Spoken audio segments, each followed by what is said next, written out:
In war, there are no winners. In Parashat Vayishlach, we read how Yaakov was just about to meet up with his twin brother Esau, who had threatened to kill him.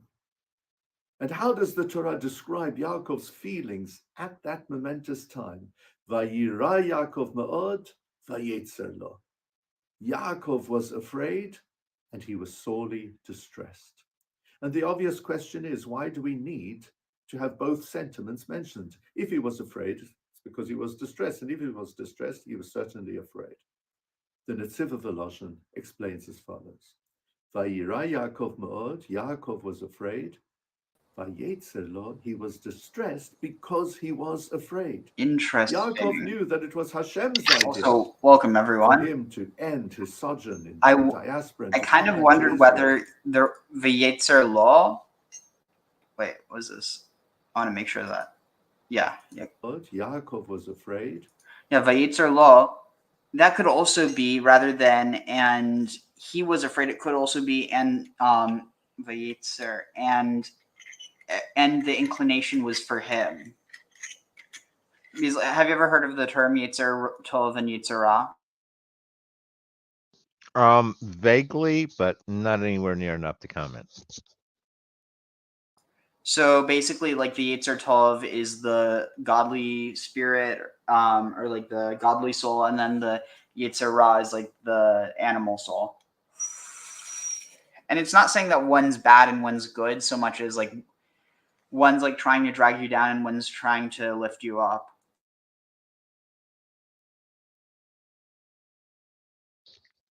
Tearing you apart doesn't sound like a great plan, but tag.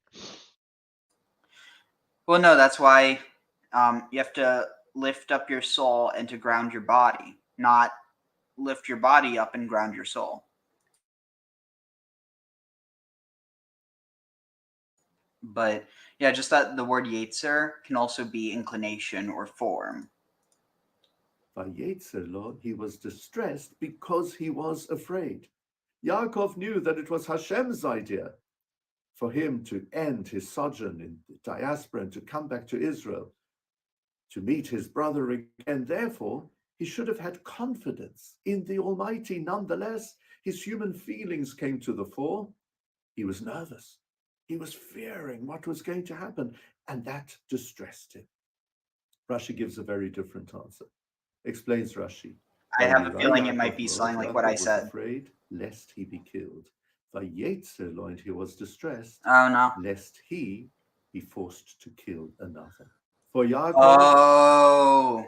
You know what this is echoing? This is echoing from the Upanishads, or is it the Bhagavad Gita, where it's is it Arjuna talking to Krishna, like basically saying he doesn't want to have to fight his relatives, but then I feel like I'm definitely messing up one of the characters in the story. But basically, that the god tells him that if he doesn't fight his family that's coming to kill him, that they'll kill him and that he'll be dead and he won't be able to fill his obligations. And so, because of that, it's not saying that he has to kill them so much as he has to protect himself. Because it's not saying go out and kill them, it's saying kill them so that you won't be killed. No, you got the essence of that right. And one of the things that I find intriguing about that is that the god isn't the main character. God's the sidekick giving the advice to the human who's the main character. Tag. Interesting way of looking at it, but yeah. War was not within his comfort zone. He realized that in the aftermath of war, even for those who are Yeah, Vayetzer law, and it was not, and he Vayetzer law. I feel like you could interpret that, and he was not inclined. victorious, there are pieces to pick up. At this very moment, Israel is engaged in a tragic war. Israel didn't ask for it, Israel didn't want it. But Israel has the imperative to destroy the threat that exists against the Jewish state and against Jews worldwide, and to bring all of our hostages back home. In the aftermath of this war, there will be pieces to pick up.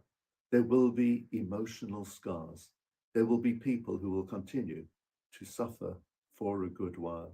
And that is why, as important and crucial and necessary as this war is, we pray that it will be successfully over as soon as possible. Because as we learnt from Yaakov Avinu, in war, there are no true winners. Shabbat Shalom. All right, say it plugs it in. Perfect. We'll start the. I feel like he definitely could have talked more about the reconciliation aspect of it, but I feel like maybe with everything going on now, it's like, it's like it could come across a bit Jesus-y, turn the other cheek. It's never really been a Jewish idea. I mean, actually, that's not true. It's always been in a stream of Jewish thought, but it's like, in the same way that, you could say that Americanness is making money off of other people's backs, but it's also other things as well. It's like there isn't, these words don't mean any one thing. I was going to say, given that Jesus said it, it's hard to say that it's not a Jewish idea since he was Jewish. Well, not just that, but no. So there's people who look at him saying that and say, "See, Jesus was radically breaking with the Jewish way of thinking," and that's just not the case, because the prophetic tradition, going all the way back to Amos, was criticizing the rich and the powerful, and basically stating that justice wasn't being done.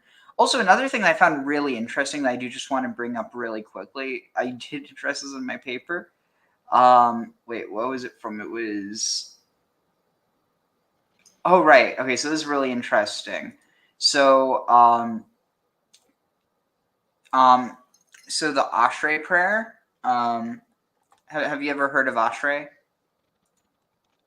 It's been a long time, but yes. All right, so it's something that for so much of my life, I was just like, yeah, oh, Ashrei.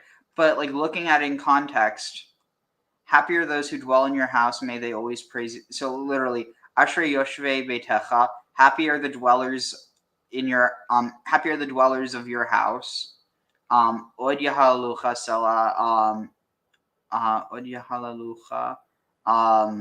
They will continue to praise you, Selah. Was this a Psalm of David? I will exalt my God, or like literally, I will lift up my God, the King. I will bless his name forever and ever. Oh, wait. Shimcha, your name, sorry. So it's also interesting because notice this: I will exalt my God, the sovereign, and then it says, "I will bless your name forever." And like it's strange because it's like on one hand you're referring to God as my God. You're not saying to you, "I will exalt you, my God." It's saying, "I will exalt my God, the sovereign." Like it's interesting because here you have Elohai Hamelech, and then later you have Shimcha Le'olam Va, and this idea of Shimcha, the God, the name of God is very connected with Yod Hey Vav Hey. So it's like it almost, I don't know. It's interesting because like on one hand, it's almost like I feel that on one hand, what could have happened was because Christianity established this idea of the Trinity, they essentially locked in this idea of the three parts. When before that, Judaism wasn't limiting it. I mean, three was a key number just because it's so let's say it's so. What's the word? It's like Fundamental. yeah, basically. So you have 1, 3, 7, 10. Those are the 1, 3, 5, 7, 10. Also, it's interesting how that goes 1, 3, 5, 7. 10. I mean, technically, all the typological. That's what I was thinking of. But basically, that. So if you notice this, so I mean, I'll just read the translation because it'll speed this up. So every day I will bless you. I will praise your name forever and ever. The Lord is great and highly praised, and there is no limit to God's enormity. So what I want to focus on here, though, is notice this. So right here, you have this first part. It's literally just talking about God happy. Basically, for the sake of this, I mean, because I don't want to play into the Trinitarian paradigm. Not that I have an issue with it, but just I think that it's more useful to go back before that. So if you were to view, God the Father as El, God the Son as Yod Hey Vav Hey or Baal or Jesus or whatever, basically that or rather no. Jesus being seen as God the Son comes from the idea of Yahweh being God the Son or Baal being God the Son, but where was I going with this? And then you have Asherah, who eventually becomes the Holy Spirit or Shekhinah. But so here, it's Ashrei, very clearly pulling on the Asherah imagery. And here, notice this. Happy is, or pulling on the Asher root, is the people for whom it is so. It does. Oh, whom it is so, referring to the dwelling in the house. But so happy is the people for whom She Adonai Elohav, for the people for who Adonai is their El. So here it's like you have this direct equation of El and Yahweh. And the thing is that, like, on one hand, if you're just viewing it within the linguistic context, then yeah, it could be, like, blessed are the people whose God is this. But it could also be for whom El is Yahweh, because the whole tradition of syncretism goes back really far.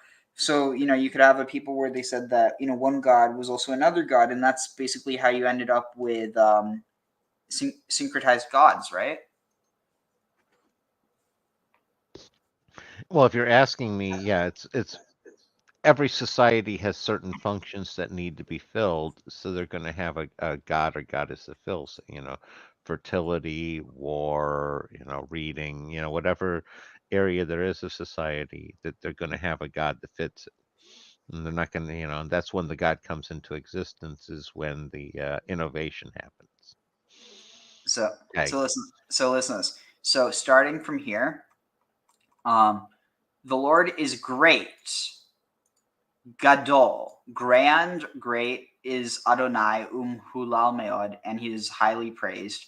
Viligdulato, gedulato, and his greatness, ein cheker, there is no limit. Dor lador, generation to generation, or like one generation to another. Yishbachach, Yishabach. It says shall praise Maasecha, your deeds or your actions. Ugavurotecha yagidu. So and your your literally your strength or your power will be they will tell each other.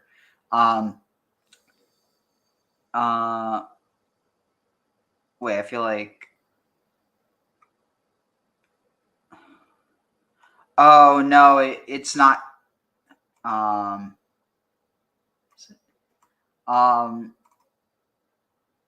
Okay, no. So here so going all the way from, wait, okay, let's see.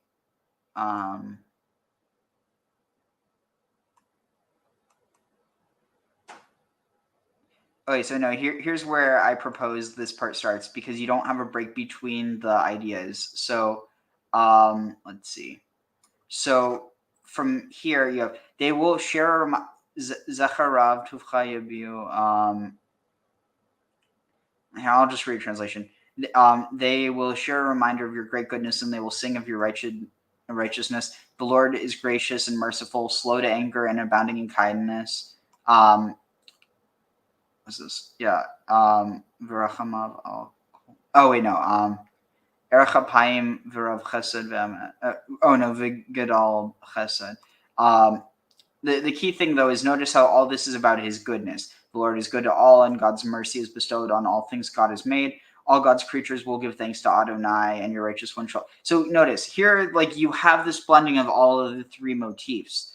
But key here, though, is this idea of God's goodness, and that would most directly be connected with the idea of like God the Father, who's responsible for wisdom and for also bestowing essentially, what was it? Like long life, not necessarily health, but long life through the idea of the connection to time.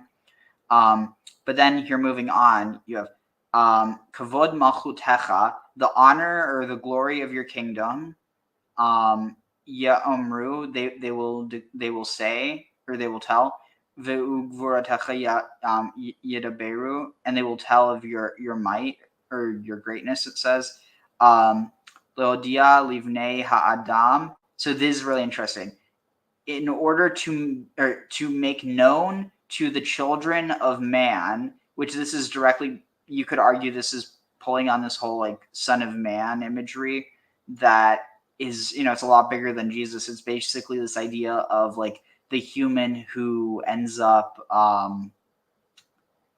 in this case, it's literally just referring to humanity, but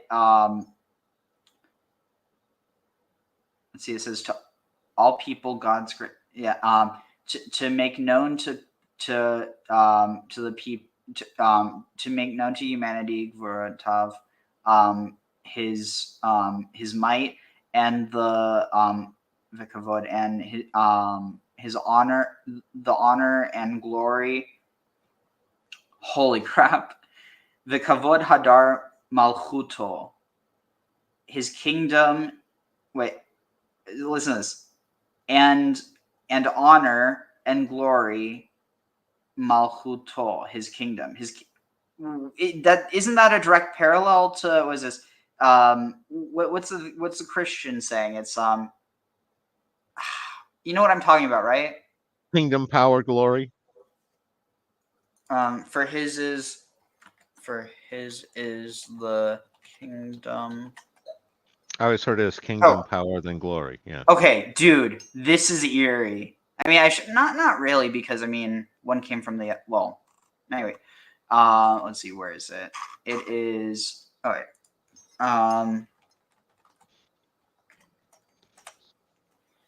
Okay, let's see. Oh, it's in the Lord's Prayer. Interesting. Wait, what? No. Wait, is this it? Let's see. All right. Avinu Shabashamayim. Wait, no, that's Abun Debeshmaya.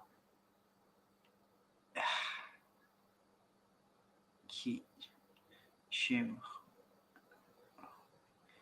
Wait, where is it? I'm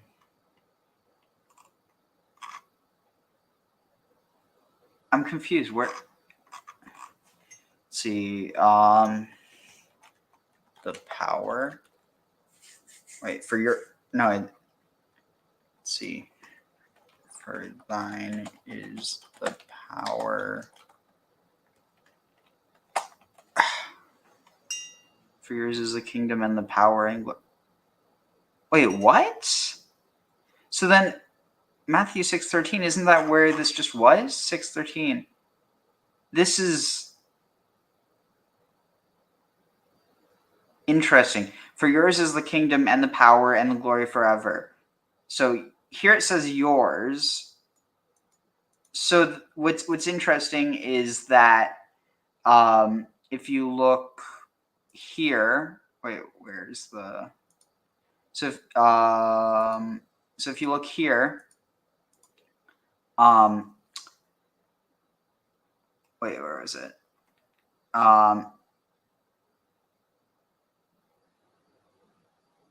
But yeah, the word let's see, kavod hadar malchuto. I mean, I think that's a pretty good parallel because it's let's see, for yours is the kingdom and the power and the glory forever. So kingdom, power, glory. So here we have kavod, kingdom, power, glory, and where is it here? It is kingdom, glory. Wait, kingdom, glory. So I mean, yeah, by definition, kavod would be power. I mean, honor, it is one way of translating, but it literally means weight. And I guess you could say power is contextually weight as well. But anyway, your kingdom shall last forever and ever, and your rule shall extend into each and every generation. Okay, so notice this. All the way up to here, you have verbiage that surrounds sovereignty, kingship, let's see. Yeah, kingdom, sovereignty, glory, honor, all things associated with like this role of like the sun, or like the like also associated with like the logos, or especially with the temple or with the priest or king as logos as well. So then here is where it gets like so clear that something's going on here. So Somech Adonai lechol hanoflim. God supports all those, God supports all those who have fallen, and Zokef lechol hakfufim, and Zokef straightens all those who are crooked, which is interesting because it doesn't necessarily mean like physically or emotionally. It could mean either or both. Every eye shall turn expectantly to you, for you give them food in the proper time. Open your hands and satiate all living creatures. The Lord is righteous in all ways and virtuous in all deeds. The Lord is close to all who call upon God, to all who call to God with sincerity. God will do the will of all those who fear God. God will hear their cry and save them. Where is this? The Lord guards all those who love God and destroys all who are wicked. This directly paralleling a lot of the wisdom literature. And I mean, some of that's also just existent in Ashrei itself. But what I'd argue is that this might actually be because you have this like tripartite paradigm that was originally a part of Judaism, and it wasn't necessarily even being understood within this idea of like tripartitism.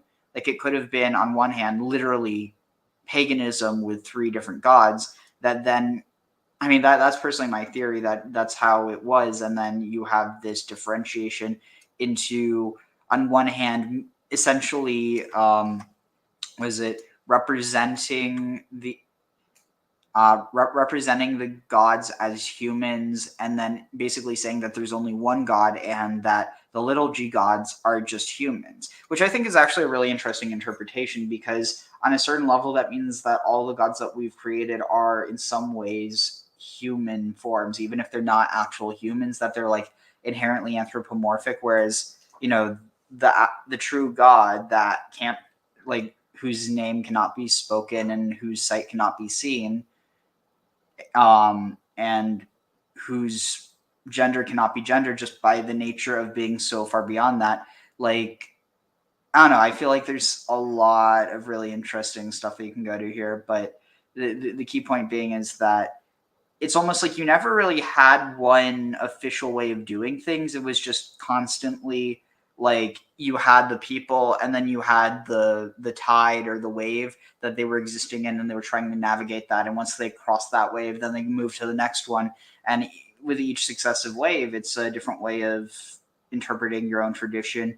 And see, that's the thing. I don't even think it's necessarily interpreting your own tradition so much as creating one, because like your tradition is that which you create, whereas that which you just hold isn't necessarily yours. It's which has been hoisted upon you. No, makes sense. And the idea that you're finding the connections to Matthew makes sense too, because that's always was considered the most Jewish/Hebrew of all the Gospels. Definitely. So anyway, I will share my paper at some point. It's 28 pages, so that's kind of insane, not gonna lie. But I was glad to be able to share a little bit from that. But let's see, where was the video we're watching? All right. Let's see.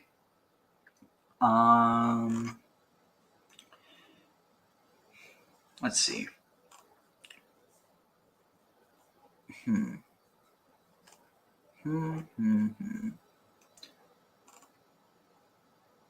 Wait, is this? Nah. Let's see. We are on Vayishlach.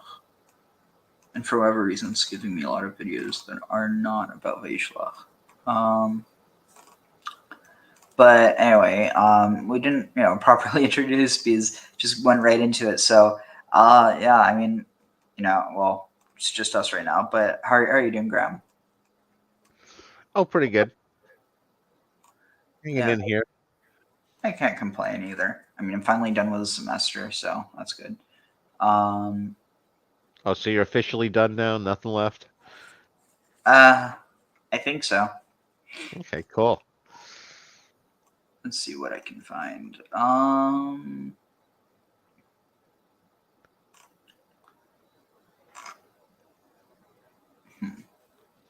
Wrestling match. What on earth? Parshah seasonings. I'm sorry, but just looking at this guy's channel, I didn't even have to see the ministries. I knew that this guy was messianic. Honestly, also, I really dislike the use of messianic like the word messianic being almost exclusively used within our society to be referring to people who believe in Jesus, because that implies that only people who believe in the coming of a Messiah are Jews, which it's not the case. I mean, technically, honestly, I think that on some level, actually, no, on a very deep level, the idea of messianism isn't inherent. Like, I don't mean that it's not like. Actually, no, I think I don't know. Basically what I was going to say is I don't think that you can really say that the idea of messianism is monotheistic. It's something that gets introduced by the Persians, by the Zoroastrians, and wait, what is? Oh God, what is this going?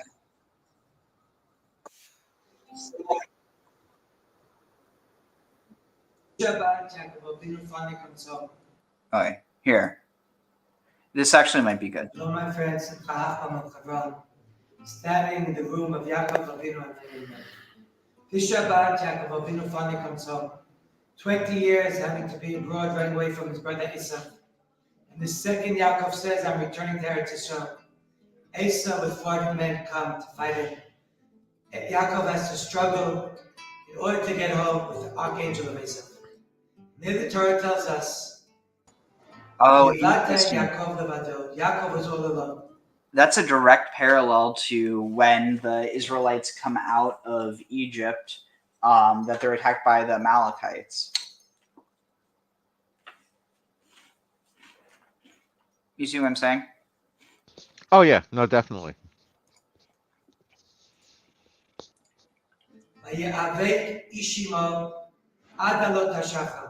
And a man was fighting with him to the great morning light. And the Medrash asked, who was that man that fought with Yaakov? How did he look? What was his disguise? Some say he looked like a gangster, he looked like a robber, a murderer. Others say he looked like a Talmud Chacham. He looked like a scholar, he looked like a statesman. And Yaakov had to fight that angel. You know the Jewish people are engaged now in a battle in Gaza. You have the battle against Hamas that openly come out and claim that they're murderers and they want to murder every Jew, men, women, and child. We also have the angel of Esau disguised. They want to murder every against Hamas that openly come out and claim that they're murderers and they want to murder every Jew, men, women, and child. We also have the angel of Esau disguising himself as a statesman, as a scholar, as a professor, as someone fighting for civil rights, for human rights, in the name of human rights and war crimes, trying to defeat the state of Israel. We have to remember and take that battle cry of Yaakov Avinu. No matter what face the angel of Esau takes on, you have to know really it's only a disguise. And really it's a call for the destruction of Am Yisrael and Eretz Yisrael. Let's hope we should be able to persevere and prevail against all the enemies from without and from within. All the different disguises and faces and makeup. And here we can change our name from Yaakov to Yisrael. Able to overpower, to overcome with angels and both men. Sorry, but able to overcome. why does this picture look like they're Frenching?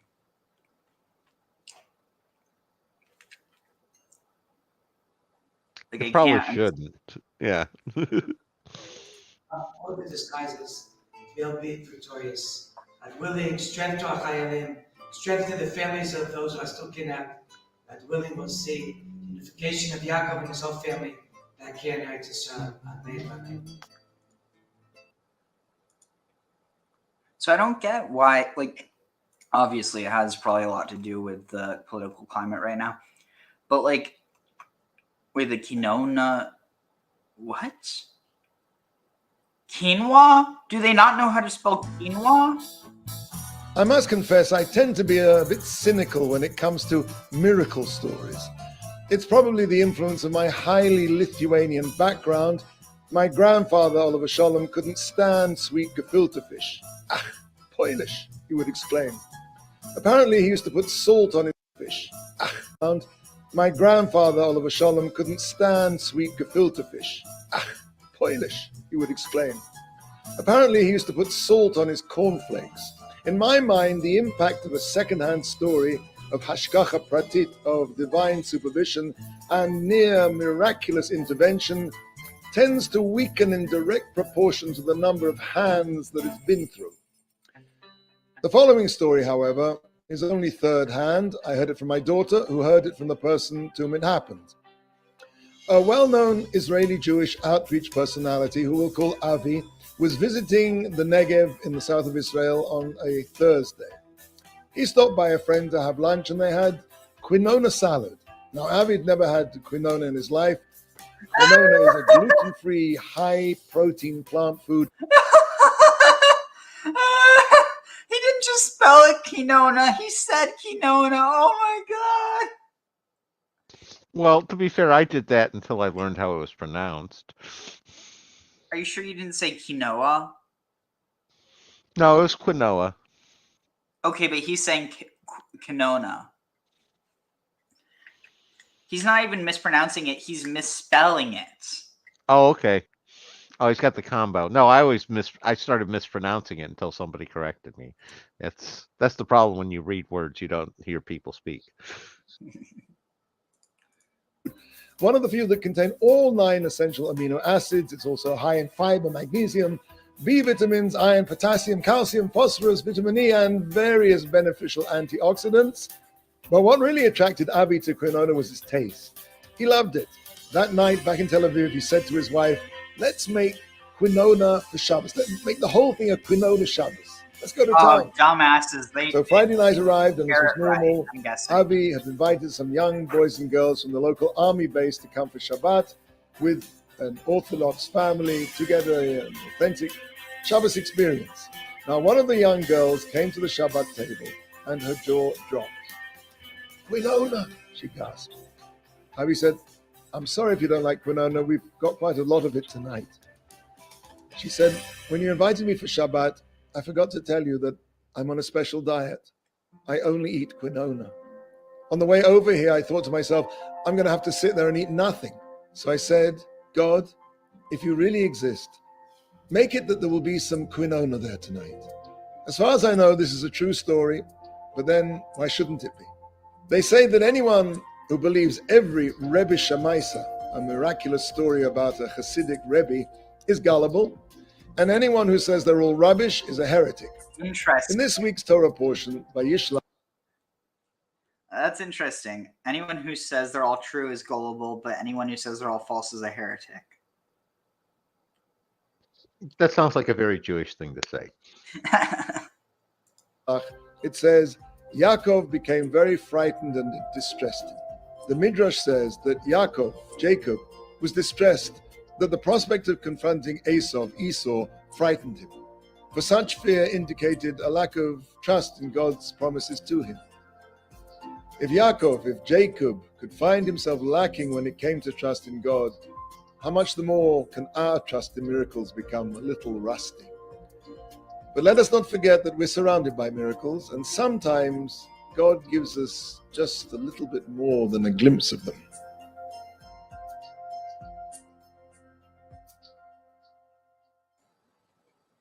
Interesting. I still can't get over the fact that he said quinona. Oh, Graham, you'll love this. Yeah, you'll love this. سلام علیکم برنامه که مورد خیلی خلوم خیلی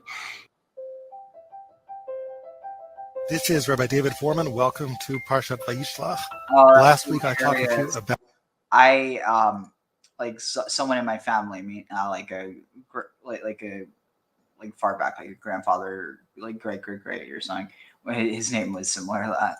a statement that the sages make concerning Yaakov's curious tears when he first meets Rachel. Vayisa kol vayef. He raised his voice and cried. Our sages connect. And he cried when he hugged, when he embraced. So he cried when he embraced Rachel, and he cried when he embraced Esau.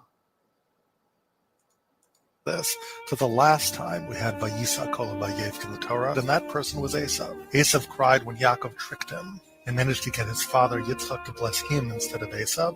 And Chazal seem to tell a story that connect these two events. They tell us, in effect, that one set of tears created another set of tears. That at some level, Yaakov understood when he first saw Rachel, somehow he would never completely have her. They wouldn't be buried together, according to one interpretation. He didn't have enough money to marry her outright, according to another interpretation, and therefore is subject to his father-in-law tricking him, substituting Leah under the chuppah instead of her.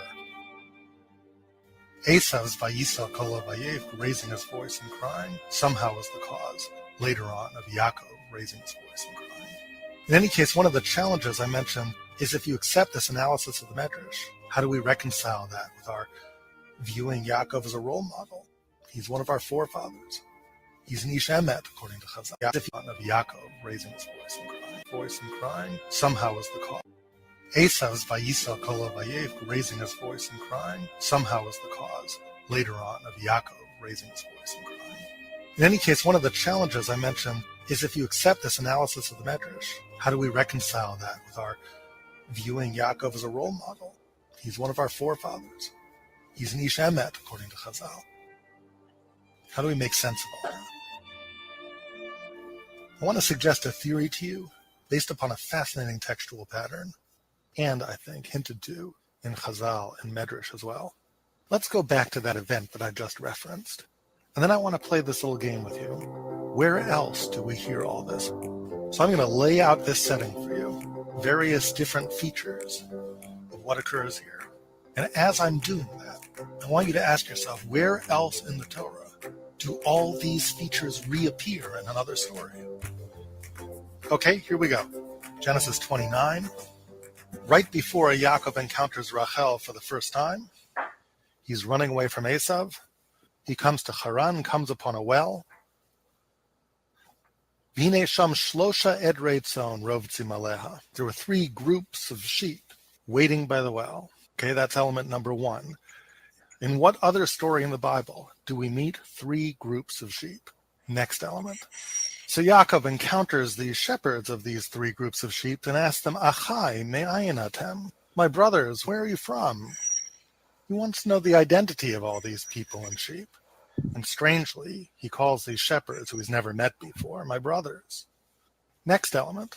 Odenu medaber imam v'Rachel ba'a im atzon. As Yaakov is talking to these shepherds, Rachel comes. 4th element. When Yaakov sees Rachel, vayigash Yaakov, Yaakov approaches. In what other story do we then have Yaakov approaching? 5th Hebrew word after Yaakov approaches.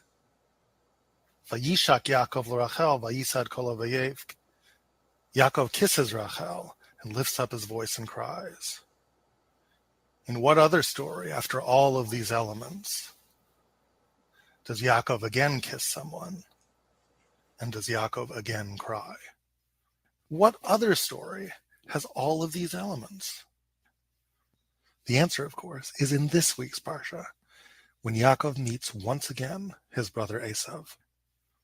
Yaakov leaves Laban's house and receives word that his brother Esau is coming to meet him with 400 men. He fears for his life, but decides to confront his brother to attempt to reconcile with him. He sends him gifts, flocks of sheep, 3 different groups of sheep. Chapter 32, verse 20, Vayitzav gam et hasheni, gam et hashlishi. There are 3 groups of sheep. And after the sheep, Yaakov places himself and his family, and last of all, Rachel. Esau encounters the sheep. When Esau finally meets up with his brother Yaakov, he asks, who is all this? Identify all this. And finally he sees Yaakov's family, and then he sees Rachel. Yaakov approaches Esau. Same words as last Parsha. Lageshet vayigash Yaakov. Esau runs to embrace Yaakov. Yaakov embraces him, kisses him, and cries. It's all happening again. The setting for the encounter is the same. The 3 flocks of sheep. The question is the same. My brother, identify all of this. Rachel is the same. She appears. Yaakov's approach is the same. Yaakov's embrace, his kiss, and his tears are the same. The only thing that's different is who he's embracing.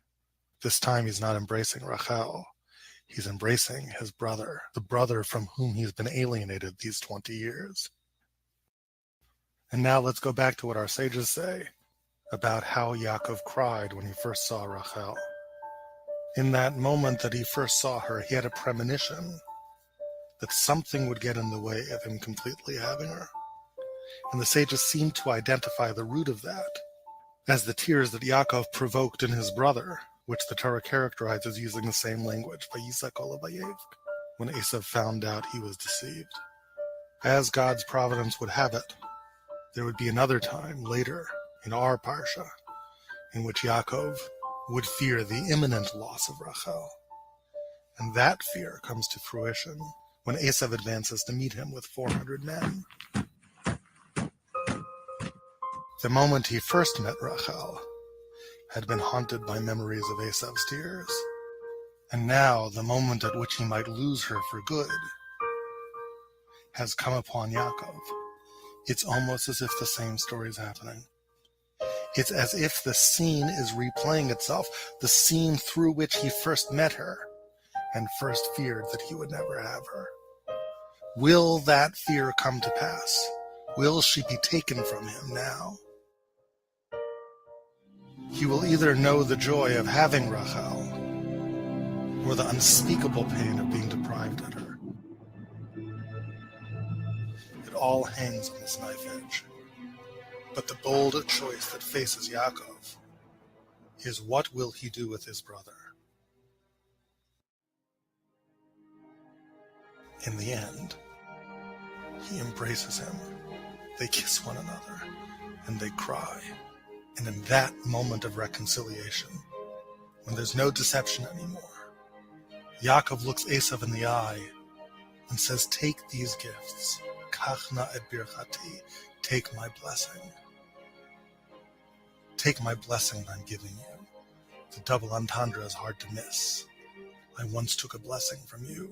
Take a blessing now from me. Yaakov insists. Esau accepts, and he leaves in peace. And Rachel and the rest of Yaakov's family is safe. Yaakov, in the end, is an Not from God. is a man of truth, but not perhaps because he was born that way. None of us are born people of truth. We develop into people of truth. Yaakov develops into a man of truth too. What do you think about that? I'd Well, love to hear on that. I was going to say, I don't think it's the intended message, but one of them is Jacob kind of swings both ways, cries at both men and women. No, come on, dude. This is his brother, dude. This is his brother. Well, yeah, but you could go the same way. Yeah, that's his sister. Yeah, he married her. Sorry. Fair enough. No. Interesting. Part of it is also you're seeing an echoing of the whole Cain and Abel relationship, and it's like it's a replay of it and more how it should have played out, even though it's still not quite right. Yeah. No, it's Yep. interesting, and again, the flocks of sheep, the pattern, all of that. I was actually referring to the idea of becoming a man of truth. Do you think there's anyone who's born a person of truth? I mean, I'm in the never say never. I certainly think it's possible. I think people have varying relationships to truth. Again, it's the whole what is truth? The whole pilot question. And again, one of the answers that I always came up with is truth is that which I cannot deny, regardless of how much I wish it was false. So it's almost like someone asks you, how much do you have? You say, I have 10. And then you're like, okay, that's enough to buy this. So they take that 10 to a store to buy something, and they're like, oh no, you need 100. You're like, no, but I have 10. They're like, yes, you have 10 cents, not $10. Like, if you just said that you had 10, you weren't lying. You were telling the truth. Yeah, and again, it's the difference between, truth, truth and wisdom. It's again, truth and love is more of the trade-offs I see. It's more wisdom and knowledge. Or those are complementary aspects of things. It's almost like wisdom is to be able to think of things, and then knowledge is to be able to understand them, or like to be able to like appreciate them. So like one is like the difference between being able to build something and being able to like to basically know it. Like it's kind of like I don't know. Anyway. I put it like intelligence is more of the, like you're saying, the tinkering. It's like you can build it. Wisdom is whether or not you should have built it. Or how you build it. Or what uses you put it towards. Yeah. Yeah. It's one thing to never lie, to never deceive. It's another thing, after having deceived, a far more difficult thing, to be able to encounter with. Can you tell the truth if you didn't first tell something that was untrue? Like, you can speak a truth, but in order to tell someone the truth, that implies that they can't have known it, or that they didn't know it. At the very least, that you thought they didn't know it. Yeah, it's one of those. If you don't, it's the question of knowledge. If you don't know something's true, you're speaking a statement, but it doesn't come with the same force as knowing it's true. It's where I think he's going with it. Tag. I just realized maybe the reasons that the Gnostics thought that there was so much of the, I mean, to be fair, it wasn't just the Gnostics, but for the sake of the joke, the reasons the Gnostics were so focused on this like idea of like a brother and sister God was because they heard the word gnosis and they heard no sis. And they decided to say yes, sis instead, I guess. No. They wanted to know sis. Oh, okay. Okay, I was going with the prohibition. No. Well, we know that that Abraham he knew sis. Yeah, again, Adam, you got a bunch of them there. Integrity. Your old nemesis, a nemesis who's a brother, and to be able to truly try to make peace, and to be able to succeed in that effort. When you do, Like honestly, wouldn't it be cool if people, I mean, given it's like, I feel like especially now there's just so much of like a adversarial, I mean, like given, I really don't want to wade into the politics of it, but I almost feel like if there's a way where people, especially like the religious ones, the people who like this actually really matters to, can view like Hamas as a Amalek, but like that's just it's only a single part of the children of Esau. And like this idea that Esau and Jacob, they didn't have a bad relationship. It was only really as the result of like people misunderstanding each other that you have that.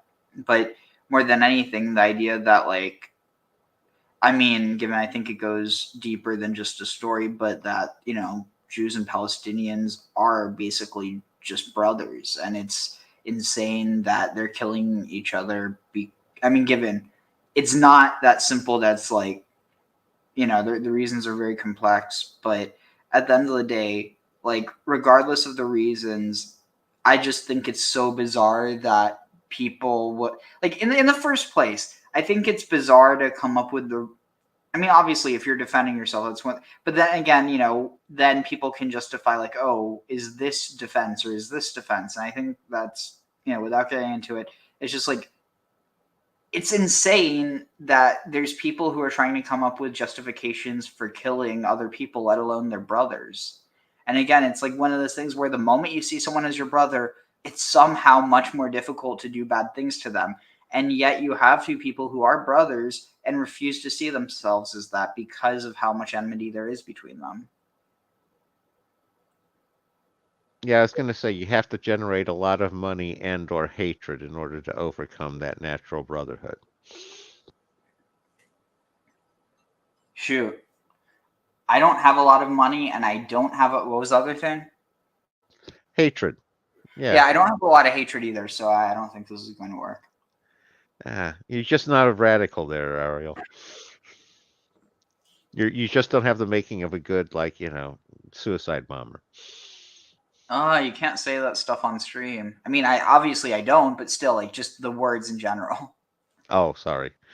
But no, I honestly, I feel like I'm radically unradical. Like, I have radical takes, but I'm not actually a radical person. Like, radical takes when it comes to religion. And, like, radical in the good way, not in the crazy way. Actually, I mean, to be fair, the crazy radicals would say I'm the crazy radical. So, Well, I was going to say radicals, it's anybody who disagrees with them often gets labeled crazy. With the who? With radicals, anybody who disagrees with the radical often gets labeled crazy. Fair. That's integrity. Hi, YouTube. Thanks for watching. Don't forget to subscribe. Integrity Farms. Let's see.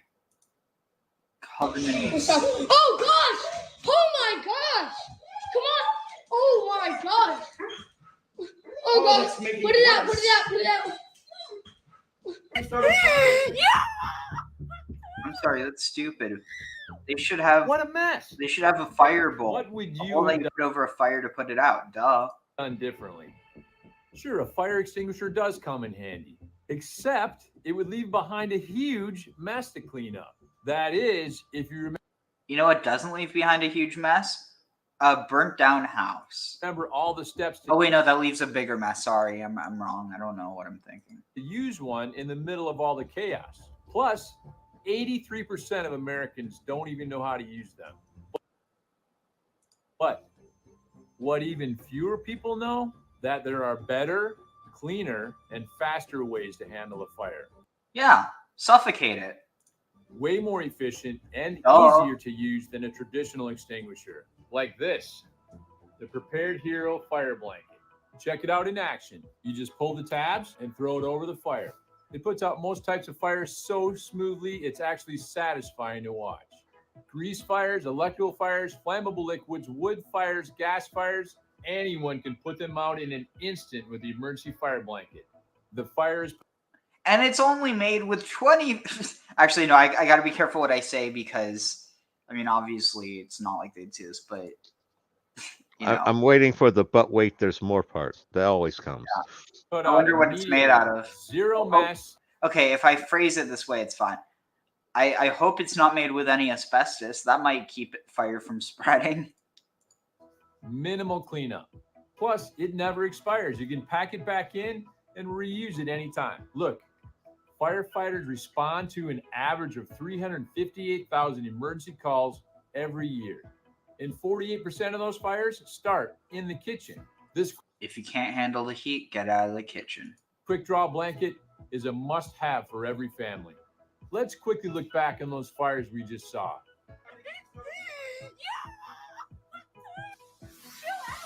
Just imagine being able to pull out an emergency fire blanket. Most of these fires could have been put out in a matter of seconds. seconds. And if you need a safety blanket, instead of going through all that chaos, easily. I mean, if you just make this your safety blanket, so you can also use it in the event of a fire. This does it keep you warm in winter too? You're not only risking your kitchen or your barbecue. I don't know. But honestly, I'm looking this up because I want to find out what it's made out of. Because a fire can so quickly get out of control. Magical anti-fire fabric. It doesn't care what's in front of it. It just spreads and eats away senselessly. That's why I strongly advise you to check out our emergency fire blanket. You can save up to 50% on family bundles and keep several handy. In your kitchen, in your barbecue area, in your garage. It's so compact, you can even stash one in your glove compartment. And put out car fires should something go sideways when you're on the road. It's the quickest, safest, cleanest way to put out a fire. Much easier than traditional fire extinguishers. And it's way, way more affordable than the cost of not being prepared when a fire emergency strikes. It's so fiberglass. Don't put it off. Please click below to check availability on the Prepared Hero website and save up to 50% on the emergency fire blanket family bundle. So, yeah, what it's made out of is the need to know basis, and you don't need to know. I looked it up. It's fiberglass. Okay. Our Hero Fire Blanket has a double dipped silicone coating that provides extra heat resistance and further prevents loose fiberglass. I was pretty close with magical anti-fire fabric. It's basically what it is. At the same time, I think it's pretty funny that, you know, if we're in Russia, let's be real, it would just be made out of asbestos. We send you a strip of asbestos, you put on fire, fire go out, your lungs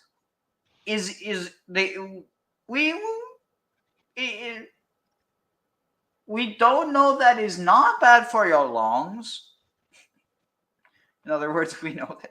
No, but that's actually they still toe the party line in Russia that that asbestos is not bad and that it's good because it's good for the industrial economy.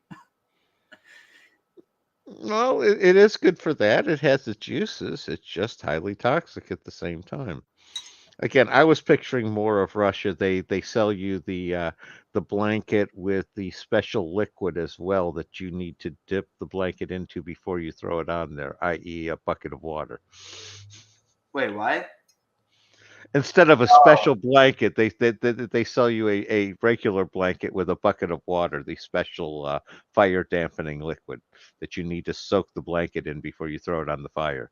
Wait, would that work if you just got a damp towel or like a soaking towel and put it over a fire? For a lot of fires, it definitely will. Not if it's a grease fire. That's why I said for a lot of them. Ooh. Yeah, grease fire. I was going to say, it probably could do something on a grease fire because you're basically going to smother it a little bit. Oh, so it's like as long as like the water isn't like dripping down and it's just sealing the pores or like the holes in the. The point of the problem with water with the grease fires is the splatter. It instantly, shoots the grease everywhere. Yeah. Oof. And the sizzle. All over your flesh, usually, when you do that with a grease fire, unfortunately. Ooh. Grease fires they're not fun, but honestly, they can be kind of entertaining until they're not entertaining. As long as they're under control. Under control. Any standards, it was a shocking episode. Jacob had settled on the outskirts of the town of Shechem, ruled by Hamor. By any standards, it was a shocking episode. Jacob had settled on the outskirts of the town of Shechem, ruled by Hamor. Dinah, Jacob's daughter, goes out to see the town. Shechem, Hamor's son, sees her, abducts and rapes her, and then falls in love with her and wants to marry her. He begs his father. One of the things that I was actually talking with someone with a while back, they pointed out to me that there were Jewish Hellenists who were equating the name Hamor with Hermes, and the name Shechem was Sycamus. Interesting. Have you ever heard that? Nope, that's the first time I've heard that. Let's see, Sycamus. Have you heard of Sycamus though? No, Hermes I have, not Sycamus. Let's see. Let's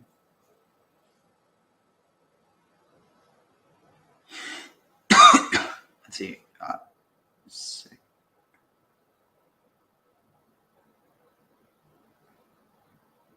See if I can think about that.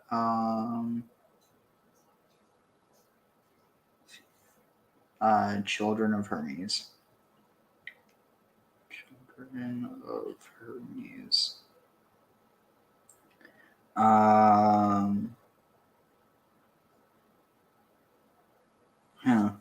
Not able to find it. Right. Oh, here. There is a category here. Interesting.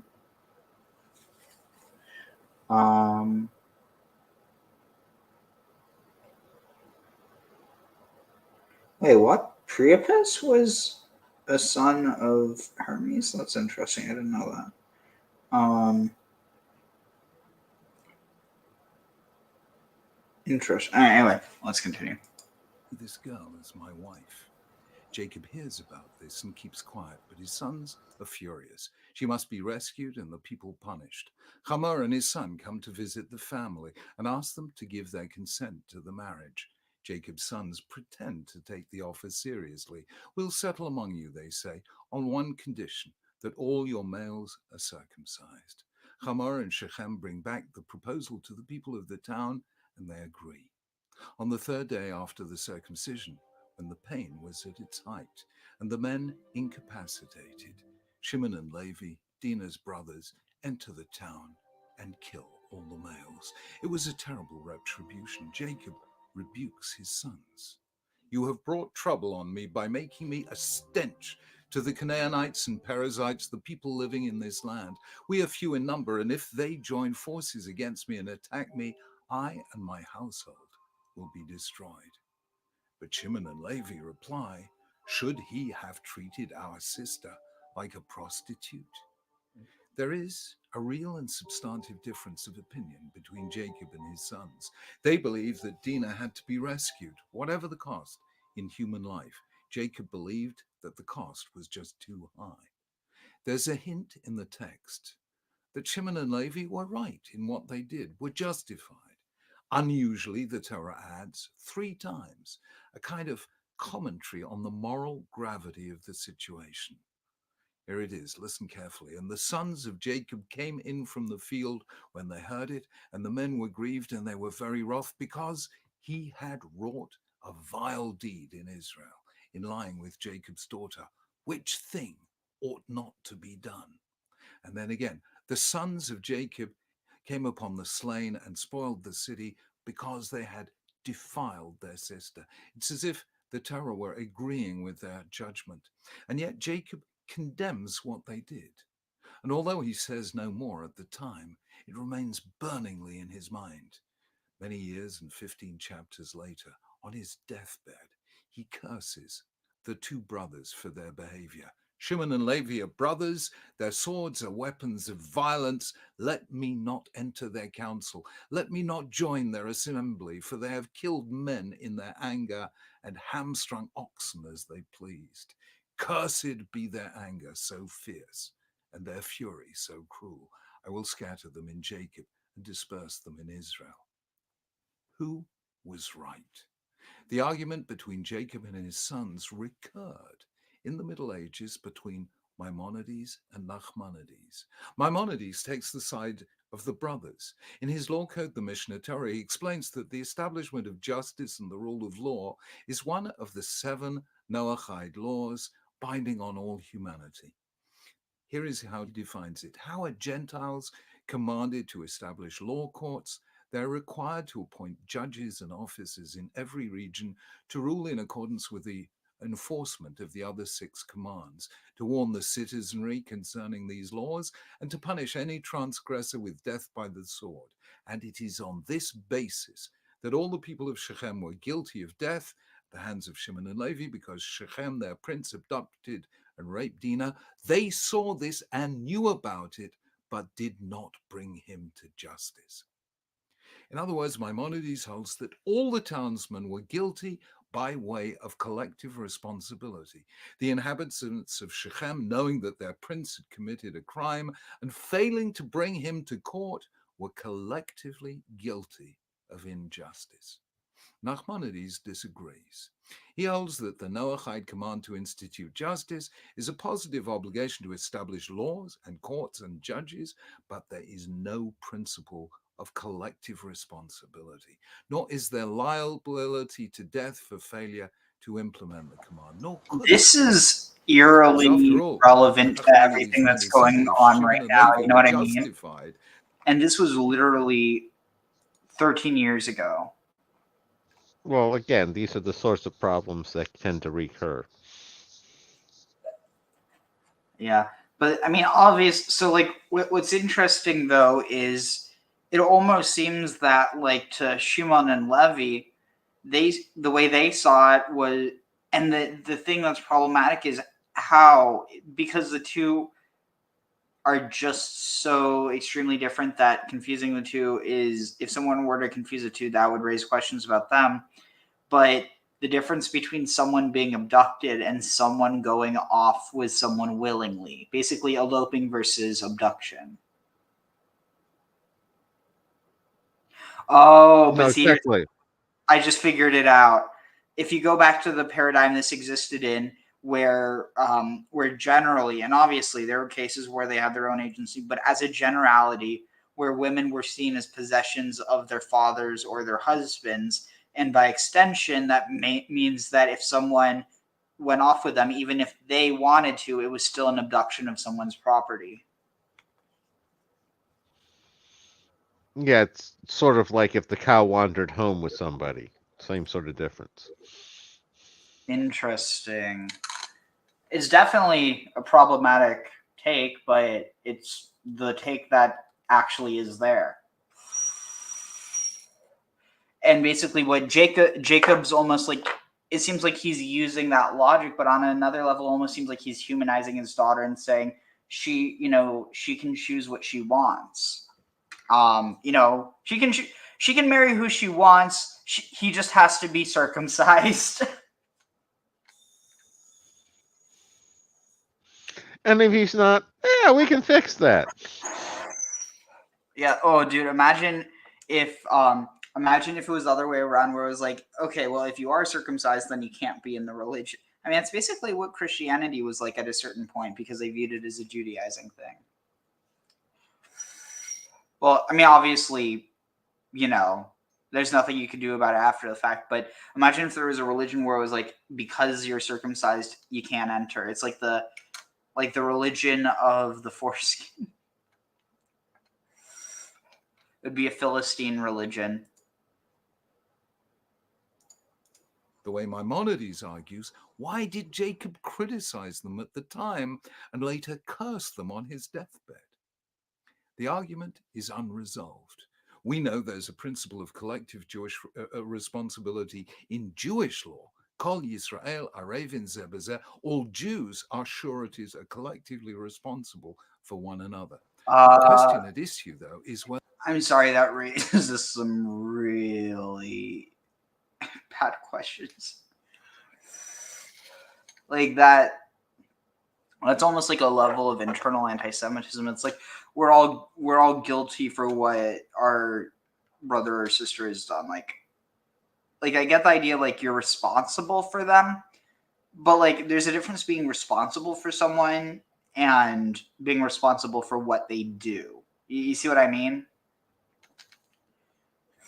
Yeah, and I also see it as I'm only responsible for the Jewish ones. I'm not responsible for anybody outside of the community. I wouldn't even say that, because it's not necessarily this idea of I'm only responsible for my brother. It's this idea that you're especially responsible. So it's like you're responsible for the people you make obligations to. And in the case of, I mean, I guess, yeah, if you I mean, I feel like in general, when you're dealing with communities where it might be seen as more like that, it's not so much that they aren't feeling responsible for other people so much as they live in more insular communities, and so by nature they have to be responsible for each other. I don't know, but I don't know. Let's continue.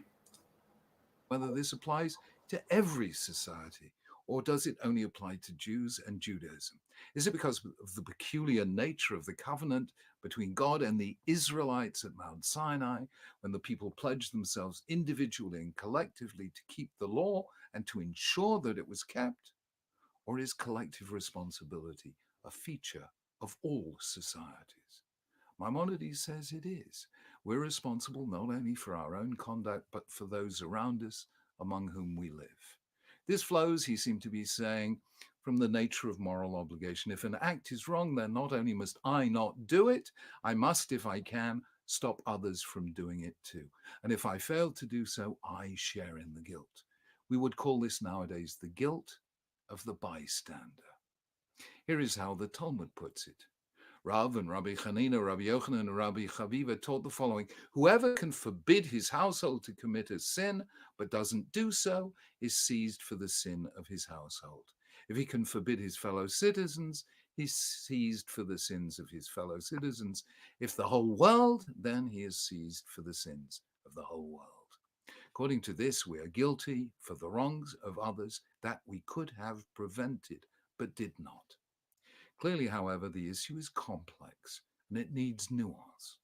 There's a difference between a perpetrator and a bystander. It's one thing to commit a crime, another to witness a crime and fail to prevent it. We might hold a bystander guilty, but not in the same degree. The Talmud uses the phrase, a bystander is seized. This may mean simply that he's morally guilty. He may be punished by the heavenly court in this world or the next. It doesn't mean that he can be summoned to a human court and sentenced for criminal negligence. The issue famously arose in connection with the German people and the Holocaust, with the German people collectively guilty. The philosopher Karl Jaspers made a distinction between the moral and legal guilt of the perpetrators and what he called the metaphysical Sorry, did he just guilty. The philosopher Karl Jaspers made a distinction. Oh, I thought you said Carl between Jung, moral but and legal guilt because you of said the Jaspers, perpetrators I heard and Jung. what he called the metaphysical guilt of the bystanders. He said this: there exists a solidarity among men as human beings that makes each co-responsible for every wrong and every injustice in the world, especially if a crime is committed in his presence or with his knowledge. If I fail to do whatever I can to prevent them, I too am guilty. If I was present at the murder of others without risking my life to prevent it, I feel guilty in a way not adequately conceivable either legally, politically, or morally. That I live after such a thing has happened weighs upon me as indelible guilt.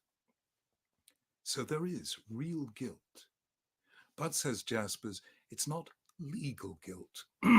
Shimon and Levi may have been right in thinking that the men of Shechem were guilty of doing nothing when their prince abducted and assaulted Dinah, but that doesn't mean that they were entitled to execute summary justice by killing all the males. Jacob was right in seeing this as a brutal assault. In this case, Nachmanides' position seems more compelling than that of Maimonides.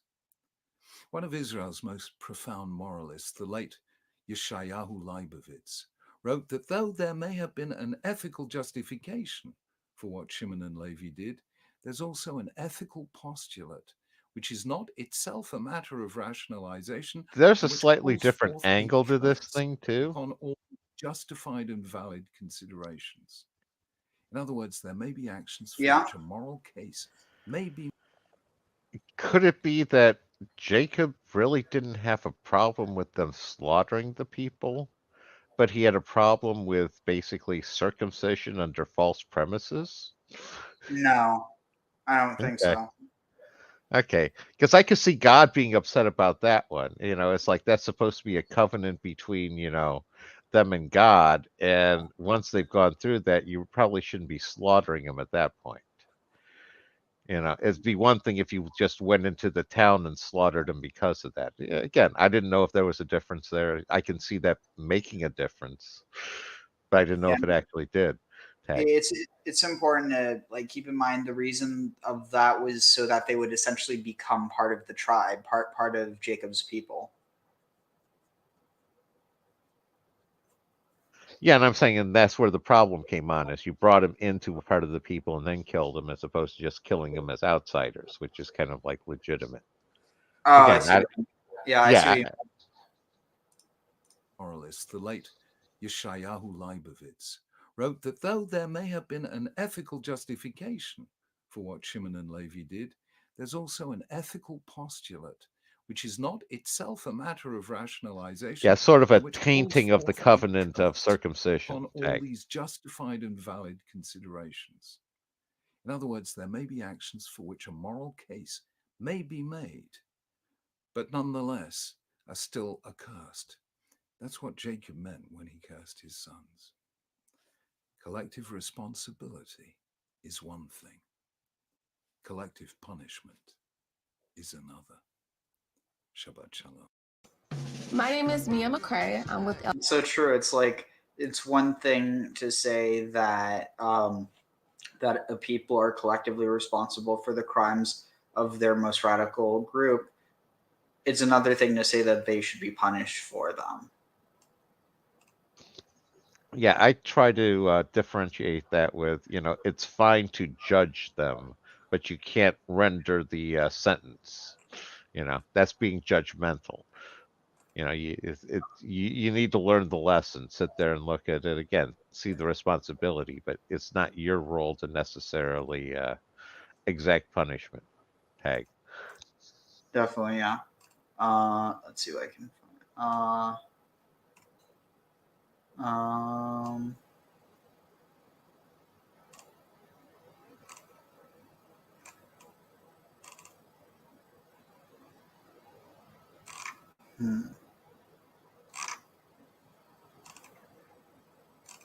Yeah, no, I could see the problem in the last one as being the you're tainting the whole religious covenant of circumcision, and that's just a no-no.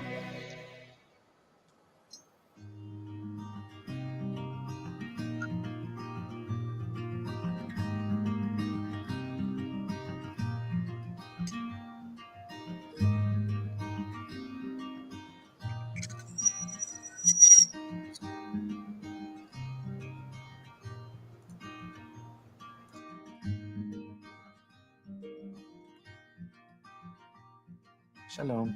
This week's Torah portion is Parashat Vayishlach, beginning in verse 4 of chapter 32 of the book of Genesis. Our portion continues to chronicle the life of our forefather Jacob, Yaakov. Both last week's Torah portion of Vayetze, as well as this week's Vayishlach, focused on Yaakov and his family. In last week's portion, the family was still under the thumb of Lavan, and this week's portion marks Yaakov's return to the land of Israel. But going back to the very beginning of everything, the Midrashim describe that a spiritual conflict took place between Yaakov and Esau even before they were born, reflecting a fundamental divergence between two different approaches to life. The sage's metaphor to illustrate this informs us that when Yaakov and Esau were yet in their mother Rivka's womb, they said to each other, "There are two worlds before us, this world and the next world. Let's divide them between us." So they agreed, and Esau took his portion in this world, and Yaakov took his portion in the world to come. The food that Yaakov prepared and gave to Esau at the sale of the birthright was only a confirmation of what they had already agreed upon while yet in the womb. The idea expressed by this prenatal clash is that the dichotomy of Yaakov and Esau is parallel to two worlds, this world and the coming world. Esau is Edom, the power that rules this world. The coming world, the world of Yaakov, is the world of the soul, the world of truth that is hidden for the righteous in the language of the sages. Esau is the personification of the pursuit of immediate gratification and self-indulgence in worldly pleasures of the physical realm, the satisfaction of lusts, the subservience of the lofty spirit to base physicality, manifest in the unbridled and all-consuming desire for more and more material wealth, pleasure, and power. Esau's statement that he will take this world refers to his focus on the present tangible world and his desire for worldly success and enjoyment. Opposite Esau is Yaakov, who represents the pursuit of spiritual growth and connection with God. Torah equates Yaakov with the realm of the soul, which is in this world manifest as the desire for spiritual fulfillment and closeness to God. Yaakov's statement that he took the next world means that he sees past the sham, the empty desire and falsehood of this material world. His focus is on the eternal, and he's committed to living a righteous and meaningful life. So, as our portion opens, 20 years have passed since the brothers last met. Yaakov is fearful lest Esau come and attack his wives and children, and he prepares his family accordingly for this highly anticipated, potentially dangerous meeting with his brother Esau. He adopts a three-pronged strategy consisting of sending a gift in advance, prayer to God, and readiness to engage in battle. But it turns out that instead of meeting directly with Esau, something else happens first, a strange encounter. The night before the meeting, Yaakov is left alone, and he's set upon by a mysterious figure. Chapter 33, verse 25 reads, "Jacob was left alone, and a man wrestled with him until dawn." Rashi cites the teaching of our sages that this was none other than Esau's guardian angel. So Yaakov experienced an encounter with a spiritual entity representing Esau that preceded his meeting with the material being of Esau himself. This is one of the most famous stories of the Bible. The scene was depicted by some of the world's most notable painters, Rembrandt, Delacroix, Doré, Chagall. But did they all study Rashi's commentary? Because while everybody seems to know that Yaakov fought all night with Esau's ministering angel, that's not at all clear from the simple and plain meaning of the words in the verse where we read in verse 25, "Jacob was left alone, and a man wrestled with him until dawn." In Hebrew, this attacker is called Ish, a man, not Malach, an angel. Bearing in mind from the simple and plain meaning of the words in the verse where we read in verse 20, Doré, Chagall. But did they all study Rashi's commentary? Because while everybody seems to know that Yaakov fought all night with Esau's ministering angel, that's not at all clear from the simple and plain meaning of the words in the verse where we read in verse 25, "Jacob was left alone, and a man wrestled with him until dawn." In Hebrew, this attacker is called Ish, a man, not Malach, an angel. Bearing in mind that Torah always conveys many layers of meaning, we recall that specifically when it comes to this first book of Torah, Breshit, such great sages as the Ramban remind us that the entire book is symbolic of the future. Indeed, everything about Yaakov and his family specifically, and all that they endured, is a portent for future generations. And while we always strive when studying Torah to grasp the literal meaning of a verse or section before going on to the deeper layers of meaning, this incident in particular cannot be understood at all in a literal sense. Yaakov is left alone all night with a man who wrestles with him, who cannot defeat him, but who wounds him. And this figure asks Yaakov to release him at dawn, but Yaakov says, only if you bless me first. What does any of this mean on a simple level? There is no simple level of meaning here. Torah is speaking exclusively on the level of symbolism. The thing is, though, elsewhere, wherever Torah wants us to know that we're seeing an angel, that figure is always identified as such explicitly, so that we know that we're seeing an angel, such as the angel who appeared to Abraham at the Akedah, the binding of Isaac, the angel who appeared to Hagar, and the angel who appeared to Bilam, to name several. And there are more. But here, Torah purposely conceals the opponent's angelic identity and presents him as a man, leaving it up to our sages to clarify and explain that this indeed is the ministering angel of Esau, a heavenly being. So there is a deliberate blurring here that serves to emphasize the significance and importance of Yaakov's meeting with two sides of Esau, as it were, both the material Esau and his metaphysical counterpart. So open up your heart. What is this really all about? What does Torah seek to teach us by going out of its way to have us understand that the night before Yaakov actually met with Esau, he met this figure whom the sages tell us was the Sar, which means officer, that is to say, the ministering angel of Esau, a celestial being, a spiritual twinner, a higher essence, a being from another dimension, but somehow parallel to Esau. And Yaakov encounters this being who attacks him exactly the night before his anticipated meeting with the real Esau in the flesh. Now, at that meeting between the physical Yaakov and Esau, Yaakov knew that there was the possibility that there would be war. And indeed, the meeting could have turned out much differently than it did. But the next day, finally, the moment of the meeting with Esau arrives. Yaakov returns from Charan with his entire family, and Esau advances toward him with an army of 400 men. As we learned, Yaakov had prepared himself for war, but also sent along a gift and conciliatory messages to Esau. And finally, in a very public summit, Yaakov bows before Esau 7 times, and Esau runs to Yaakov, embracing and kissing him. On the surface, it looks like a moving picture of brotherly reconciliation, but we'll get back to that. Now, we know that by identifying this mysterious figure as Esau's angel, we're being taught something essential about Yaakov's struggle with Esau himself. Yaakov had suspected that there would be trouble, perhaps even bloodshed, and he prepared accordingly. But when it came to the actual confrontation, there was no struggle. But at least ostensibly, there was reconciliation. But yet the earthly meeting was preceded by a true struggle in which Yaakov, while besting his attacker, was wounded. So Torah is telling us that Yaakov's suspicion was justified. He knew, he presaged that there was going to be a struggle on some level. The war with Esau, like everything else in this world, has a spiritual root. And it's not only taking place on the level of this world, the earthly manifestation, but it's an expression of a greater struggle. But wait, this is a remarkable point. So open up your heart deeper still. Why is it that there's no harmony, there's no consistency between what happened on the spiritual level and what ultimately transpired in its counterpart, the actual battle in reality? If Yaakov's meeting with the angel was a prophetic experience that was meant somehow to impart important lessons, then why did it not conform to its corollary in the realm of our tangible reality? In the spiritual sequence, Yaakov struggles with the angel all night long, and although he emerges as the victor, he was struck and wounded. But in the material dimension, when the two brothers met, they reconciled, and the event passed peacefully.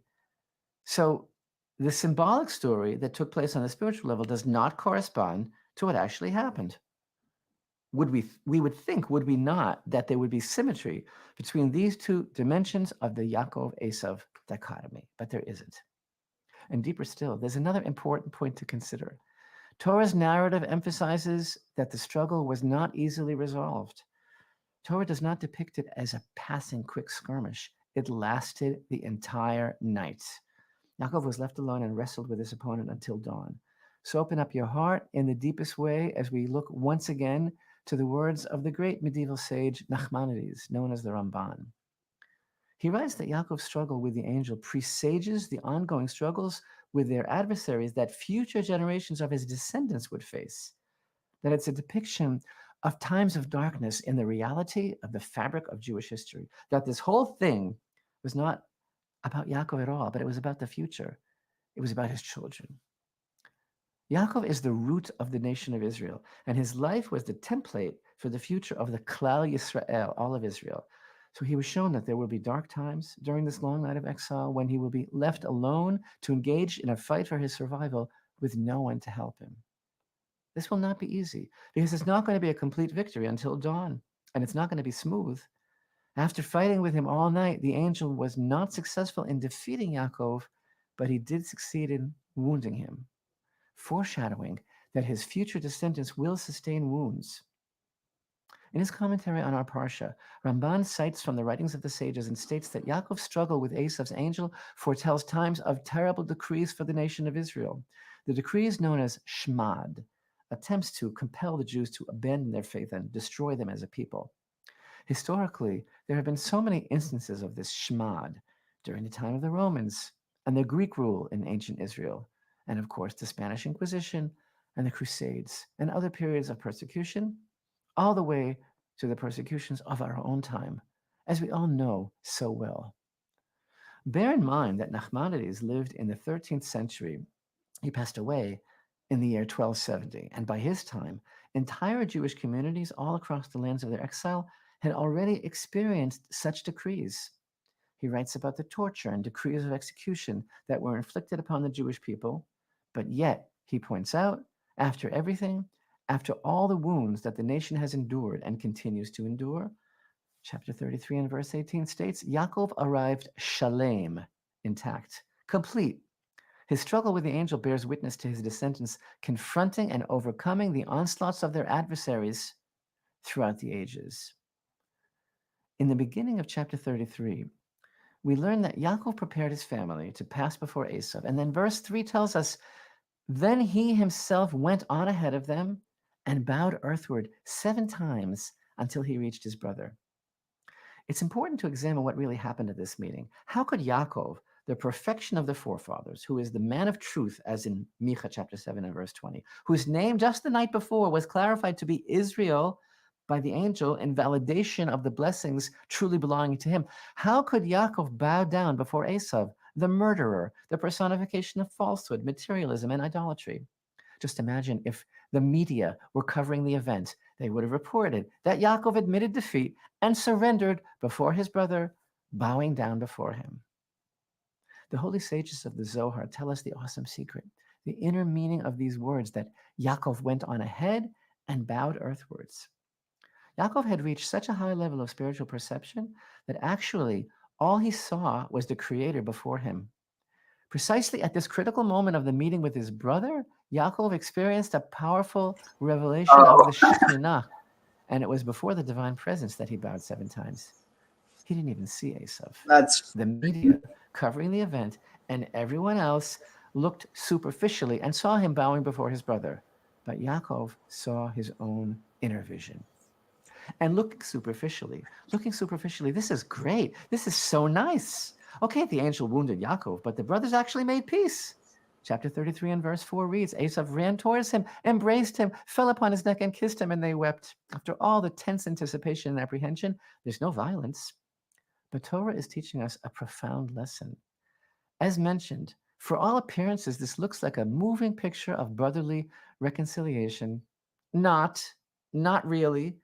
The sages comment enigmatically, don't read the word as nishika, that Yaakov kissed Yaakov. Read it as nishicha, he bit him.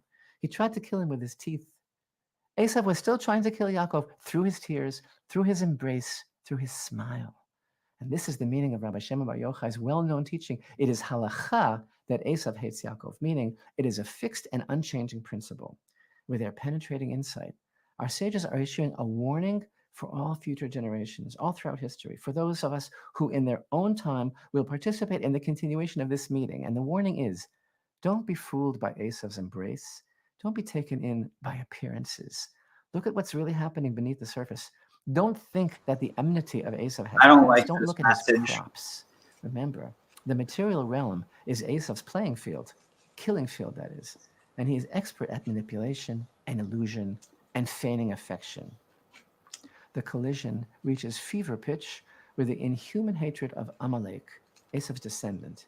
Esau, Amalek, Ishmael, they all act separately but in collusion, and their spirits morph together in a fluidity of hatred.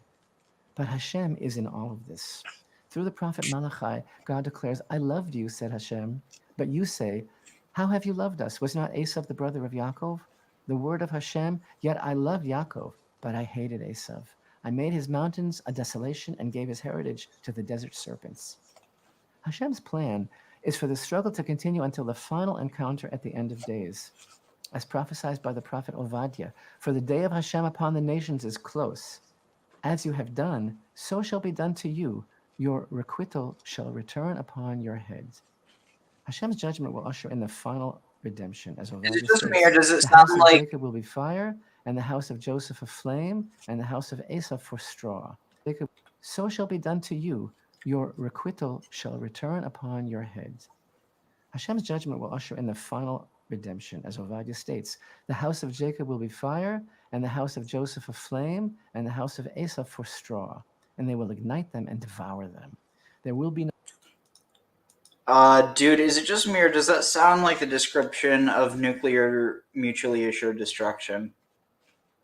A little too close for my taste. One of the Wait, what do you mean a little too close? Well,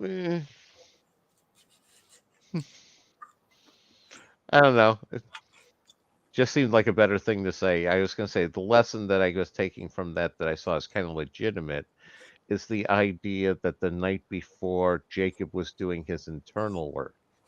You know, he was wrestling with his guardian angel, his inner sense, his inner self, and in that way, when the confrontation with Esau came the next day, it went well because he had prepared himself properly and he had fought his battle the night before, because his battle was with himself and not with his brother. Tag. Interesting. But no, I mean, like, obviously I don't like the interpretation that like this, everyone will get, like, what you do will be done to you. Like, obviously, like, there's a lesson to that where it's, okay, like, if you do bad shit to people, then bad shit will happen to you, and if you do good shit to people, good shit will happen to you. But the issue is when you apply it to the real world with something like I don't know, just the imagery of, like, the burning of the cities or whatever, and that, like, they'll be consumed by fire, and this idea that, what you do will be done to you. And if you're talking about weapons, then that could actually correlate, given it's one of those things where I don't think it's like, oh, God was talking about nuclear weapons, but at the same time, it's like, it's eerily, I really hope it's not the case.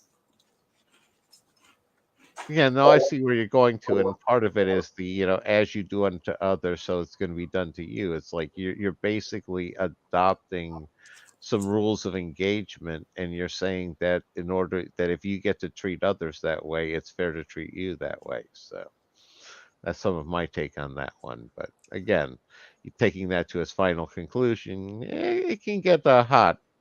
Tag. But yeah, I mean, it's also interesting because if you look at that, it's oh shoot, I just lost my train of thought. It was the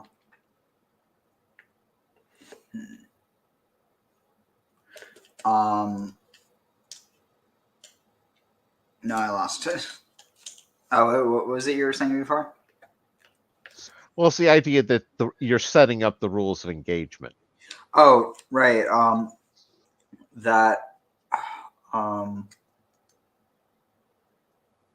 Shit, I lost it. Again, to tie it to the current one, if you're going to sit there and shoot missiles into Israel, you kind of have to expect missiles to get shot back at you. You can't complain. You've set up that as your rules of engagement. So I basically, it's not saying that the act that one's doing is right. It's actually not saying that the act is good or bad. All it's saying is that what is good and that what will happen is that what you do to others will be done to you. And so by nature of that, you should only do unto others what you want done to you. And because of that, save for people who might be masochists, people would basically just treat each other well. And I think the thing is, it's not saying this is good or bad. It's simply saying that what will be, when the kingdom of heaven arrives, is that what you do will be done to you. And I feel like on some level, it's almost going against this idea of a duality of good and evil, and saying that it's almost like if you don't like what's being done to you. And again, I feel like it's a problem now, because if you say that, you don't like what's being done to you, you have to change, basically blaming someone for what happens. But if you view it as, that what you do to others will, so not what happens to you. You don't view it backwards, but you view it forwards. The things that you do now will affect you later, as opposed to viewing it as the things that happened to you in the past was because of what you did in the, or what the things that happen to you in the present as because of the past. I think that can be really unhealthy. Whereas if you think of the things that happen in the present as, preluding to the future, then that's another case, because then they'll actually change the way you act, as opposed to just make you super anxious. I don't agree with totally dispensing the learning lessons from the past. It's sort of like, if you have no money, in the bank because you spent it all, that's a lesson you need to learn. No, but I'm talking about, for instance, say someone gets I don't know, someone gets hit by a stray bullet or something. I think it can be really harmful for people to internalize that as, I must have done something wrong. Well, again, when I take that approach, I can always chalk it off to simply wrong place at the wrong time, random bad luck, Yeah, that's the wrong thing that you did. Go there. Yeah, it just happened to the number popped up on the roulette wheel. Just happened to hit me. Yep. Mm-hmm. All right, so here. No survivor to the house of Esau, for Hashem has spoken. Yaakov's long night alone with the angel is almost over, but he's never really alone. He sees the divine presence before him at all times, and to him alone he bows. This is the power of the emunah, the faith that is deeply planted in the hearts of all his descendants. Yaakov is soon to arrive complete. It's always darkest before the dawn, but the darkness of night leads to dawn and a brand new light, never before seen, the light of redemption. In the words of King David's Psalm 36, for with you is the source of life. By your light may we see light. Hello, I'm Patrick Stewart. Did you know that right now over 70...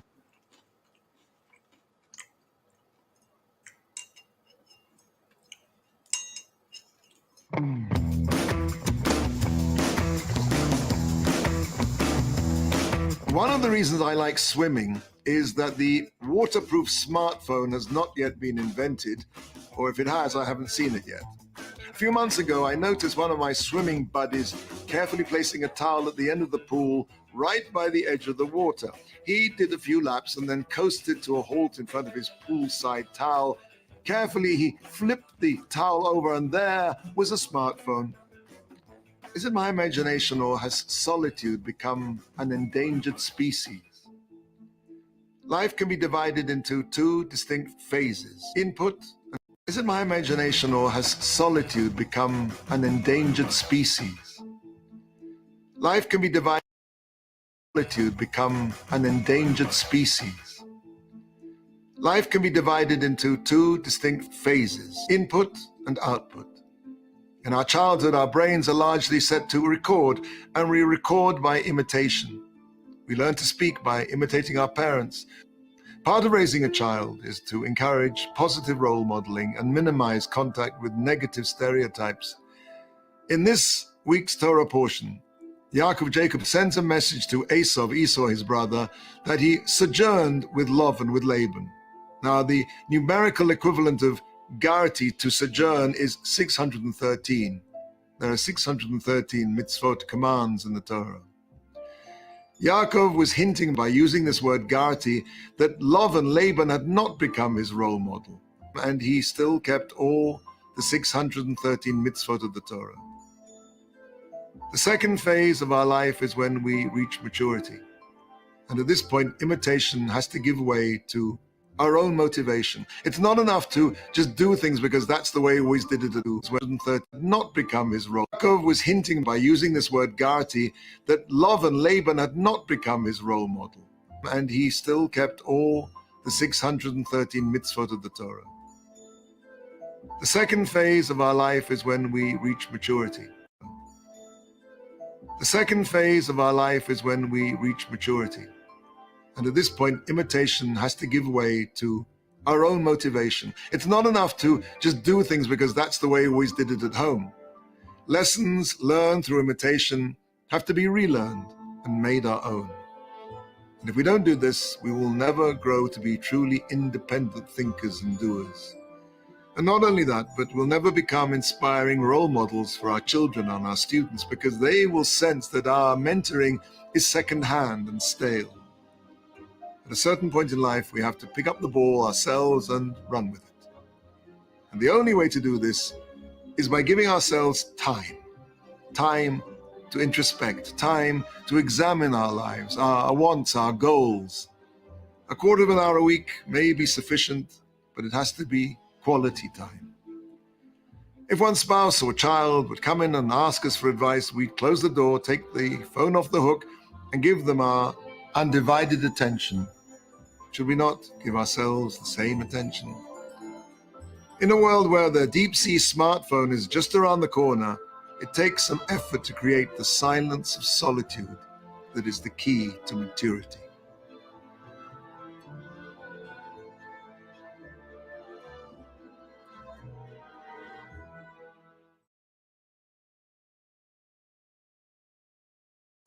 Interesting. Yeah, I mean, that's, dude, we're so connected to our, wireless devices. It's like we have an invisible wire that connects us to them. I was going to say he's behind the times because I had a waterproof smartphone several years ago. Yeah, but you're not really supposed to put them underwater, are you? Well, it's supposed to be it says it's waterproof up to 30 minutes, up to 30 feet in water. Yeah. I don't know. I just feel like eventually there will be a phone that literally you can leave it underwater and it'll be fine. I don't know. I would be surprised if you put it in the proper case, you can do that now. One of the reasons I think is an issue is that people aren't comfortable with themselves anymore. And that's one of the reasons why they're so used to distractions. They don't know what to do with themselves if they don't have any distractions. Tag. Yeah, I think you're onto something. So, hey Zero, I put a link to join in, so if you want to hop in. So let's get started. I just need here. So, Baruchu et Adonai Amvorach, Baruch Adonai Amvorach leolam vaed. ברוך אתה אדוני אלוהינו מלך העולם אשר בחר בנו מכל העמים ונתן לנו את תורתו ברוך אתה אדוני נותן התורה.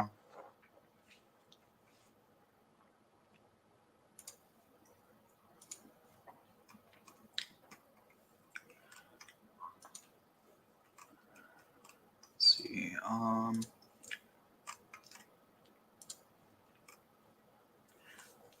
see what are the different translations before we start.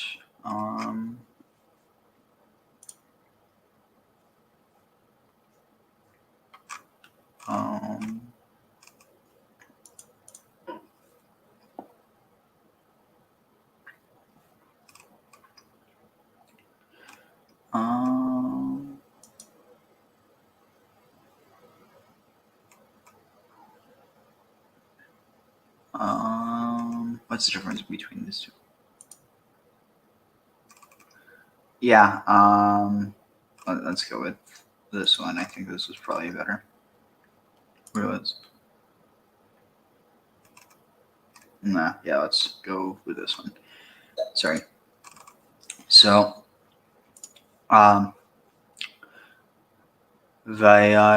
וישכם לבן בבוקר וינשק לבניו.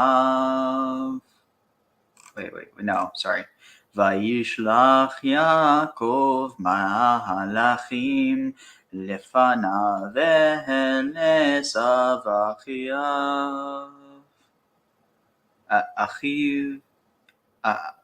אחיו ארצה שעיר שדה אדום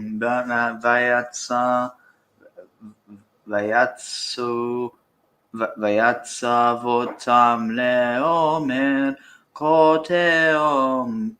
כתאמרון לאדוני לעשיו כה אמר עבדך יעקב עם לבן גרתי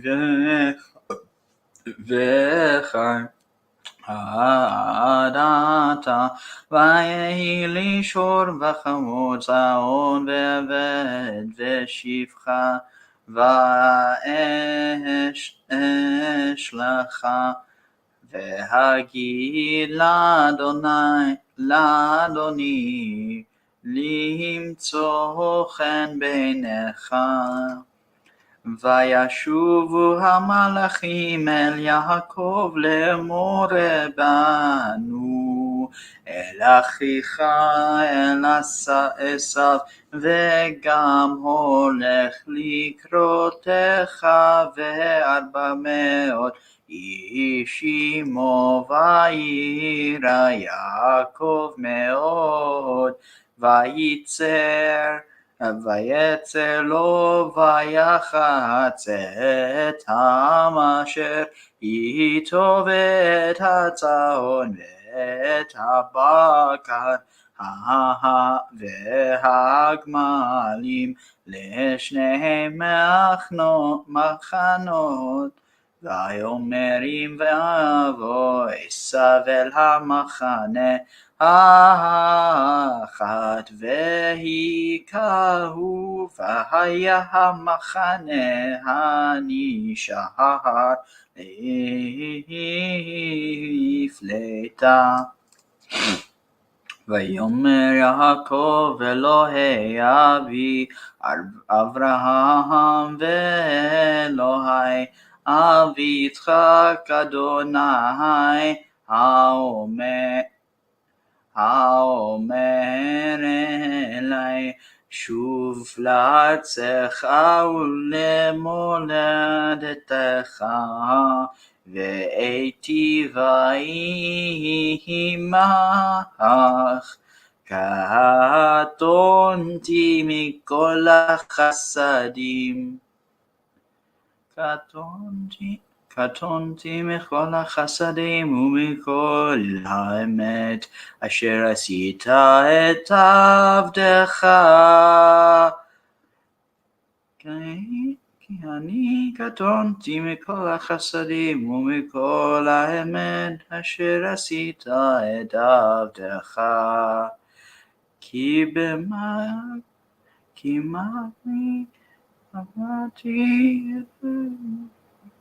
No, that's a different part.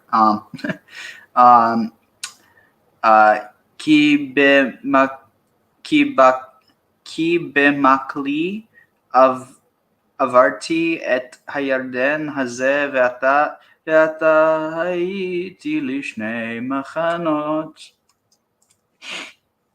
הצילנו נא מיד אחי מיד עשיו כי ירא אנוכי אותו פן יבוא והיכני הם על הבנים ואתה אמרת היטב היטיבי עמך ושמתי את זרעך ככל הים, אשר לא יספר מרוב, וילן שם בלילה ההוא, ויקח מן הבא מידו מנחה לעשו אחיו.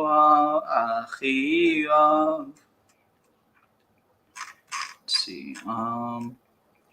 And Yaakov sent. Wait, what? Okay, this is interesting. Look how this translates this. This is a bad translation. And Jacob sent angels before Esau. No, this is sent messengers. So let's find it in a translation that renders it as messengers. It'd be one thing if it just rendered it as malachim, but let's see. Yeah, I don't think the intended takeaway is that Jacob was commanding the angels around. Honestly, I would like that interpretation. It's pretty cool. Oh, I like it. It's really cool. I just don't think that's the intended one. Oh, this is good. Wait, what?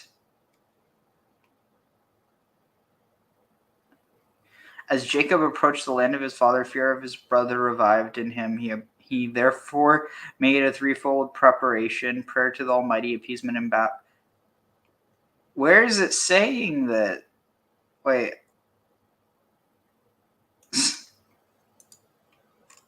Wait. I think they might have read that into it a little strongly. Oh, maybe this might just be giving context. That might be it.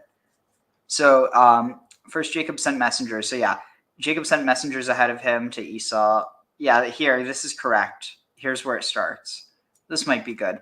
And he commanded them to say thus, Tomrun, thus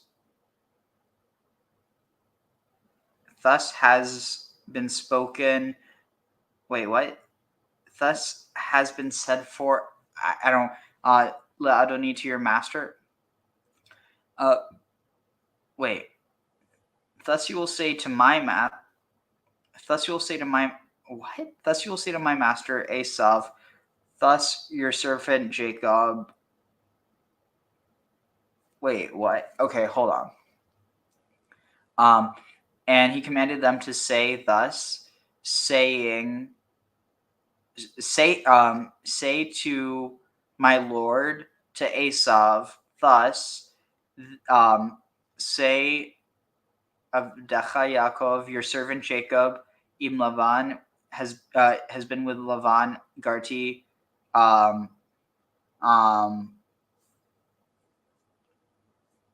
wait.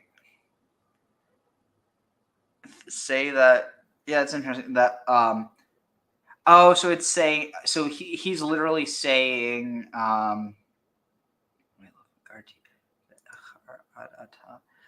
so he's telling them that to say that Jacob your servant, even though he's Jacob, so he's speaking in the third person, then he's saying to tell them that that Jacob has been with Lavan. And now he's saying, I lived with the Echar and delayed until now. So like I lived with him up until now. Let's see. Oh, this is, so what they're doing is they're basing this on commentary. So hold on, I'm going to get rid of that. Not that I don't like commentary, but I'd like to know what it's, I mean, given I'm translating myself, it's nice to be able to look back on it. All right, this might be good. All right. And I have, wait, Vayhi short. And so it'll be for me, wait, what? And it has been for me, and I have had ox and donkey, wait, chamor, yeah, donkey, flocks and flocks. Wait, so Owen, flocks and Eved. Oh, I was thinking of Edri, which is another type of flock, but Eved and servant, Veshivcha and like maidens, Ve'eshlacha, and I have sent. And so I send. I've sent to tell to my Lord to find favor in his eyes. And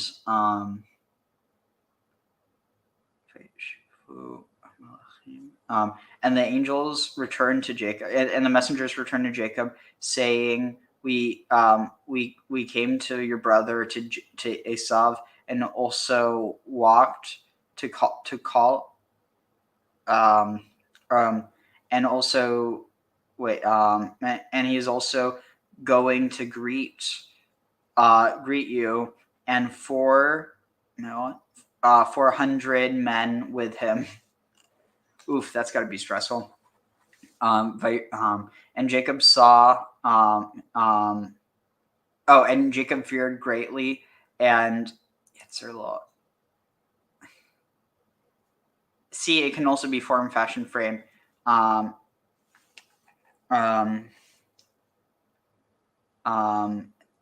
in this case, it was and he was distressed.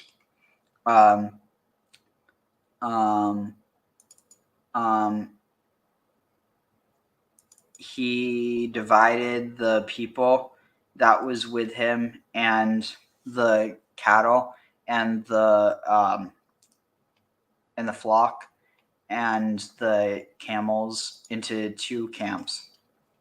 And he said, if Esau comes to this camp, to one camp, and he strikes it, but there will be the camp that remains to flee to, or that escapes. And Jacob said, God of my father Abraham and God of my father Jacob, Yehovah,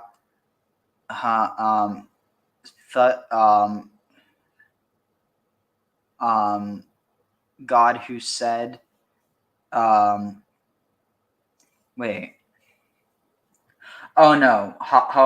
Eli, not.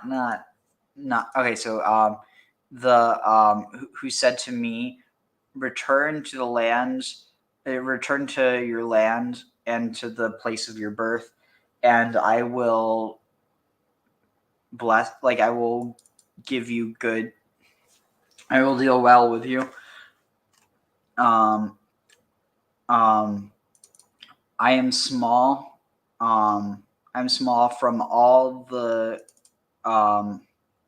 katonti.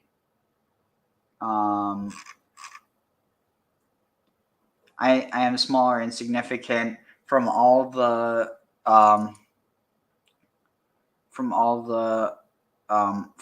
kindness and all the truth that you have done for your servant. That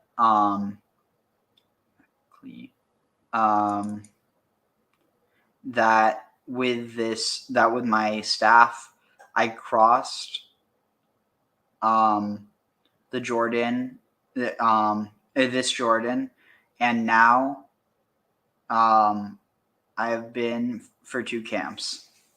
So he's basically it's basically saying he doesn't trust in him, but it's interesting. Please save me from the hand of my brother, from the hand of Esau, because I fear him, lest he come and he strike me, mothers upon their children. Okay, that's really eerie that this, and I mean, I guess you could argue that, if there's ever a violent conflict that happens during this, I don't know, it just feels especially eerie. You know what I mean? Yeah.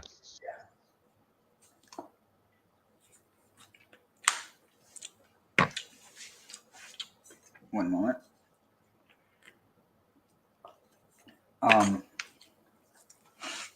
Let's see. And you said, but you said, you said, yeah, Amarta. No, but you said, Hetev Etiv, I will certainly like boon you. I don't know how to like. I will certainly do good by you, and I will place your seed. Oh, I will set your seed like the grains of sand, or like the sand of the sea. That cannot be counted from its multitude. And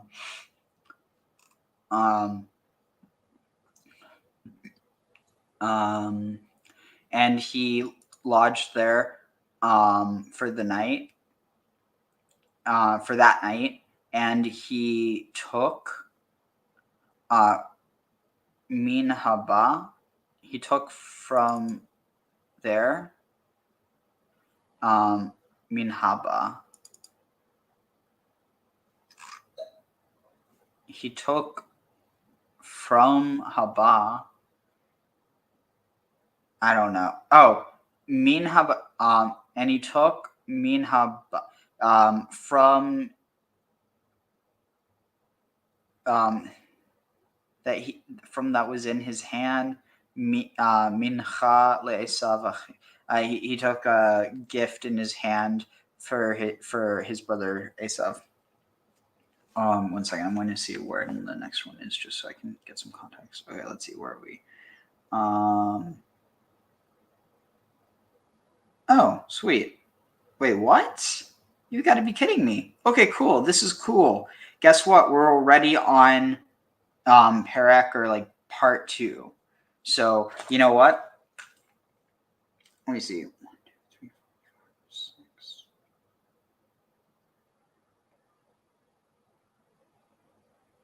Oh, sweet.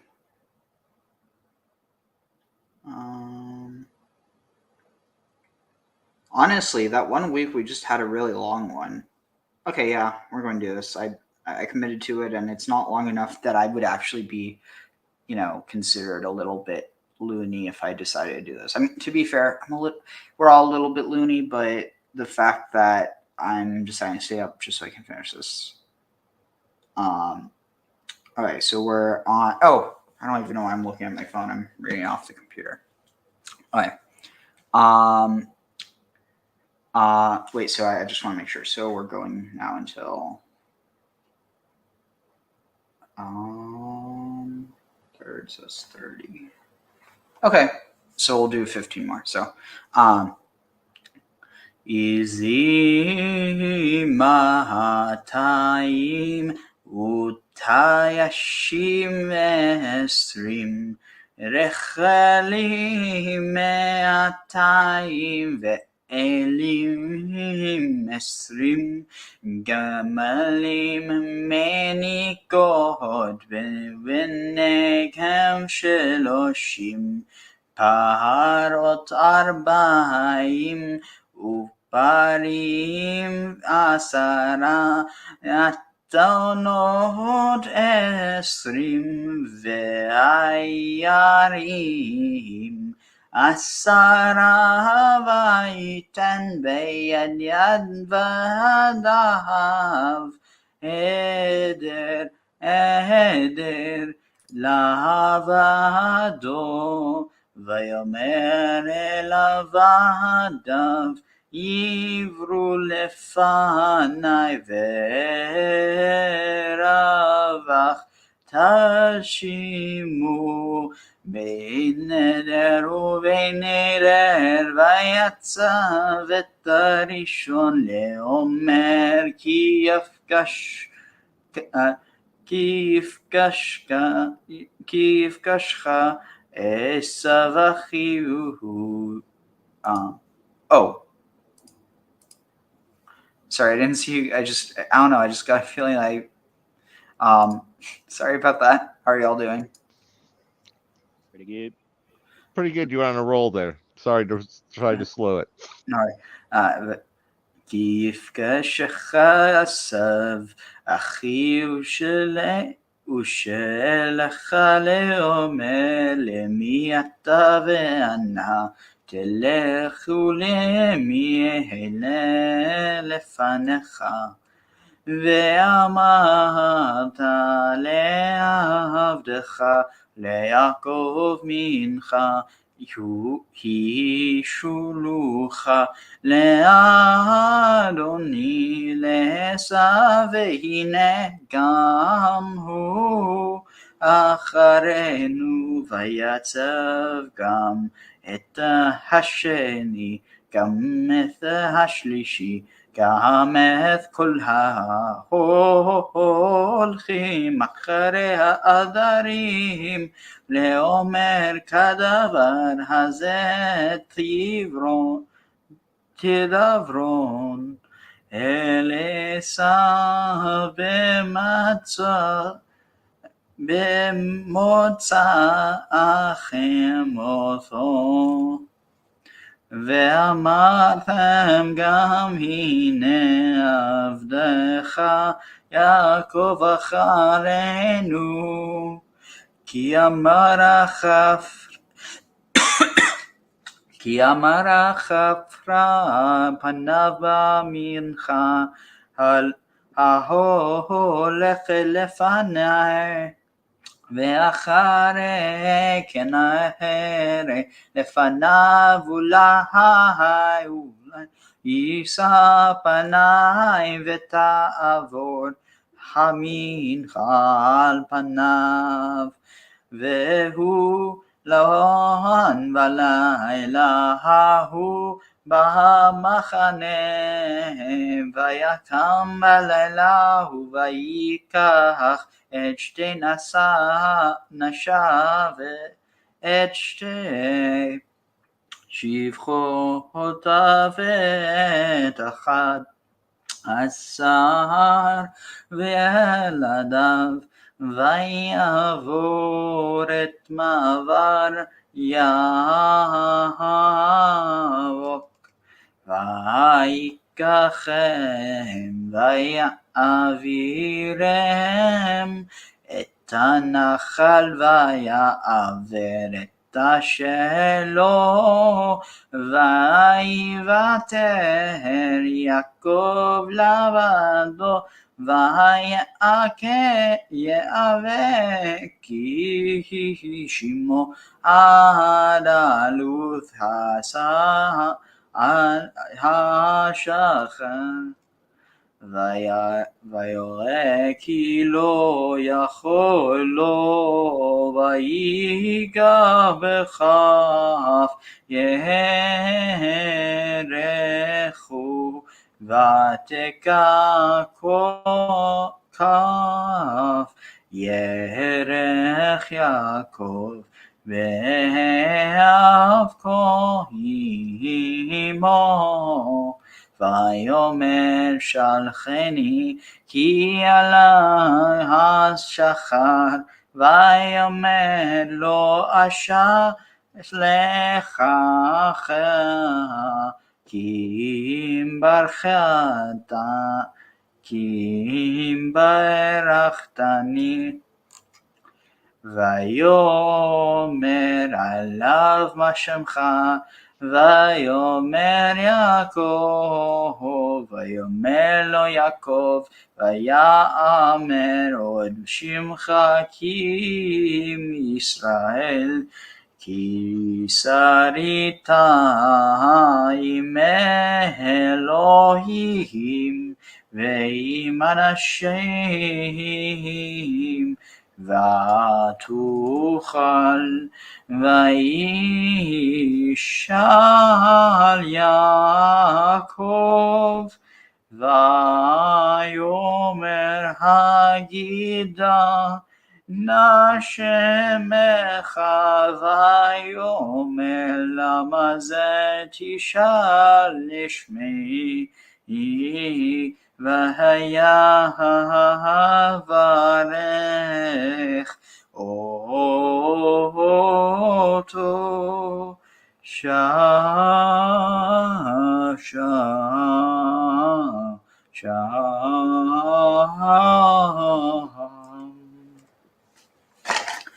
So,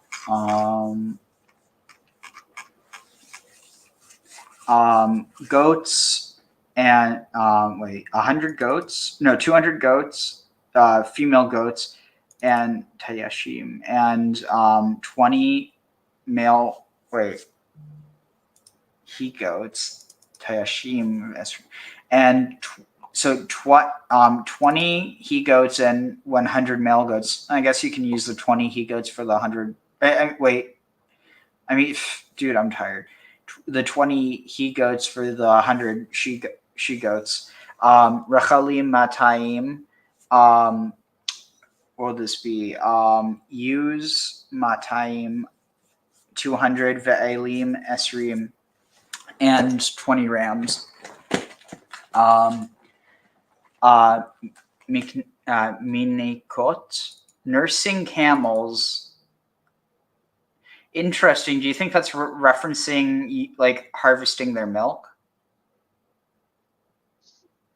I would say so, yeah. Or also definitely indicating, female camels of breeding age. Certainly.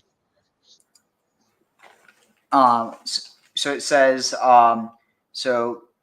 camels, like camels from or for nursing, and their sons, and their children, shloshim, and their young. It's interesting. It doesn't even say children. It like deliberately it deliberately doesn't use language that would humanize them to the point of making people uncomfortable about killing them. It just says young. Again, maybe actually, now that I think about it, the word would be the same no matter what. So in Semitic, it wouldn't matter. This is actually just a choice of the translator. But I'm tired, so I forgot about that. So nursing camels and their children, 30 of them. Is that saying 30 nursing camels and they're young? Is it just implying all the young? How do you know which young is of which? Like, parot, heifers. So 30 of the camels, 40 heifers, and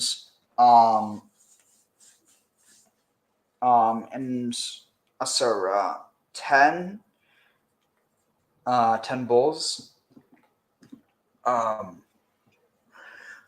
What's like a donkey, but a female one, connected with onomancy, with like like donkey prophecy, which was apparently a huge thing in the ancient world. Don't ask me how,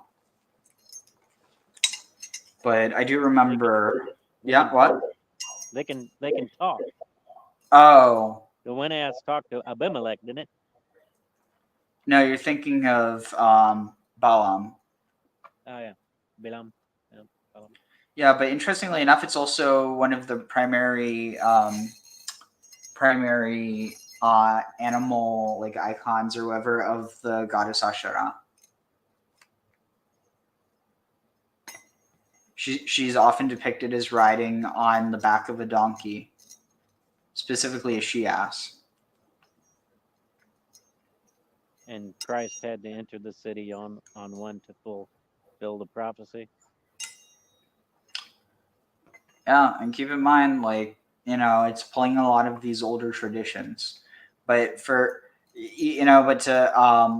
I forget how it gets interpreted in Jewish tradition, because it's not like a super key thing. But in Christian tradition, they're like, well, he rode in on a donkey because he was coming as a servant, not as a king, and that's why nobody recognized him. But when he comes the second time, everybody's going to... It's like one of those things where it's like, okay, if he comes the second time and everybody recognizes him, then, why you got to be so uptight about it now? Well, it was even that he sent somebody to go find the ass. He said, "There's an ass over there. Go get it, so I can go into town." So it was like to fulfill a prophecy. You know what I mean? Like it wasn't like he was already on a donkey. Well, it's interesting because Ashura uses the same language. She tells Kudshwa Amrar, was it holy and most blessed one, that to saddle her. I'm not joking. To saddle her ass to holster her donkey so that she can and then lifts her up onto it. Anyway, let's see. So where are we at? Otna Esrim. Wait. So Asara Otnot. Wait, no. Otnot Esrim ve'ayerim Asara. That's interesting. So it says ve'ayerim he asses, male asses, but here it says colts. I wonder why it translates it that way. So 20 she asses and 10 asses. You know what? Ooh, dude. You know what the difference between a she ass and an ass is?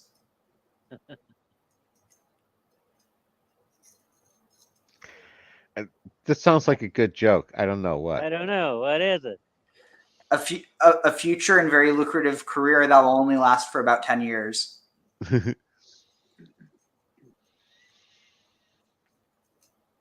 Actually, now that I think about it, technically speaking, I don't know. I guess it could actually apply. Whatever. You know what? I thought it was a good joke. You know what? I'm too tired to make decent jokes. So you know what? Cut me some slack. So never assume. That was very good. So let's see. And he gave in his hand to his servant Eder flock or herd by herd. Oh, that's what Eder is. It's a herd, not a flock. Eder herd by herd, levado, by itself. Vayomer, and said to his servant, cross over to the Lepanai Veravach. Interesting. Okay, this is fascinating. So look at this. So Revech, the root is Resh, Vav, and Chet. Now, it tends to be that, so with Yud, Hey, and Vav, you can, I'm not saying you can just you can't just change them, but generally, so say you have the word so this word Revech, basically Yud, Hey, and Vav. Those are the three letters that are used in the name of God, which is 4. You have Hey repeated twice. But if you switch it around, the context is so similar, and there's a lot of mystical things that people draw of that. But notice this. So Revech means space, interval, respite, or relief. So now, do you know what Ruach means?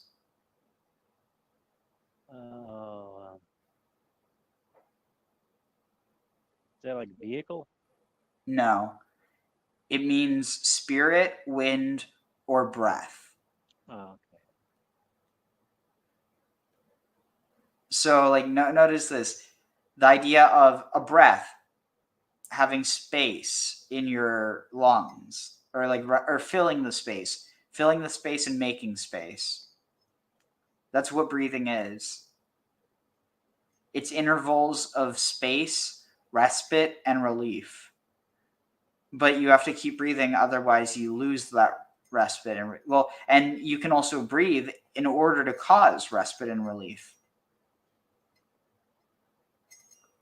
I don't know. I think this is just really interesting how that's connected. Does that relate to the oxen or something? To the what? I seem to recall something that relate over to what Rebecca's root word from a few oxen or something? No, that's ravak. Whereas this is revech. But I understand why you thought that. I'm impressed that you remembered that. But yeah, I think it means like fatling or something, or like nursling, like a fatling ox or something. I might be wrong. I think it was supposed to be like 3 pair or something like that. What was that? I think it was supposed to be like 3 pair of oxen or something. Oh. Or 3 of one of the sexes or something. Yeah, we could look it up after. So, before crossover before the place. Virevach tasimu bain eder, and cause there and leave space between between herd and herd. Wait, between herd and between herd. What's tasimu then? Place them. Leave room. Place room. Interesting, because this sets that to extend compassion. Wait, is that a figure or is that an example? Apparently, to set can also mean to extend compassion. Oh, like to set the. Okay, I think it's a contextual thing. Right. And he commanded the first. It says first group, but the first saying, because you've got Shechem, Pagash, because you have met, because when Esau meets you, when Esau, my brother, meets you and asks you to, and asks you, saying, for who are you? And ve'ana telech, and why? And please tell and please where you go, like tell me where you go, and to who ele lefanecha, to who these are lefanecha for. Wait, to whom do these ahead of you belong? I don't know. The things ahead of you, because it was like a caravan. The amarta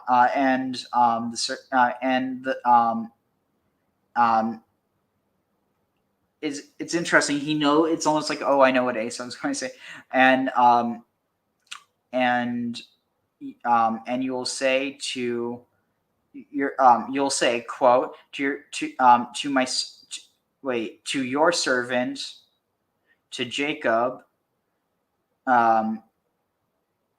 it's a gift that he has sent to my lord, to Esau, and behold, he also is behind us. So he's telling him that Jacob's behind him, and he commanded also the second. It's interesting how here it says second, only translates as a second, doesn't say, second group, but commanded the second, also the third, and also all those walking after him, ha'adarim, the herds, ha'adarim, yeah, ha'adarim lamor. Oh, behind the herd, saying, Kadavar Hazab, this thing, Tidabrun, that is being spoken, or this word that you, that is, to this word, you will speak to Esau, b'metzachem, when, when you find when you in your finding of him, okay, and he also said, behold, your servant Jacob is after us, For he said, Achafra, I will atone his face. V'mincha, I will atone, or I will repay his face in a gift that is going before me. And after that, Ertze Panav, and after that, when I see his face, oh my god, it feels like that's when I see his face. Maybe I will lift. Yisapanai, Ulai Yisapanai. Perhaps and I will see his face. Maybe Yisapanai, he will lift my face? He will lift up my face. That doesn't make sense. Or be gracious to me. Oh, it's saying that he won't cause me to look down. And the gift crossed over upon before him. But he lodged at night. He lodged that night in the camp, and he arose in the night, and he took two women, or two. Well, in this context, it would be. I'm trying to think.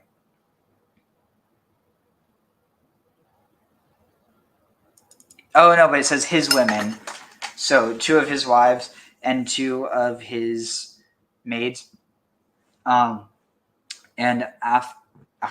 one, and 11 children of his children, and they crossed the Ma'avar Jabbok, the crossing of Jabbok,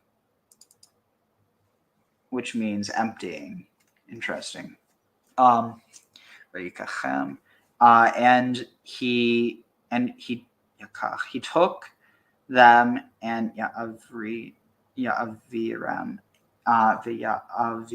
and they crossed the Nachal, the wadi, or the river. It's a wash. Sometimes there's water there, sometimes it's not. And they crossed that which was there.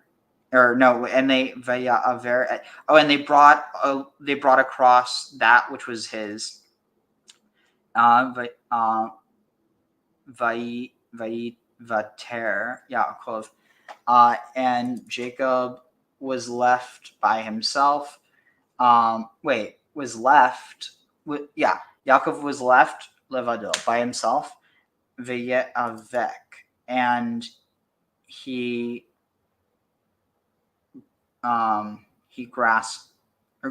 wrestled, ish imo, a man with him, ad alot, until ad alot hashachar, until the rising of the dawn.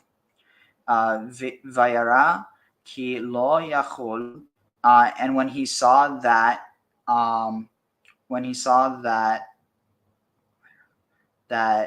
he was not able to yaga. What is yaga? He was not able to touch or to strike him, bekaf yerecho, by the palm of his. When he saw he was not able. Oh, yochal, here it's saying is prevail, or able, prevail, overcome, endure. That he was not able to overpower him. He touched bekaf. He touched in his hands yarecho. He touched in his hand his thigh, vetaka.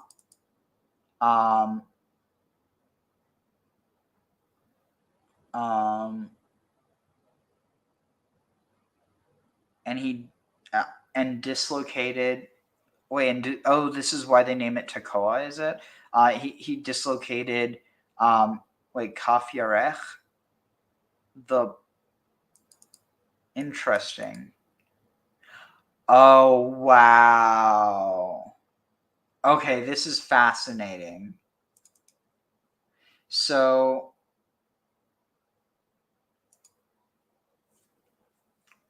the literal translation here is, and when he saw that he could not overcome him,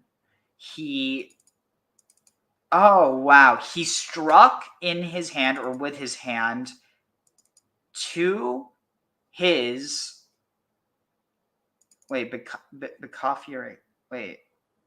Yeah, so no, here it doesn't say his hand. So when he struck in hand, his, here it's not referring to Jacob, it's referring to the man. He struck Yerecho Yarach. He struck his thigh or his loin. Viteka. Holy shit. And he dislocated kaf yarech. He kaf, palm, hand, sole, palm of the hand, hollow or flat of the hand. Power. No, I think I just listen to this. Apparently, it can also be handles as bent, pan vessel, hollow objects, bending objects, bent objects of thigh joints. I feel like there's something else going on, but it's not dealing with joints. So notice this, power. So if we render this here as power, and okay, wow. So and when he saw that he could not overcome him, he struck in, or like it's saying where he struck the power of his thigh, in other words, his balls, viteka kaf yarech, and he dislocated the power of his thighs. Wait.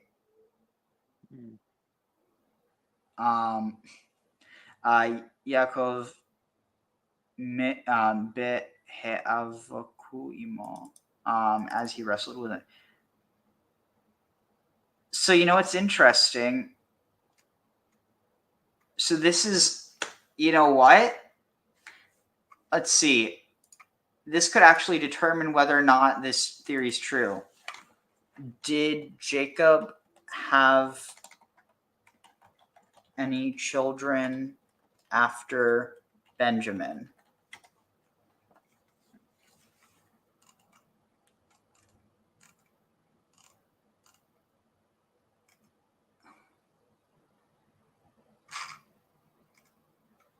So this is really interesting. Do you think there might be anything to that translation? No, I think you could be onto something. Go ahead, Zero. Let's see. Was it Kronos, and with the size was emasculated, was yeah, his junk drops off and I think froths up his Venus out of the ocean or whatever. Let's see. It was an overthrow of the older father god. Let's see if I can. Let's see. Did Jacob have any children after Benjamin?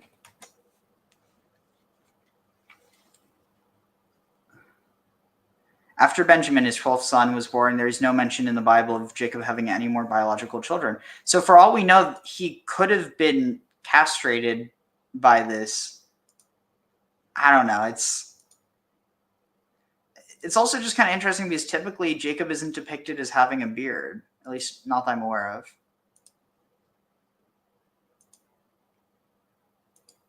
But and is this where he's actually wrestling with God? Is that what this is? And then he's emasculated? Well, see, that's the thing. It doesn't actually say that it's God. It's implied because he can't overcome him. But at the same time, why do you automatically assume that the first person that you can't overpower is God? And So again, that's that's all where. just Oh, go ahead. Well, that's all just laid on top of that story then that this guy he wrestled with, or I guess there's the reference later of what Israel means, wrestled with God. Right. And that's why one of my potential takes was the idea of wrestling with yourself, because that's somebody you can't overcome. Let's see. Yeah, that's what it always kind of seemed like to me too, that it was like a psychological, again, another one of these things where it all just happens in his head in a way, and that he's fighting himself. And if you spiritualize it, is he's essentially, wrestling with his guardian angel sort of concept, his higher self. Let's see if I can find anything. So commentary. So this is where the whole idea that like of his like sciatic nerve or whatever. Let's see. Bekaf Yerecho, his hip joint. He tried to dislocate his hip joint, hoping that this would cause him to fall down. The angel touched in a manner which twisted his hip joint. They could not overpower Yaakov. Oh, interesting. So here it's saying that the angel realized that he couldn't overpower Jacob, and that's why he did it. Uh-huh. Let's see. Does he walk with a limp after this? Who resets his hip? He touched the hollow of his thigh. What if it's talking about the hollow in between the thigh? Well, it's still that kind of groin point. Yeah. Was strained vateka, was strained in similar to teka, be moved or removed. Yeah, remove the power seems a little more than just dislocating a hip.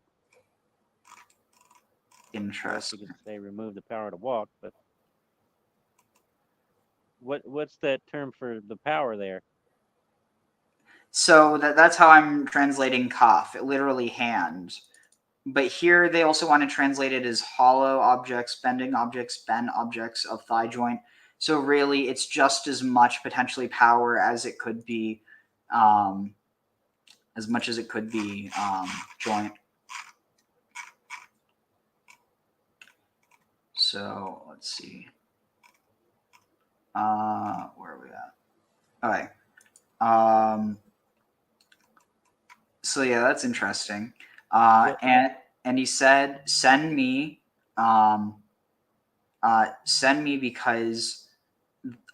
because the dawn is rising." And he said, "No," and I would and he said, "I will not send you, or I will not release you until if I will not release you, because if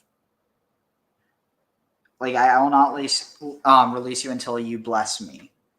And he said to him, "Ma shemcha, what is your name?" And he said, "Jacob." And he said, "You are not Jacob, yet Amer." He said more. Wait, you are called Jacob, or you will be called Jacob no longer. Your name will be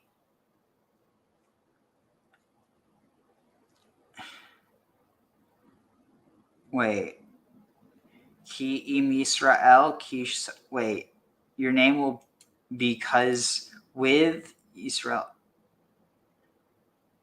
No, because if Israel, because wait, here it says, but Israel, im Israel, but. Okay, this is interesting because I wonder if at one point this im Israel was actually em Israel, the mother of Israel.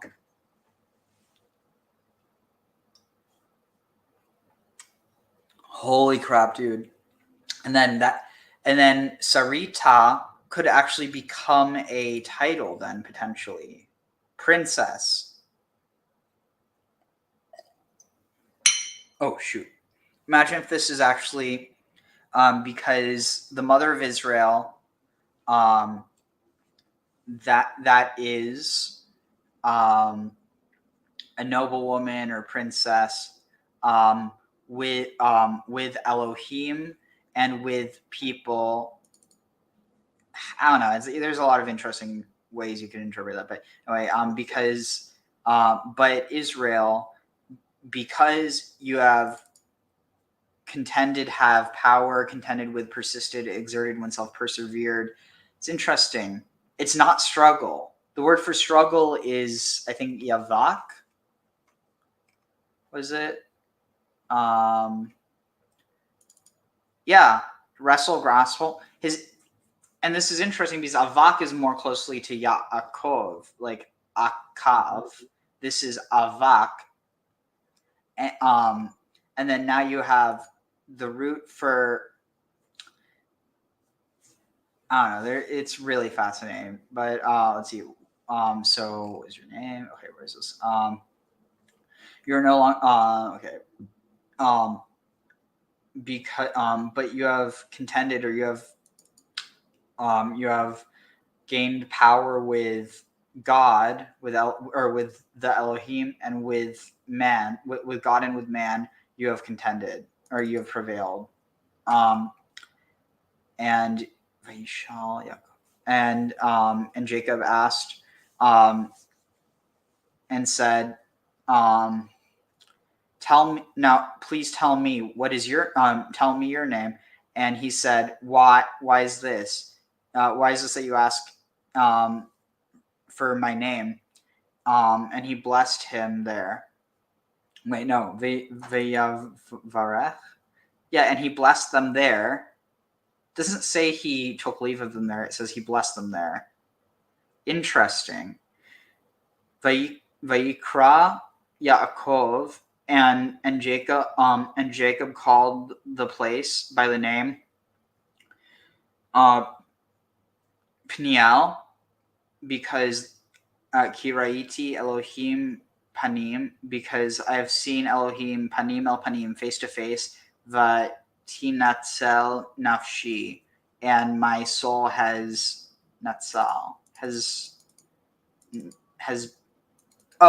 been preserved, rescued. Interesting. And here it doesn't say this is God. Here this translates Elohim as divine being. That's pretty interesting. And the figure never answers who it is. What?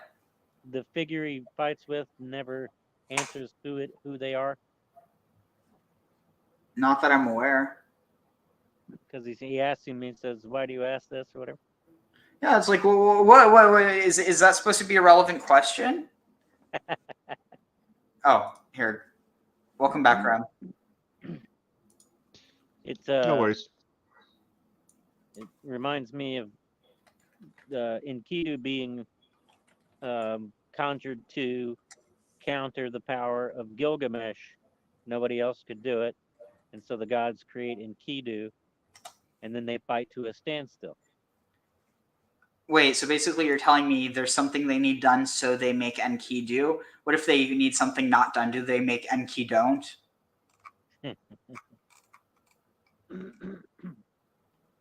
Let's see, what can I find?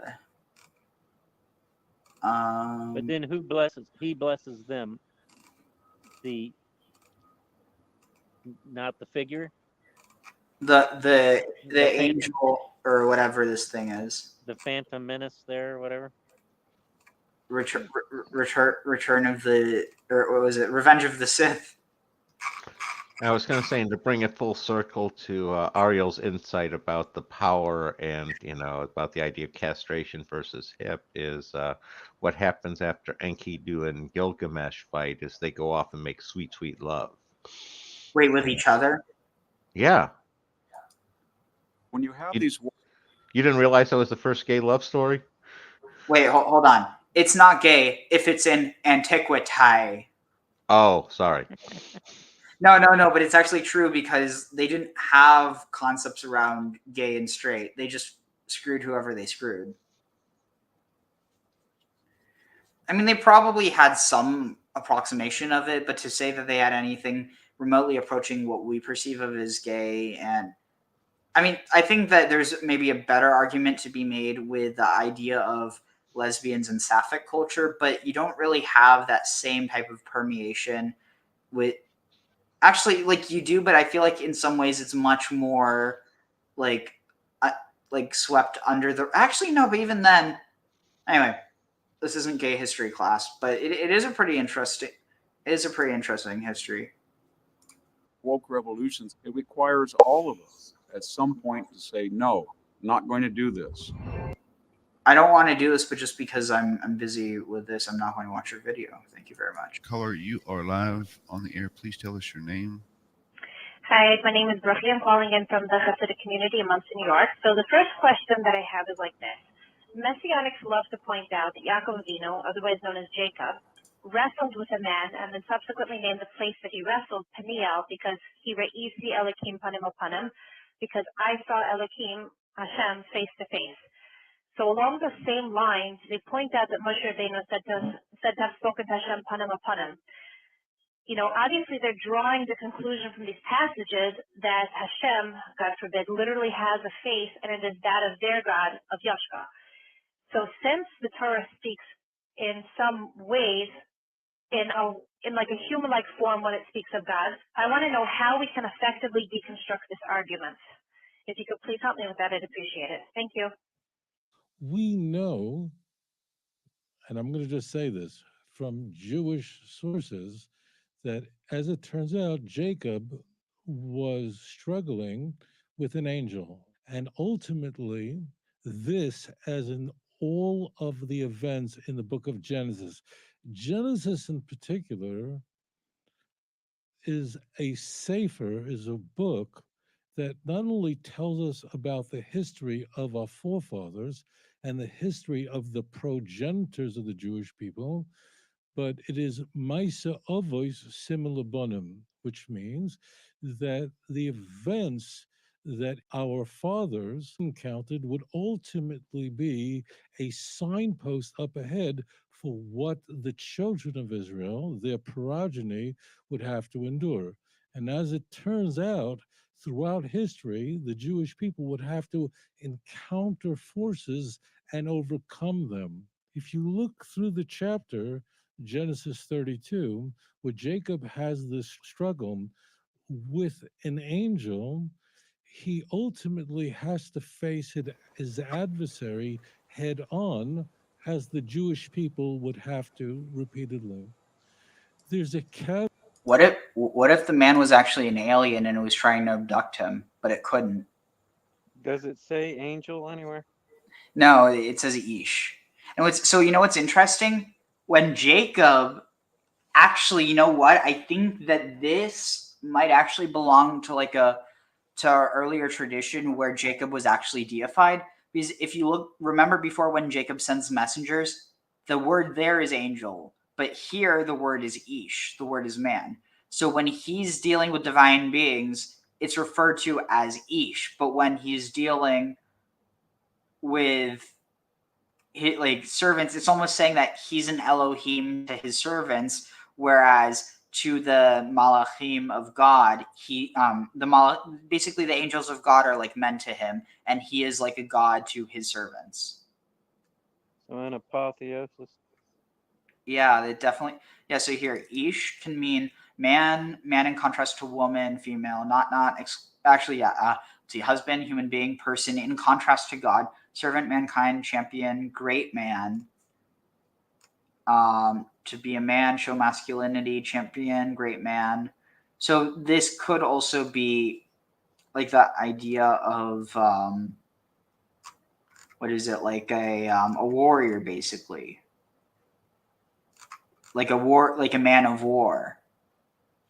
But I don't know. It's interesting. But the word is persevere or prevail. Which word? The Israel. Contend. So like it's almost saying that he will become like, or he will be like, or he is like.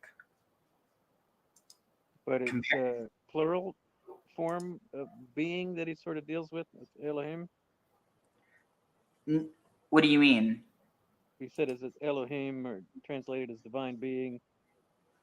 Um, So in a way, if you were reverse engineering, the Jesus Trinity thing, you could be wrestling with Jesus, the son of the Father, the multi-self. well, no, because here it just says Elohim ve'imanashim. It's just saying paralleling gods with humans. And you could view it, it's saying God and humans, but it's either God and humans or gods and humans. Or God. Which also, anashim is the plural of ish. So it's interesting just how there's like the. Anyway. Yeah, I was thinking building off your alien analogy, like he was wrestling with an alien. That then puts a different puts the whole injury into a different context. You could have the first, historical record of an anal probing here. Okay. I think they were going for something the front side in this case. But also the idea of an avatar of a collective. Oh, but now that I think about it, if you read Kaf as the hollow, it could be the hollow of his thigh. So you might be right, Graham.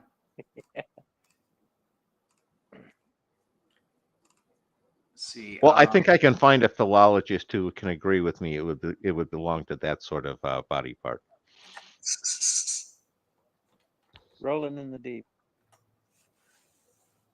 Let's see. Here. I wonder if you know that I want the best for you. Have you ever met an angel? Have you ever seen an angel? Have you ever wrestled with an angel? Yaakov Avinu, after 20 years in the house of Lavan, on his way back to his father, meets up with his brother Esau. And on the way to his brother Esau, he begins to wrestle with the angel of Esau. And after they wrestle, Yaakov basically pins him down, and the angel needs to leave. Yaakov says to the angel, "Bless me." And the angel said, "No longer is your name Yaakov, but your name will be Yisrael. For you have wrestled with God and man, and you have overcome." He then asks the angel, "Tell me your name." And the angel does not respond. Commentaries explain because an angel's name changes depending on his mission, on his job, on his shlichus. However, Yaakov does give a name to the place. He calls it Peniel. And then it goes on to say, therefore the place is called Penuel. Is it called Peniel or is it called Penuel? What's the difference? Rashi makes no comment. He says the sun rose and kasher avar es Penuel. The sun rose for him as he passed Penuel, as he passed that place called Penuel. But really, the place was called Peniel.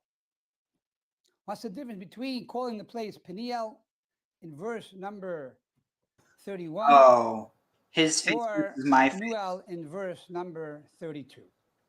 What is the meaning of these names and how do we apply it to our daily life? To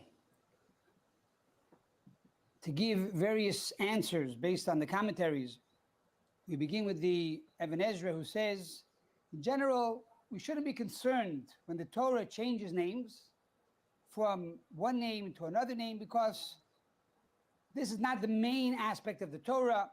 The Torah does that from time to time. It's nothing that we have to be concerned about. Another interpretation is that the letter Yud and the letter Vav, in general, are exchangeable. In other words, grammatically. That's what I was saying, remember? The letter Yud and the letter Vav are very often changed, Hey. and there's no difference really in the meaning. The actual word remains the same, but it just changes what we call the past to the present. For example, we find this by the name Chava, the first woman to be created by God, the first woman of creation. Says the Torah, why was she called Chava? Because she was the Em Kol Chai, the mother of all life. Now, if that is the case, that she is the mother of all life, you should call her Chaya. Em Kol Chai. If that's the case, she shall be called Chaya. Why is she called Chava? So one answer She is, not she was. that the Yud and the Vav are interchangeable. Or, But the deeper answer is that Chaya is past, like Hoya. Hoyve, which is present, is Chava. Chava is present. In other words, she continues to give life every moment. That is why she's called Chava. I have a feeling And you the have same- some thoughts on this, Graham, don't you? Somehow, Well, yeah, I was going to say all of that makes sense. One of the things that jumps out to me is the name of the place being pineal, going with the pineal gland and the inherent association between that and sleep and DMT. Tag. So you're telling me by not sleeping the past 2 nights, past 3 nights, I slept a little bit last night, but I've been missing out on something? The third eye is closed. Exactly. Yeah. Drinking too much fluorinated water. Yep.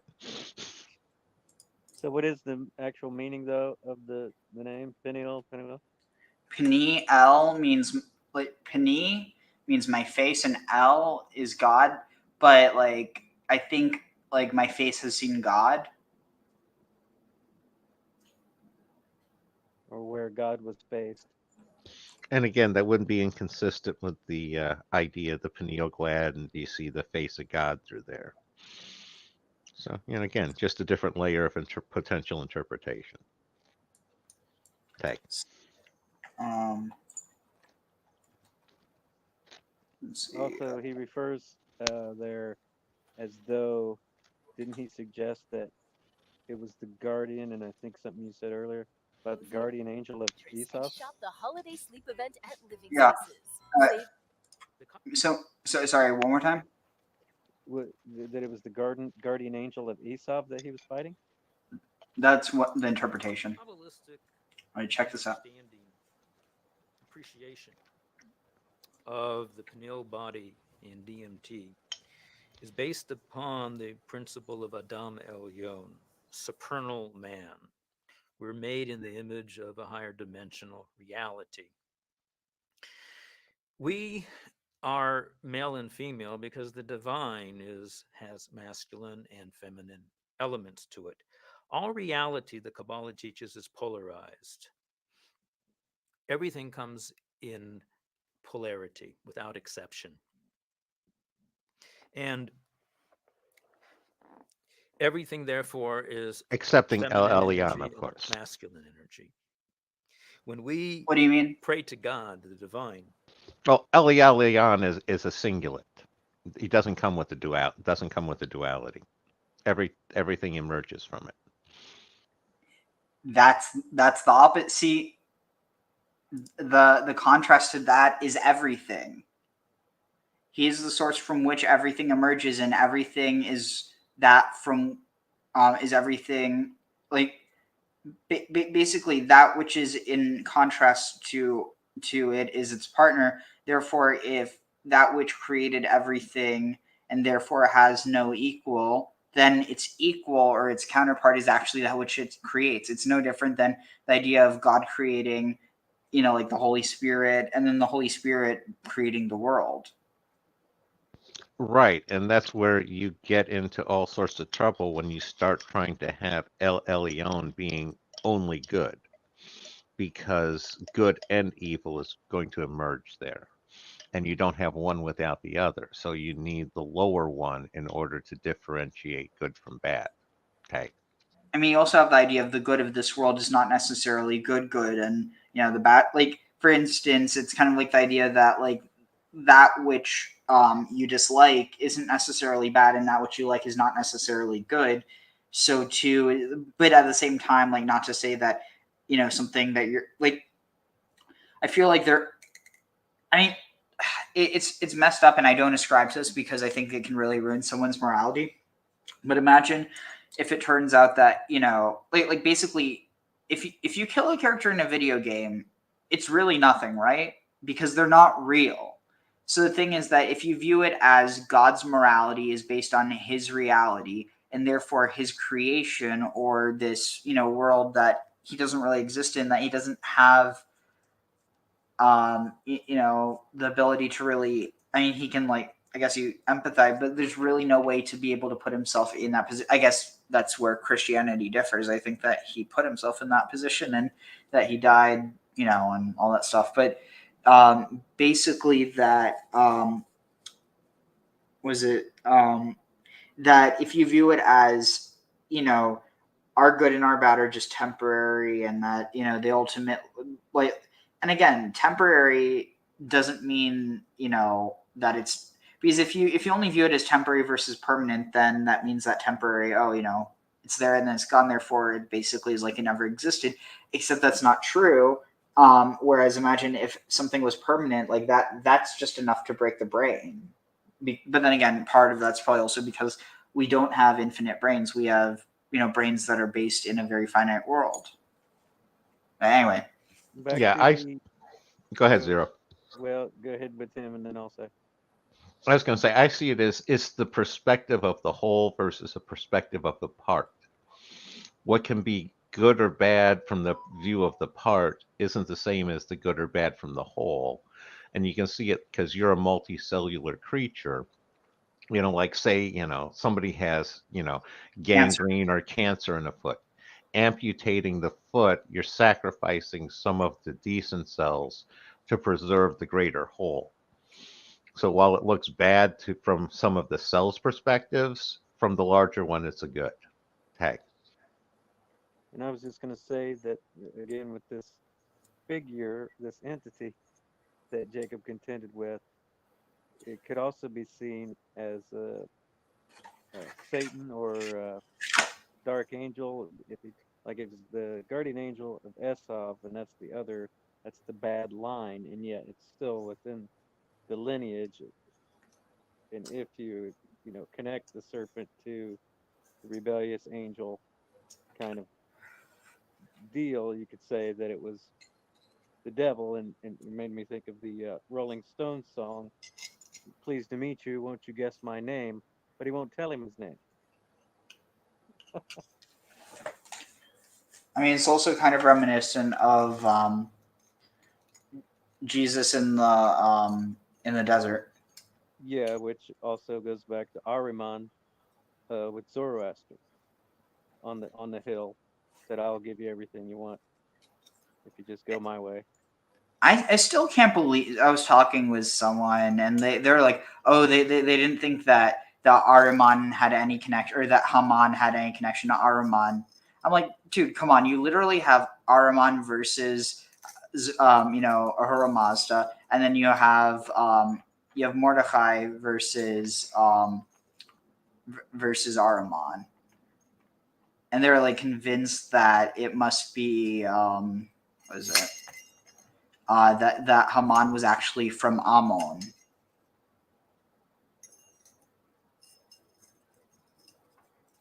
But I mean, as a servant, as some level of it, still an angel of God, fulfilling some deeper purpose, or Well, keep in mind, Satan isn't rebellious in the Hebrew Bible.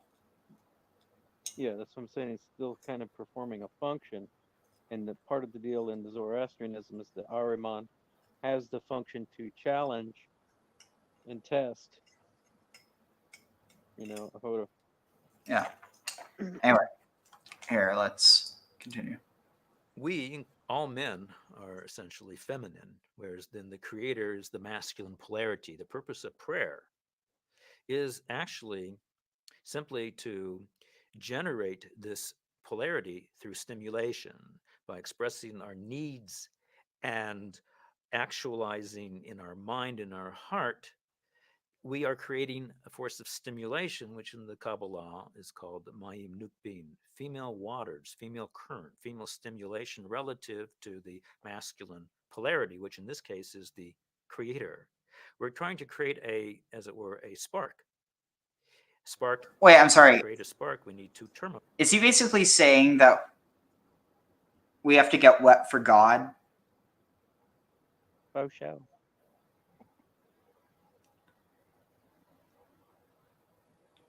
I don't know why, but I have this horrible image in my mind. It's like, what was that one Christian quote where they're, I mean, this wasn't their quote, but it might as well have been, "Get horny for Jesus." Do you know what I'm talking about? That sounds like some of those full quiver people, where as soon as you pop out a kid, you need to have another one. Tag. No. I'm talking about like it was like a free love, but very abusive. Jesus freaks. I think it was the Children of God. They were called. Well, as Anyway. the bride of Christ, The human you is are the to one, make yourself the ready divine for is him. the other. The divine cannot fulfill its function without its corresponding polarity. Within our own bodies, we have masculine and feminine polarity. What this map does in part is simply to indicate to us that relative to the head, for example, the base of the head is the negative polarity, and then the top of the head, the forehead, becomes the positive polarity, and we create Oh, a relationship, wow. a source of So that's the stimulation. reason for to fill in, because it feminizes the masculine part of your head. Once we get that stimulation, I'm sorry, but it's like I don't know why I have like just the image of like, you know, the crazy conspiracy theorists who think that it's Jews that are trying to turn everyone like gay or turn everyone into girls or something. It's like, and then meanwhile you have it like, but only on a spiritual level.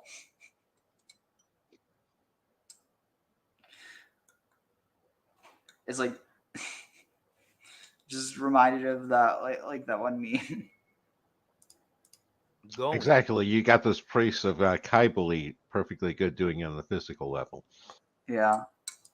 then we enter, according to the sages, the secret city of Luz, the city of light. It is there that we are then able to access esoteric information, the secrets Luz of is creation, almond, the secrets not of the not universe. light. It can, however, only be revealed by one being in touch with one's masculine and feminine. We are made in the image of God. There's no part of us that is not functioning through a polarized relationship of feminine and masculine, whether it's in the head, whether it's in the whole body, whether it's between a man and a woman, whether it's between a man and God, and between a man and a woman and God. The Kabbalah and the Torah teaches that one of the deepest mystical experiences a human being can attain is when a couple directs their consciousness and takes their mystical God. The Kabbalah and the Torah teaches that one of the deepest mystical experiences a human being can attain is when a couple directs their consciousness and takes their intimacy and their sexual pleasure and ecstasy and directs it back to the divine, recognizing that they are but a terminal. Both the Is it man just and the me? woman This in that sounds moment, just like what's it called? Rocky Horror Picture Show. What? No. Graham, you know what I'm talking about, right? I'm Tantric like, sex, kind of like, you know, it's part of in the tantra. kind of, yeah. You know, God the great voyeur in the sky. Yeah, you're having a threesome with the Lord. Wait, what are you talking about? God's not a voyeur in that case. No, it's involved directly. It's a threesome. Exactly. Yeah. Not liking to watch. Actually involved. Well, the funny thing is, like it or not, God's involved. Which can be painful depending, given the size of his member. Oh no, luckily it's the Holy Spirit that's involved, not Yahweh. Oh, okay. Because I was going to say that's a big member. Yeah, it fills the whole the whole temple. Become the negative polarity, the divine becomes the positive polarity, and instead of taking all of that energy for ourselves to let it pass through us and direct it back, then we actually through this process become a part of the redemption process of this is true tikkun ha'olam, the rectification of the world. We actually then become an equal partner. And that's the reason why Jesus, as Christianity holds it, according to Judaism, well, not according to Judaism, but one of the many reasons why Jesus can't be, because Jesus had to have been married. And it's possible that he was, but the Orthodox Church doesn't want to admit that he was. And it's less so about having children as much as it is about connecting with a part of yourself or with a part of God that normally is inaccessible to men. And likewise, for women, is inaccessible to them, the masculine side. And again, not to say that it's totally unavailable, but it's like this idea of the difference between like 5% and 50%. In the creation process and in its final. What?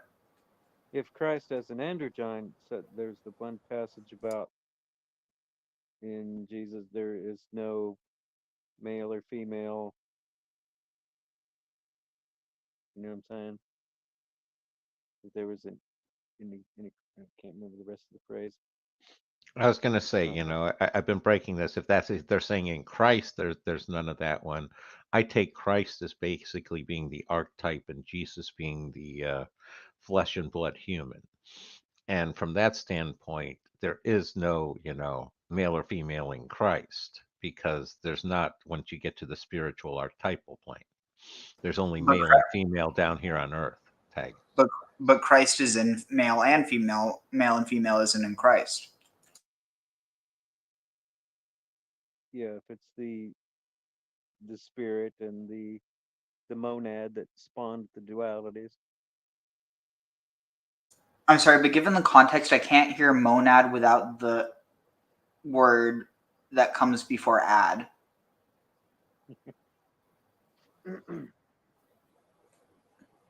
That's your worldlyism. What? That's your worldly carnal component, yeah. Redemption to bring us back to a higher original primordial state of consciousness. And thus, what we have here in the map to the city of Luz, that we have the masculine and feminine polarity being depicted here, showing the route, the pathways that it takes internally within us. This can be utilized during prayer. This can be utilized during meditation. This can be utilized individually. This can be utilized as a couple. This is the primal, according to the Kabbalah, this is the primal template upon which all reality, macro and micro, is functioning. This pattern is replicating itself throughout creation. And in fact, this pattern is none other than simply a pictorial, a graphic representation of the sacred name formula of God, the Tetragrammaton, Yud He Vav He. It's the masculine and feminine forces that are coming together. This then becomes a doorway, a gate into higher dimensionality, into higher states of consciousness, to true enlightenment. This is to follow the path of Jacob, the patriarch. In his great visionary dream, when he entered into the secret city of Luz, He made a connection that had been broken. He reunited the circuits that had been broken, as it were, from the time of the fall and the collapse of higher dimensional consciousness of Adam and Eve.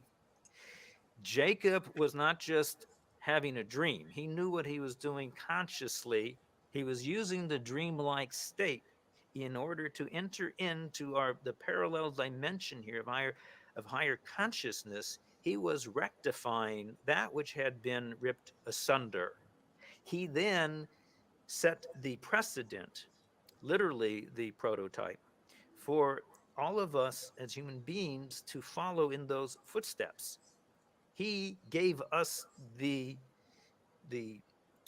clues, the methodology of how to reenact, albeit on a microcosmic level, albeit on a fractaled level, to reenact his encounter with the divine.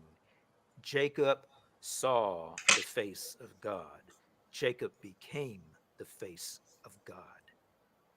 And each one of us has that ability to reenact Jacob's journey from Beersheba to the city of Luz. Keep it. Interesting. I could have sworn there was a better one, but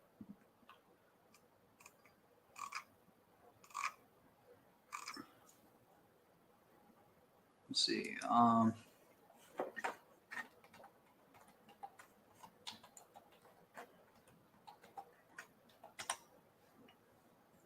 And what was it? The one Cyclops that was fought. What was it? Jason and the Argonauts. Was that the one with the Cyclops had no name? Again with this angel without a name. Interesting.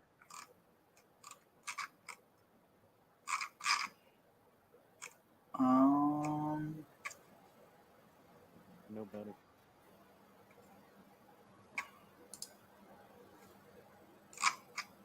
What on earth is this?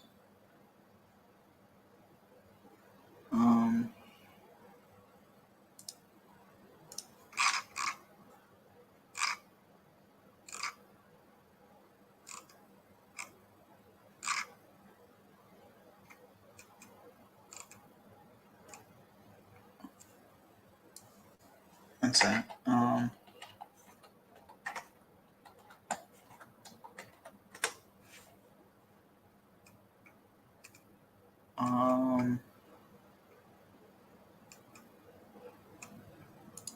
Here. This whole approach, my whole understanding of the role of DMT, and I do believe that this research is nothing less than messianic. It is part of a ancient prophecy. Let me read to you the prophecy. This is coming from the book of the Zohar, which was first revealed in the 13th century.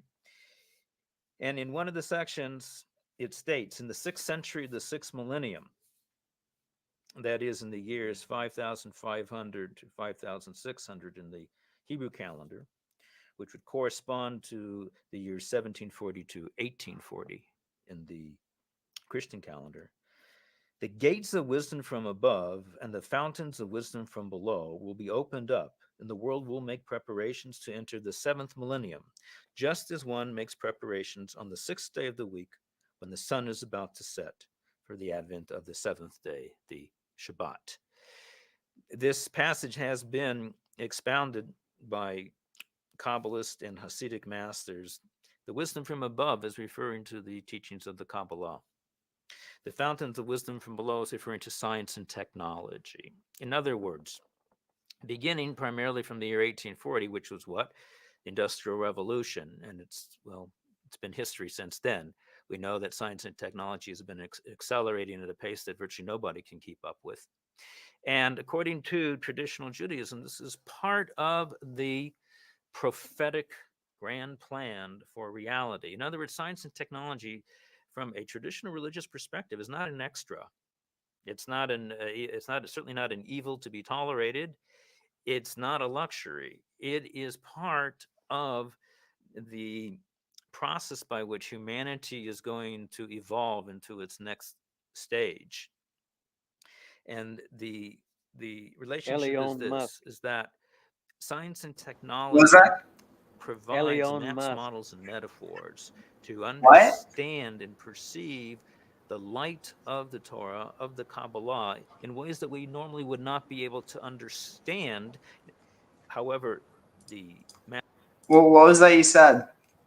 Elon Musk, as in, the brain implant, Oh, the singularity.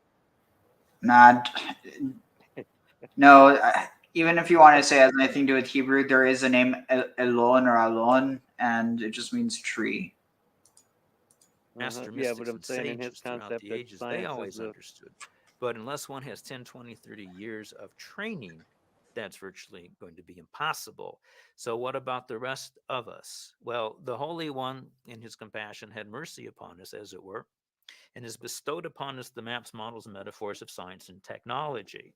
Now, I have been utilizing some of these maps and models for decades in my teaching, in particular, for example, something as simple as the Mobius strip, which teaches us a principle of one surface with two sides, which is referring to is a model to understand God's unity, how there can be nothing here but God, yet there's something else here as well. Yet they make up one indivisible unity. Likewise, the concept of higher and lower dimensionality, as epitomized in the classic work called Flatland by Edwin Abbott over 100 years ago. This enables us to understand what the sages always understood, that we are embedded in a parallel reality here, a parallel dimension, the fourth direction, the fourth dimension. Fractal geometry, which is just coming of age recently, has been the bedrock of the Jewish mind and the rabbinical understanding. And so I believe that the research revolving around DMT and the pineal gland is another example of a model that's coming forth from the well springs from below, referring to the science and technology, to enable us to understand that which has been hidden away in the in Jewish classical literature, waiting for its time to come out. But we would not see it, ironically, without the utilization of these maps and these models. And in particular here, the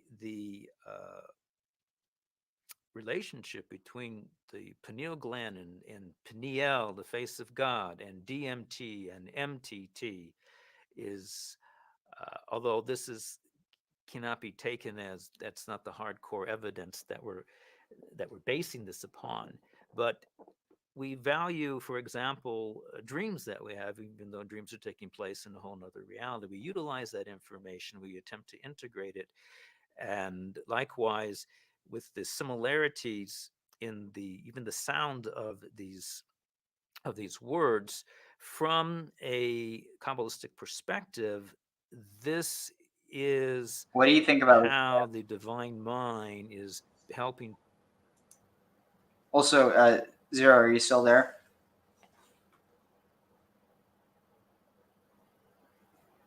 Graham, are you there? Yeah, I'm here. Oh, I just made sure that I don't know if you got timed out. Yeah, Well, no, Zero's the one spinning, not me. I was gonna say, no, this sounds like he's cribbing into my holofractal interpretation of the Bible ground. yeah, it's pretty fascinating. To prepare and seed mankind for the next jump in global evolution. We are a farmer services partner like no other. All right, let's continue.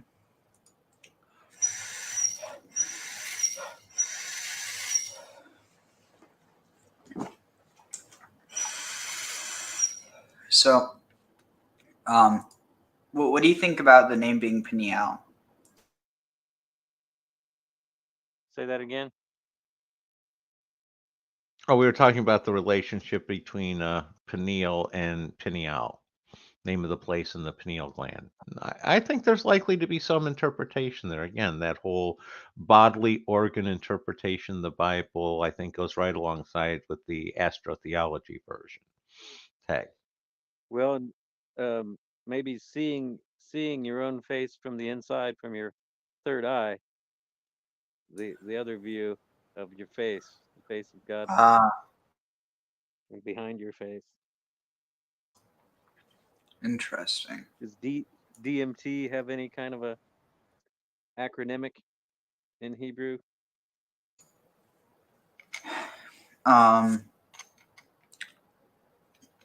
Actually, maybe. Dumb. Oh, wow. Holy crap. So, check this out. Dot or... No.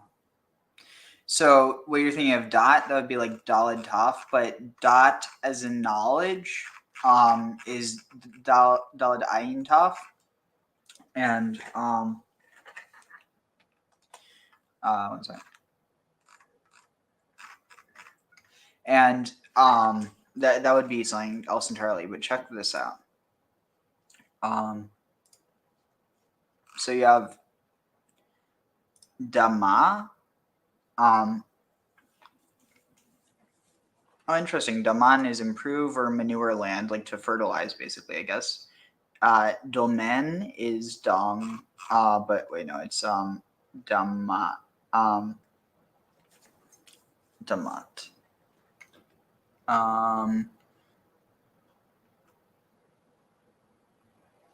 Dama. One sec. Oh shoot! I really have to use the bathroom. I'll be right back.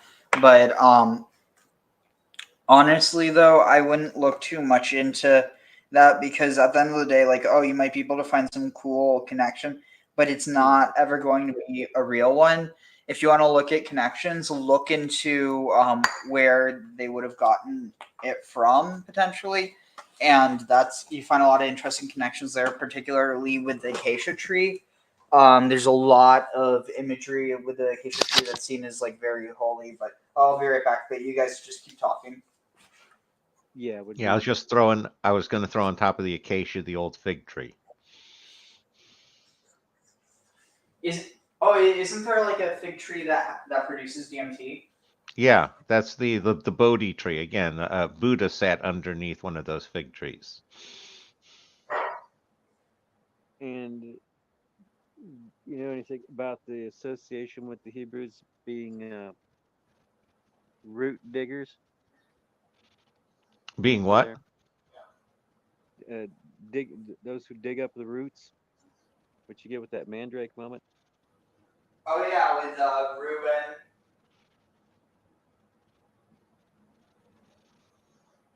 And where, yeah, some of the purple potions.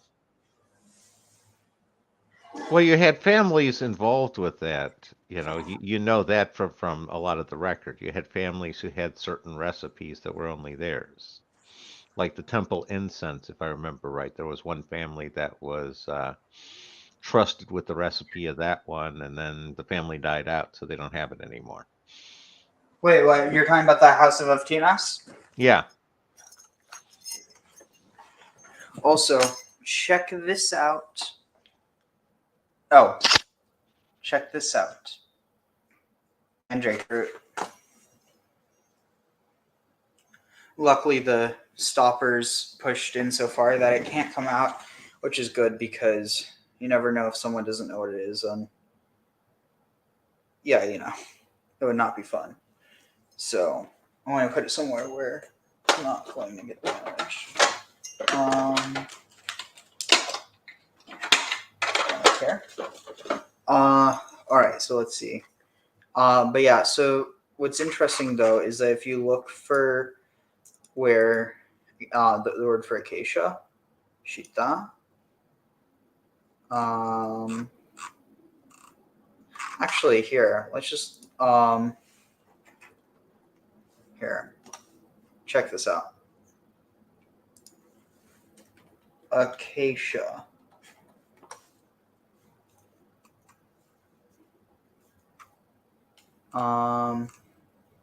You shall make an altar for burning incense, make it of acacia wood. They shall make an ark of acacia wood. You shall make a table of acacia wood. You shall make the planks for the tabernacle of acacia wood, upright. You shall make, poles of acacia wood. Let's see. Ark. And is it thorny?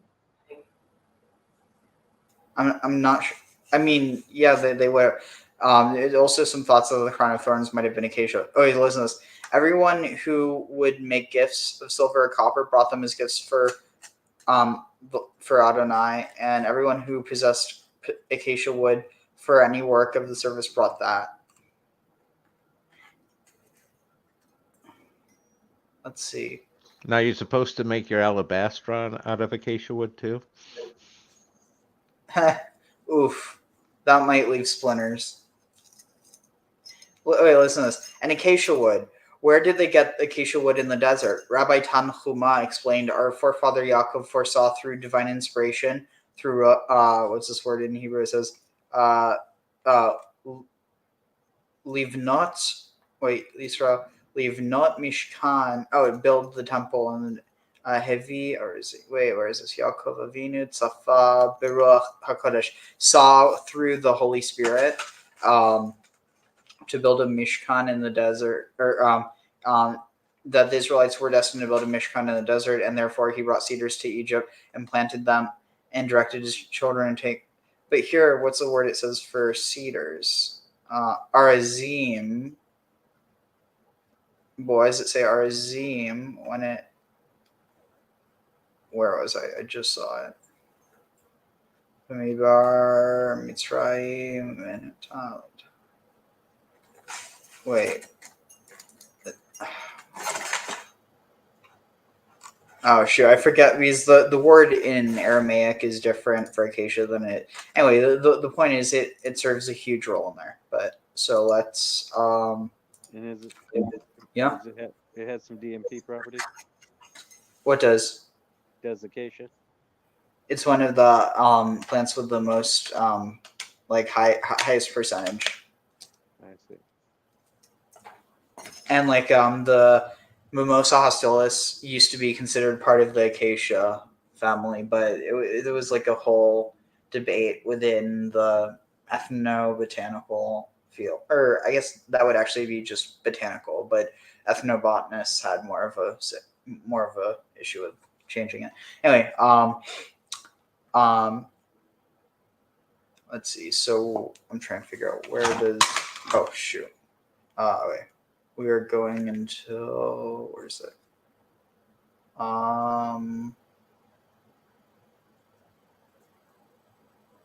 Sorry, I'm trying to. Wait, fifth.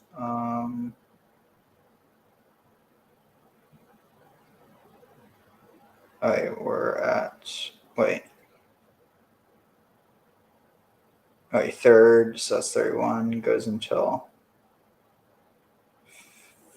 Ooh. 5. Oh, what just? Wait, where'd the?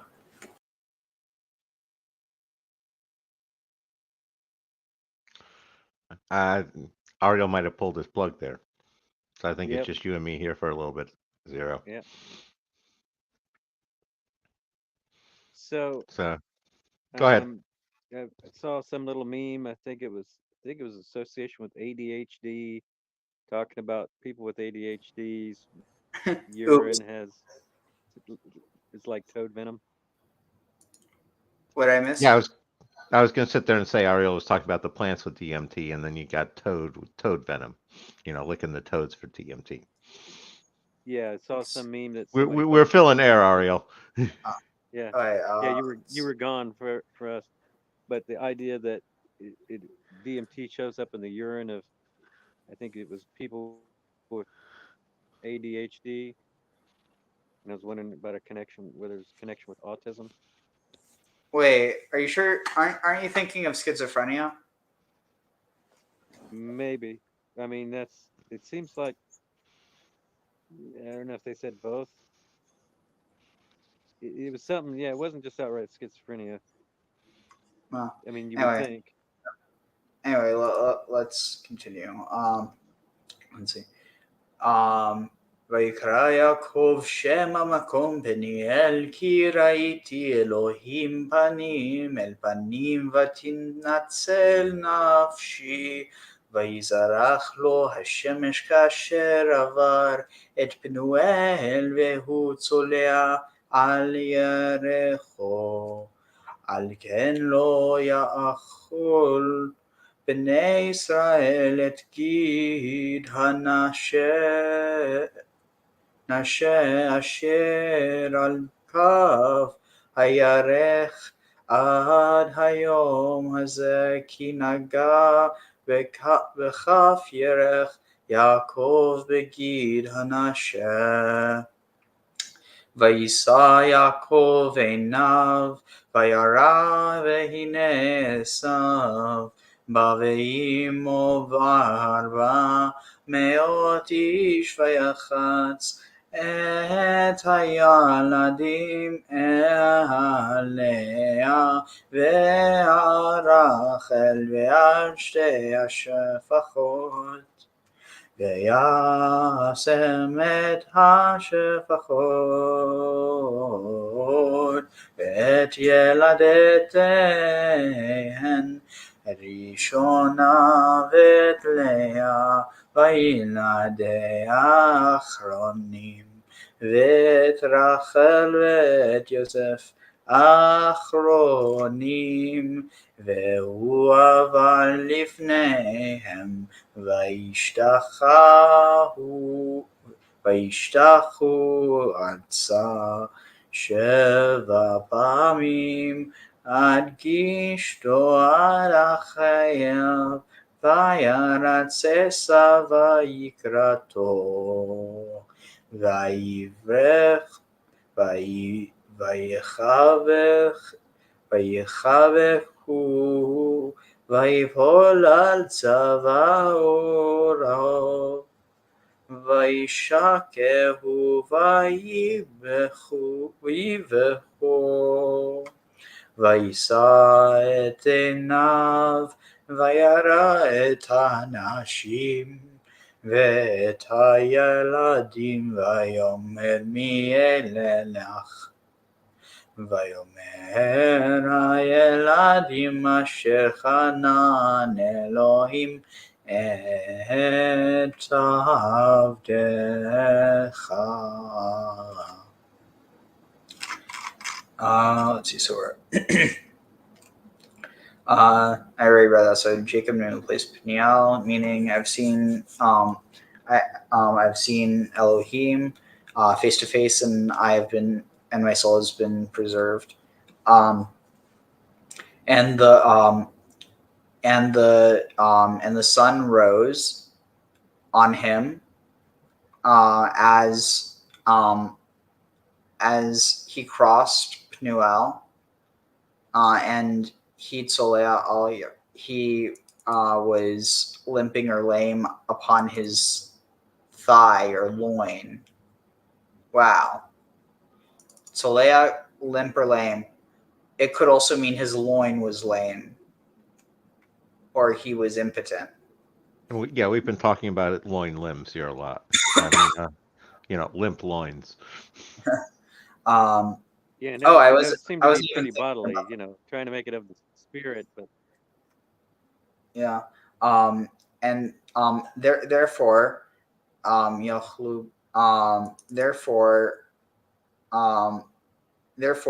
the Bnei Israel, the Israelites, do not eat the gid, the sinew of Nasheh, of the vein or tendon or nerve, Asher al kaf, that is upon the kaf, that is upon the palm, hand, sole, palm, with our interpretation, that is upon the power of the thigh, until unto today. because because he was struck in the power of his thigh. Because Jacob was struck in the power of his thigh, begid hanasha, in the sinew of his tendon or vein. That definitely carries some sexual connotation. Yeah, in the earlier was it Yahweh and or El? They speak of the member as the hand, his hand extended, like where he. Yeah, had and sex- sex with. Kaf can also be the palm of your hand. But it can be what you palm with your hand, where he had sex with the dawn and the dusk. His hand extended. Well, as soon as you're doing there, you're bringing to mind Venus, with Venus being the dawn star and the dusk star. Yeah, but this is like an early. I think it's El. El meets him on the beach and has sex with both of them. Their names mean dawn and dusk. Wait. Oh, I think it's like Arsu and I forgot. But in that, it's definitely hand is used for the member.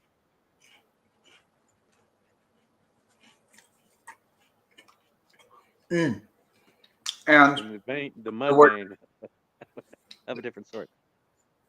The word for hand, yad, is also the first two letters of the word yada, which means to know, which is also the word which means to know someone, to have sex with them. So you yada with your yad. Right. Same way manual and mental are related. How?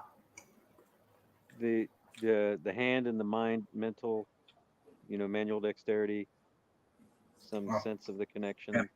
The being able to manipulate with the hand is kind of a mental faculty. Anyway, and Jacob lifted up his eyes and and saw Jacob coming with and his people and 400 men of his people with him. 400 of his men with him. And he divided the children among Leah, Rachel, and the two maids. It seems like it could also be according to. On account of concerning addition to Torah on account of basically by them. By Leah, by Rachel, and the two maids.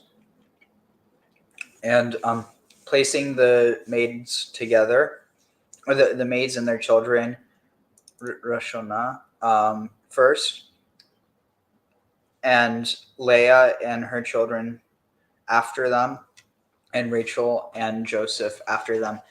Interesting.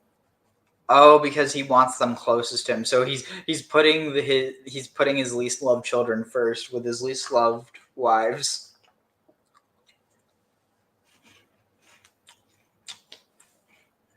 The last will be first, and the first will be last. Interesting. To be the infantry, yeah. He himself went on ahead and bowed low to the ground. Oh, wait. And he crossed before them, and he bowed to the earth 7 times upon Gishto, until he approached his brother. And Esau ran to greet him, and and he embraced him. And he fell upon the Savato, upon Oh, he embraced him and he fell upon his neck, like, and he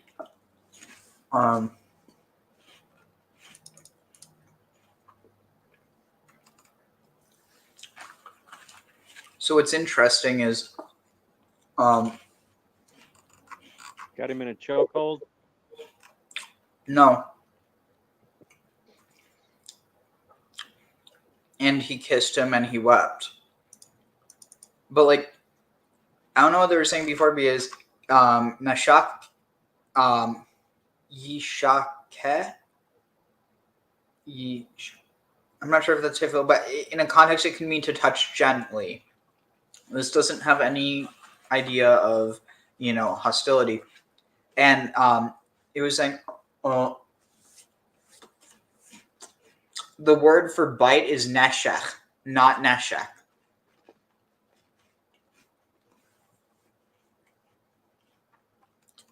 So hug and kiss him.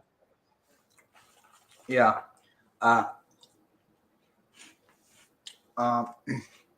So much for the evil Esau idea.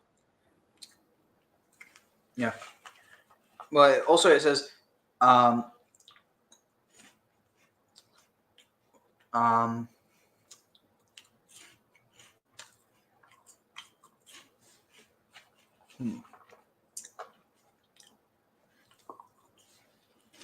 This is interesting. So because here you have Vayishlach, because it has the who, it means Vayishlach, and he kissed him. But here Vayivechu, because it has the who, Vayivechu, because it's just the u. This means and they wept. So he kissed him and they wept. They both wept. And he lifted his eyes and he saw the women and children, and he said, "Who are these? Who are these for you?" And he said, "The children that have been favored by God upon your servant." So he's really putting on the schmaltz. When you notice how your servant, my master, you are my master, and I am your servant. Who's saying it to who? Jacob to Esau. That's what I thought. Because he was the actual heir.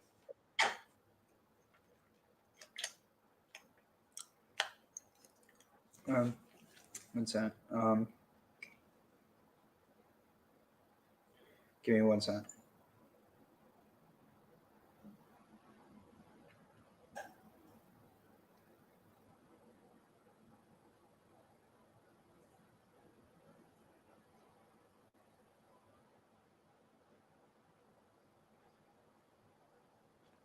One second.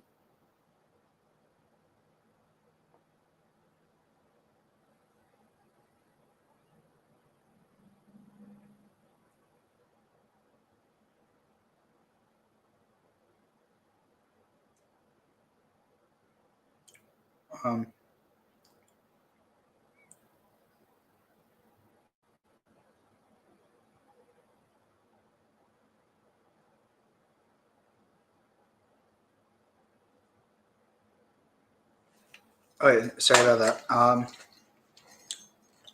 right, so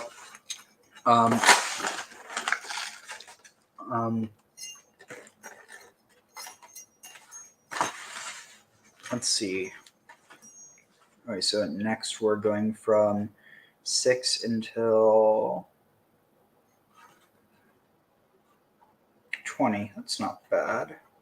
And then 5th is where it starts getting difficult. So honestly, what we might do is I'm just because I do need to get some sleep, might finish up until we get to the part where it gets longer, and then do that later today before Shabbat, because I don't want to miss out on anything. I mean, I'll do it even if nobody else is here. But yeah, I'll let you guys know. But well, let me just take a quick break to take a quick dab, because I'm a dab machine. Honestly, like, I'm going to be honest, like, I feel like without context, a lot of people probably don't understand. The reason I'm able to function is because my tolerance is just super high. And I mean, it's a blessing and a curse. I'm able to be completely functional, but it also means that, I don't really feel the effects a whole lot, like, at least not the way that most people do. And I don't know, I feel like it's important that people, because, like, realistically, I wouldn't be able to read as much as I could, because it also helps. It's like, it's funny, most people would think, oh, smoking or dabbing, that would irritate your throat, but it actually, because it's anti-inflammatory, actually helps with the inflammation that builds up just from talking a lot. Because, I mean, I get inflammation really easily just even from walking. So, I mean, it's no surprise if I talk a lot. I mean, it happens to plenty of people. When you lose your voice, what is that? That's inflammation, right? And the sing-song readings that you do, does that come out of some kind of Hebrew school thing or some tradition? No. The cadences you use, or are you just kind of I mean, riffing? some of them, but after a while, it sounds really repetitive to me. So it's very like, just based off of like what comes to mind. But honestly, I feel like the cannabis is also a big part of that. I mean, like, after all, like, most artists, I mean, not all, but there's a lot who, are famous for using it because it helps them with inspiration. It's like, and again, part of it could just be placebo, but yeah, you don't get that, the normal, whoa, dude, ooh, let's read Genesis. Bear sheet. This is bear shit. Ha ha ha ha ha. No. That's the more normal effect. Tag. Yeah, but I'm just wondering about the whether the tradition of the text as song is a thing. I mean, like Psalms. Well, they do have the tradition of hot boxing in the temple in order to understand the Torah. So there is Well, that. of course, on that. No, yeah. they didn't hotbox in the temple. That was only the high priest and only on one day of year. But they did burn incense on other days, just not in the Holy of Holies. Holy of Holies. Yeah. I just realized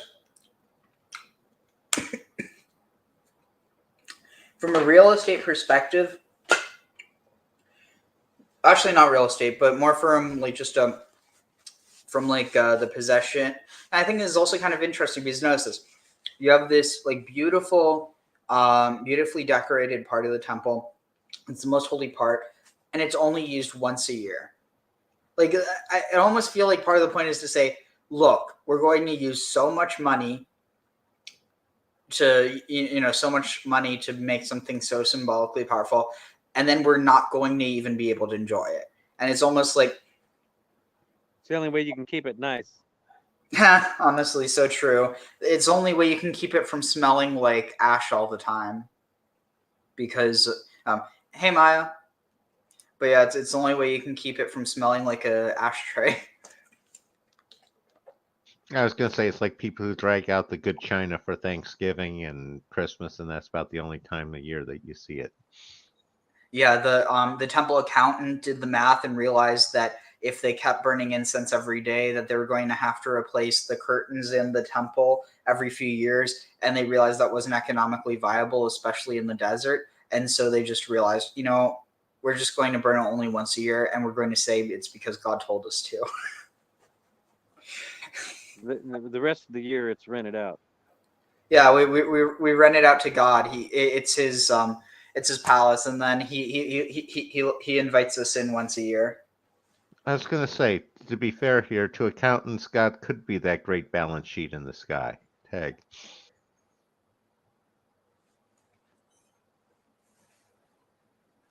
Sorry, what was that?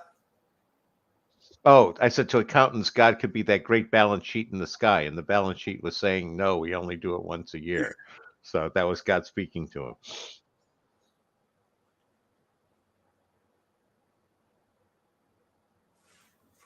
Anyway, where is it? Sorry, I'm like my mind's in like 3 places at once right now. Let's see.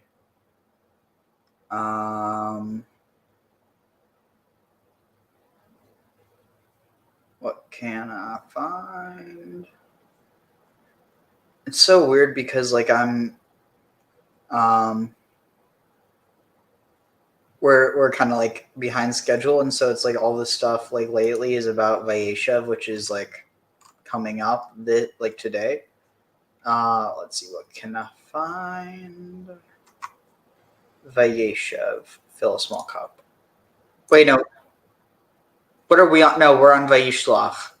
Let's see what Rabbi Lewin has for Vayishlach. 𐤅𤐉𝐿 for no, it would be more recent.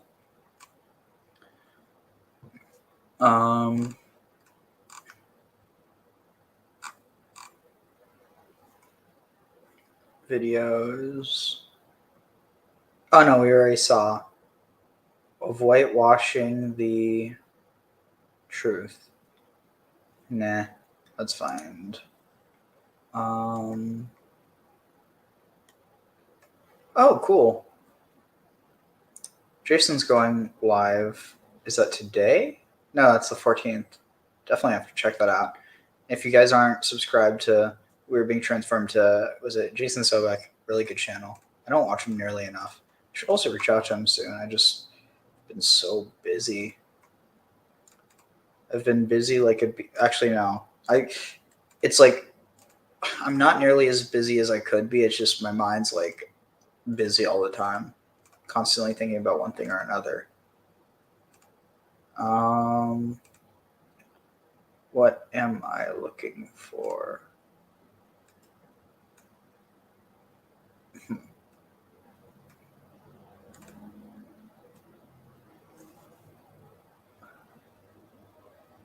Wait, what is? I don't even know what I'm looking for.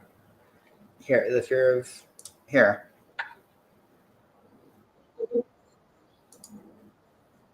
The event. We've all heard the expression, the fear of the event is greater than the event itself. Oh, just like getting a shot. Oh my god, when I was a kid, I mean, like, honestly, it's not like I like it now, but when I was a kid, I hated it. Literally, like, my parents would have to bribe me just to get me to not be a total, well, actually, no, I was still a total wimp about it, but it's like, though I think it is interesting, it's like the anticipation of something is almost always worse. In this week's Parashah, we read how Jacob returns back to the land of Israel.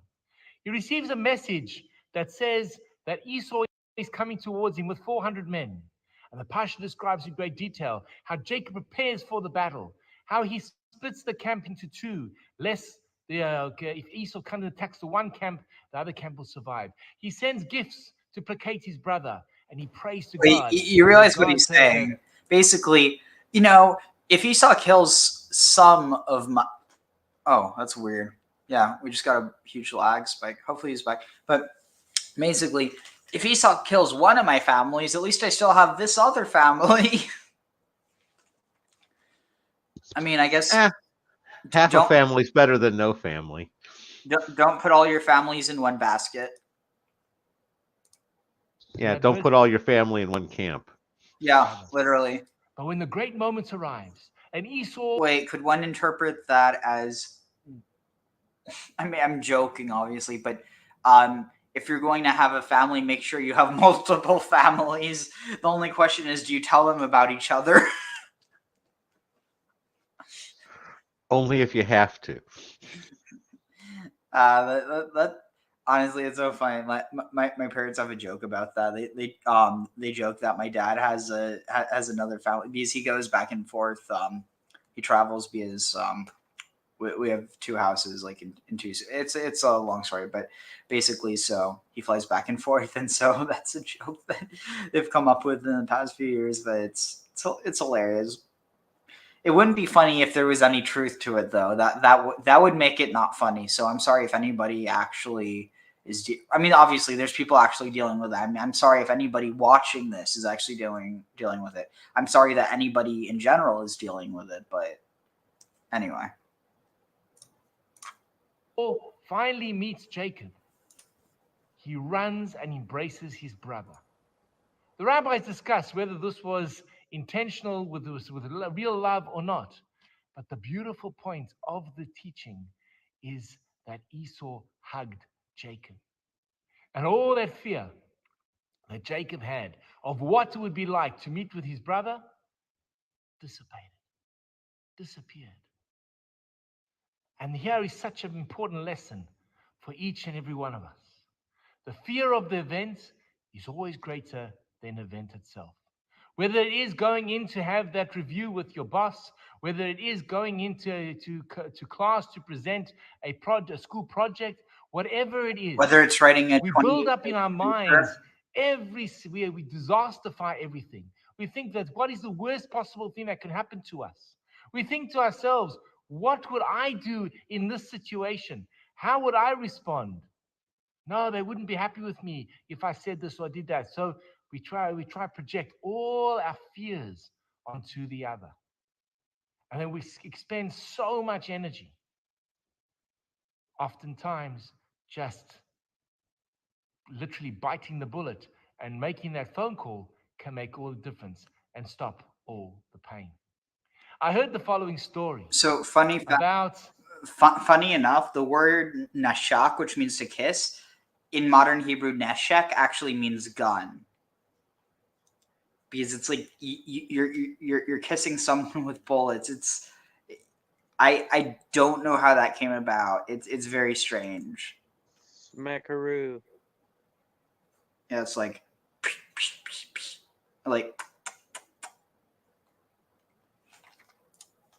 two people who were not talking to one another. And this went on for a very, very long time. Until eventually it came to Rosh Hashanah.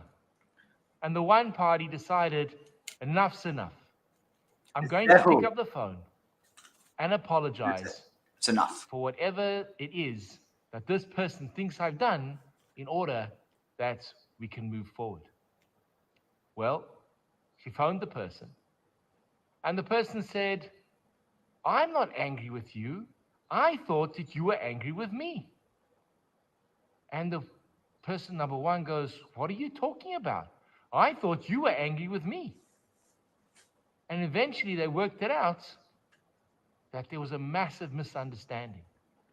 So they wouldn't look at each other, wouldn't talk to each other, were feared to even engage with one another. But then they realized that it really wasn't what they thought it might have been. It's not so bad. And this is the beauty not of our so Parashah. bad after all. וישלח יעקב מלאכים. After 20 years, Jacob thought, maybe my brother's placated. He hears he's coming with 400 men. He starts to panic. He divides the camp into 2. He sends gifts. He tries to placate his brother. He thinks, what will be? And ends up being a hug.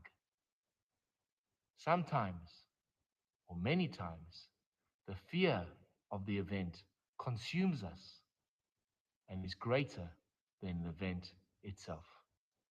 Much to think about. Shabbat Shalom. Hi, this is Rabbi Lou, and if you've enjoyed the content of the sermons and the ideas that have been expressed in the YouTube video, please hit that first subscription button and notification bell, and share the videos with friends. We'd love to grow the channel and love to engage with you. Please share your comments in the section below. I'd love to hear from you. They're called bionic boomers, seniors once riddled with debilitating arthritis pain, given a new lease on life thanks to Dr. Paris's unusual method for relieving stiff, achy joints.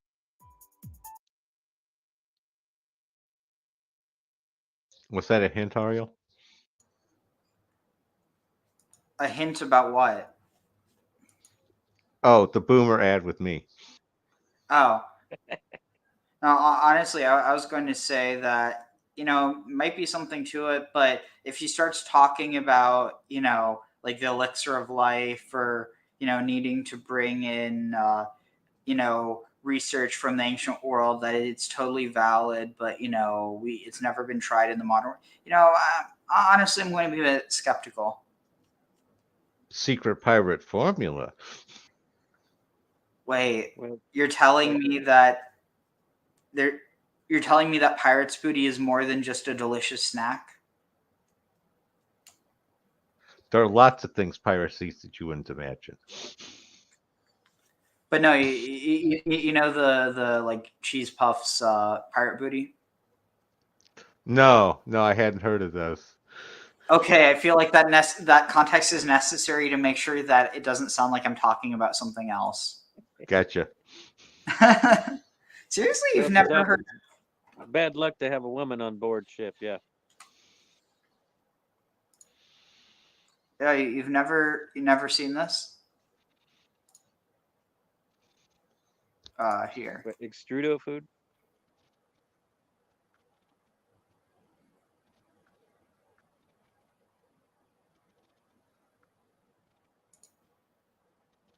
I was gonna say we're rounding back around to the Neuralink again with the bionic boomers. No, never seen that before, Ariel. Wait, how'd you get to Neuralink from? Bionic boomers.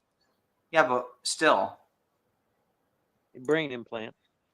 Yeah, no, but I don't see the connection. I'm just connecting it back to the Elon Musk, the Kabbalah, about how the science and technology is part of the plan of the elevation of man. Honestly, I don't know whether I should be scared of Elon Musk or whether I should just point and laugh. Both. That's what I was going to sit there and say, and I would throw pity on top of that. Fair enough. Yeah. I just realized he's a lol cow with money. A what? Pretty much. A lol cow, someone that basically is like an infinite content farm. And by content, I mean cringe. Yeah. A source of infinite memes. Torah, The central story in Parashat Vayishlach is a wrestling match. Involved in the wrestling match was Yaakov, the third and last of the patriarchs. Vayivater Yaakov levado, Yaakov was left alone. Vayeyovek ish imo adalot hashachar, and an unknown person wrestled with him until the rise of the morning star. Vayar ki lo yacholo, and that person saw that he could not best Yaakov, the rise of the morning star. Vayar ki lo yacholo, and that person saw that he could not best Yaakov, but Vayivater Yaakov levado, Yaakov was left alone. Vayeyovek ish imo adalot hashachar, and an unknown person wrestled with him until the rise of the morning star. Vayar ki lo yacholo, and that person saw that he could not best Yaakov, but he damaged his thigh bone, right where his powers of procreation were. Oh my God. How did I not see it threatened. before? So this is so obvious now that I wrote a paper on it. Jacob has so many parallels to Baal. because Baal wasn't actually the inheritor of El's kingdom. That was Yam. And Yam was seen as like, was it more rugged, like kind of vicious? Like he was also associated with fishing, which linguistically is very connected to hunting. Like the word for fish and hunt is like the same root in Hebrew, tzayad. In fact, that's probably the root of Sidon, tzayad. Like Sidon means a fisher, and tzayad is fisher, but like Sidon would be like fisherman or fishery.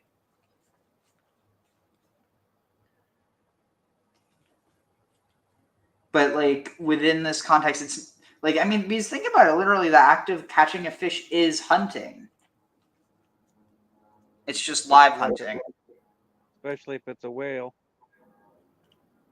Yeah. Maybe that's why his name was Ahab. But so this morning star moment, again, kind of connecting it with Christ figure, the no name angel, the morning star association. I mean, besides Venus, Ishtar. Yeah, I mean, within this context, I think it's just most directly would be a reference to Shachar, which was a god, the god of the dawn.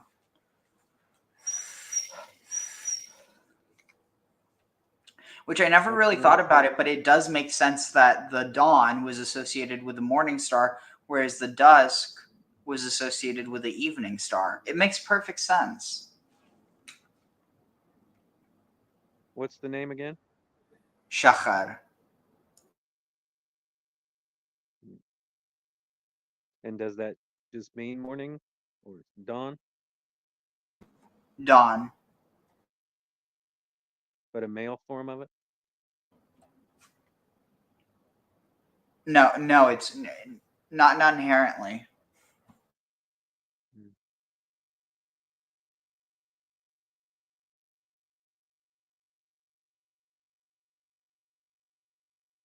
Because the sun god had different associate, like where the position of the sun was.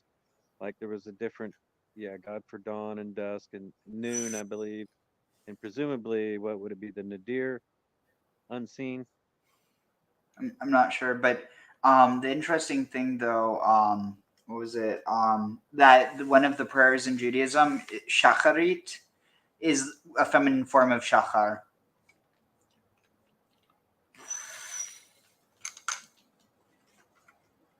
The next generations.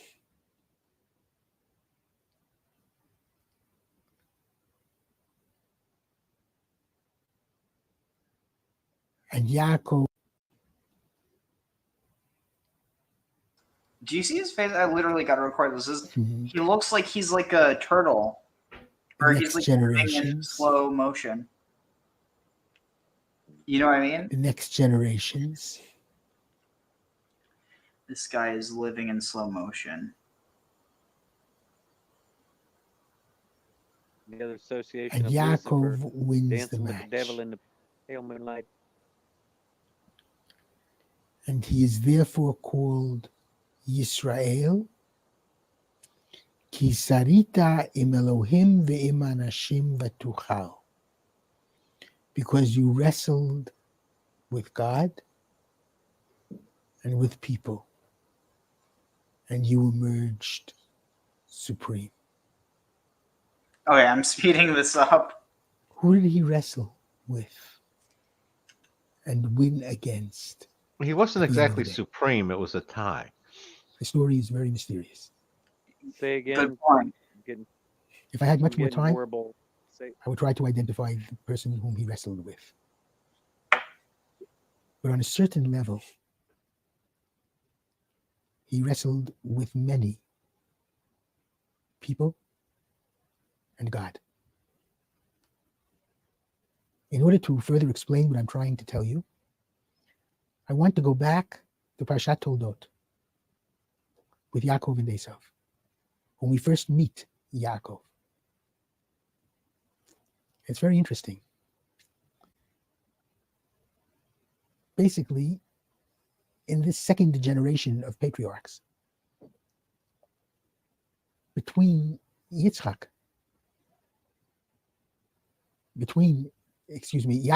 and Esau, there is a very real rivalry on the part of the parents, first and foremost.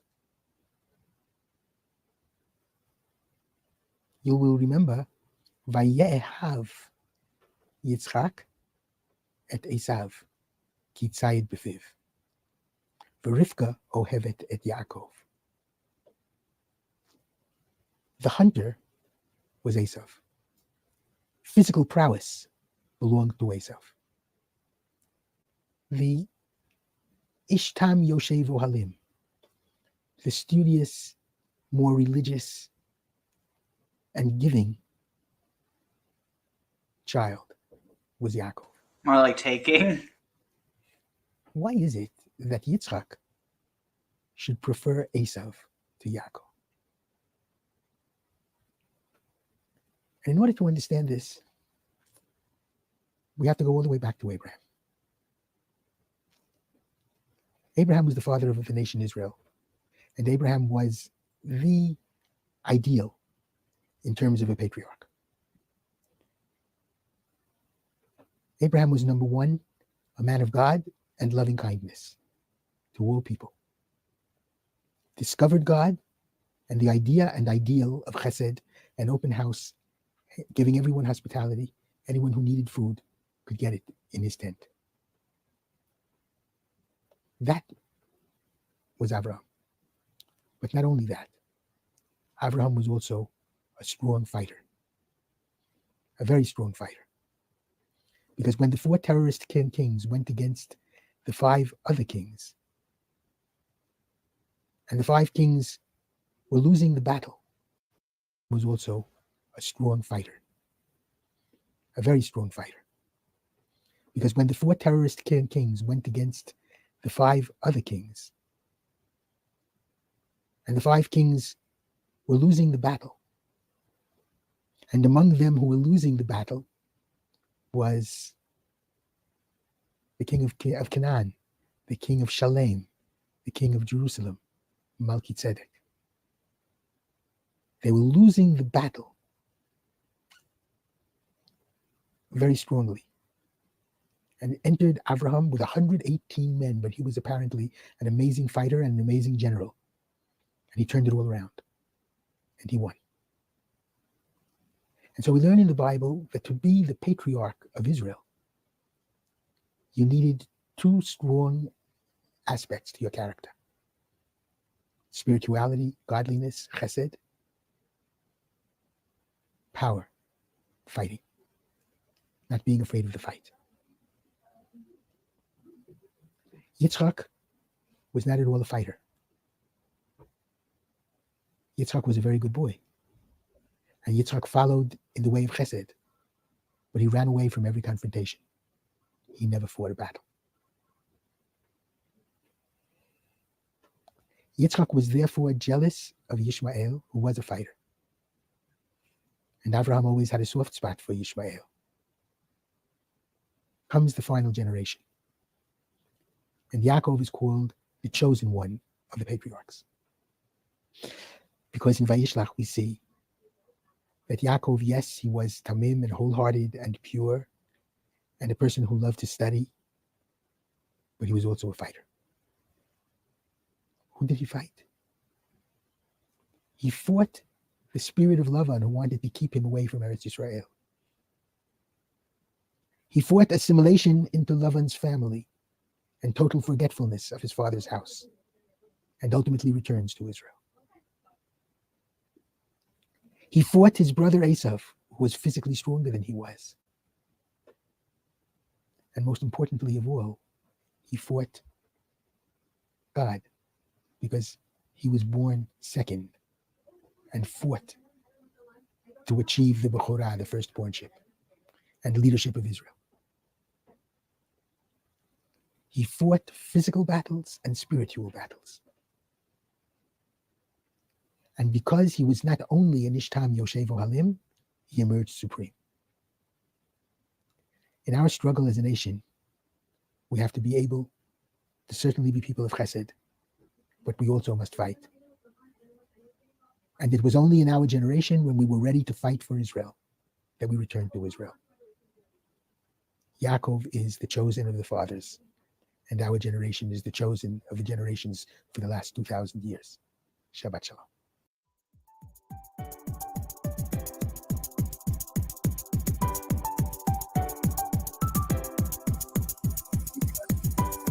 So I take a stab and then we'll start. But yeah. What are your thoughts on this? It's like it really feels like there's this deification of Jacob that happened, and then it was almost like covered up later because that was seen as unmonotheistic. I mean,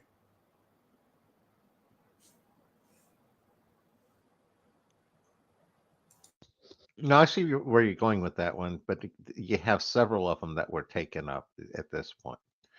And, it's a question of how many of them made them through other than Elijah and Enoch. oh yeah, but yeah, I really feel like there might be something to the idea that Jacob is like Baal, and then what is it that Esau is like Yam, because you have the clash that the two fight. I mean, it's a bit more of a stretch there than to say with David and Baal and Goliath and Yam, but specifically because this idea of Baal inheriting the kingdom of El, despite the fact that he wasn't actually El's son, he was a son of Dagon. I was going to say another interesting one is I've heard theories about tying Jacob into the third dynasty of Ur. Tag. Well, you can't just say something like that, and I mean you can, but how are you going to say something like that and not give us context? Well, it's just a theory that I had read somewhere based off of the names and some of the patterns. So does that mean Abraham was in the first dynasty of Ur then? Well, no, he'd be part of the third dynasty because that's after the whole fall of Acadia, the Akkadian Empire. Wait, the arcade fell? I'm joking. But yeah, so I mean, Well, with the castration element, what was it? Zeus that castrated Kronos? You have as far as I know, you have it where it went 2 generations. You had Kronos who castrated Ouranos, and then Zeus in turn castrated Kronos. But it's all about succession to the throne of who's the high god. So it goes from being And again, about part creator of the god. tie. Creator god goes to Yeah, go commander ahead. god. Yeah, and I also see the circumcision fitting in there, where it's similar to a castration. It's sort of a taking part of it instead of all of it, more of a restraint rather than a total elimination. So you think within that context, I mean, oh dude, you know what'd be wild? Let me see if I can find anything on this.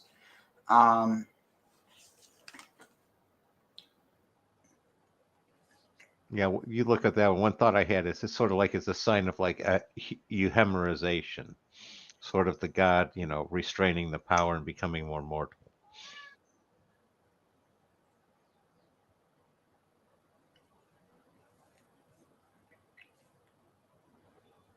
Let's see.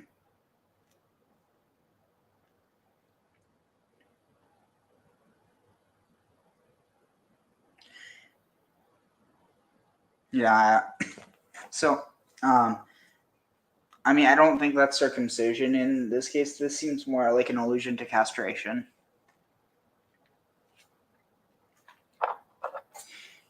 in the case of the fight with Angel. At the very least, that he struck him. It could just be that he hit him in the nuts. It might literally just be a these nuts joke.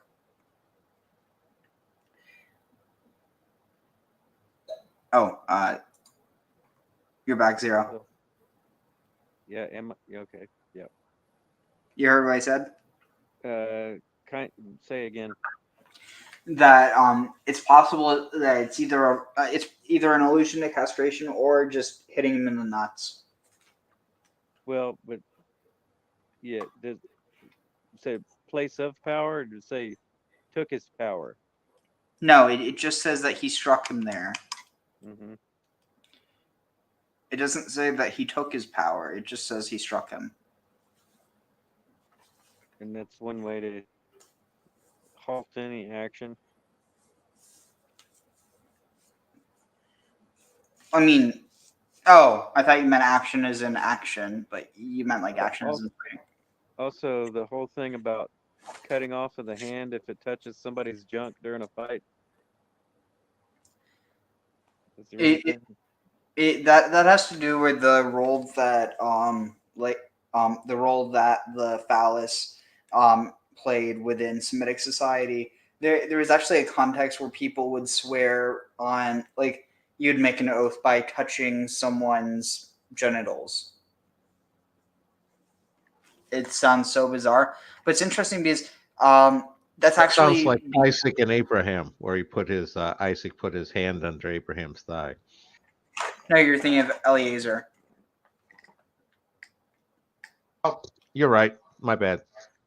No worries. But it's also interesting because that's actually behavior that's been observed in monkeys, where I forget which type, but where like they've been observed to actually hold each other's penises, like to grasp them in order to give them like affirmation, like almost like holding their hand. Interesting because the connection that you were bringing up. So let's see. Again, kind of back to the beast commands. All right. So where are we at? It was ended at 5, I think. Favored your servant. Okay. Vatigashan hasefachot hine vayeladehen ותשתחוון ותיגש גם לאה וילדיה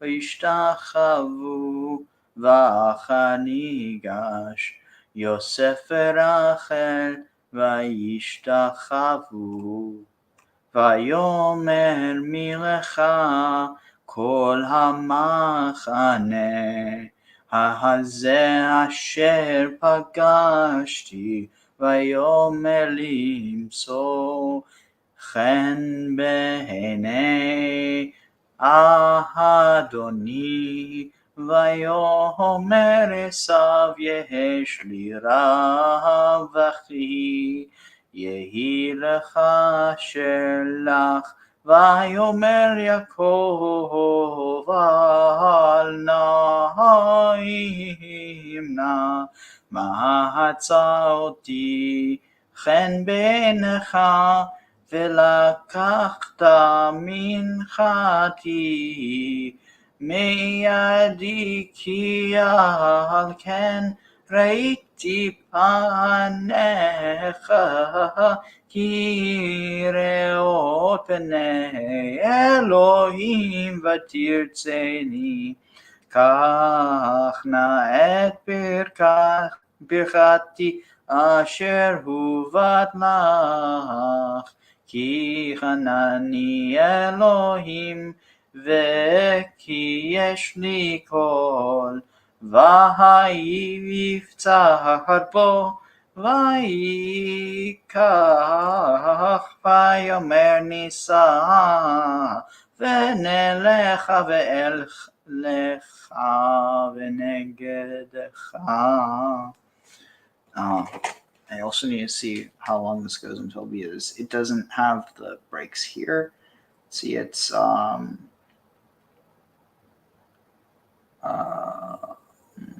is that? 1 second.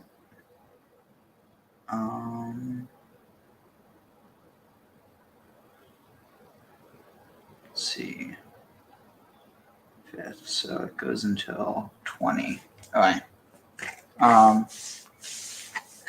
ויאמר אליו אדוני יודע כי הילדים רכים והצאן והבקר עלות עלי ודפקום יום אחד ומתו כל הצאן יעבור נא אדוני לפני עבדו ואני את נהלה לאיתי לרגל המלאכה אשר לפני ולרגל הילדים עד אשר אבוא אל אדוני שעירה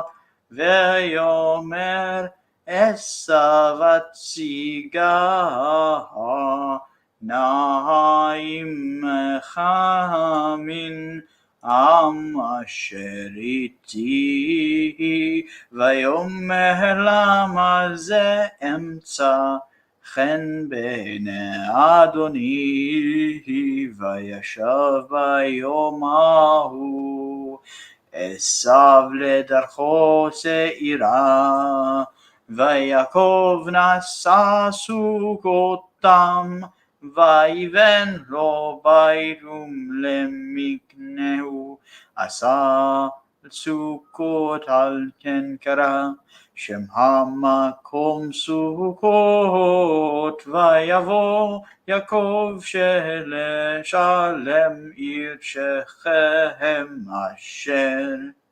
בארץ כנען בבואו מפדן ארם ויחן את בני העיר ויקן את חלקת השדה אשר נטע שם והלא מיד בני חמור אבי שכם בהמה כשיטה ויעצב שם מזבח ויקרא לו אל אלוהי ישראל.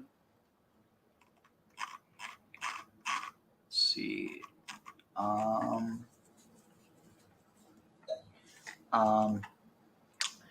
and Vatigshan, and the maids approached, and behold, their children,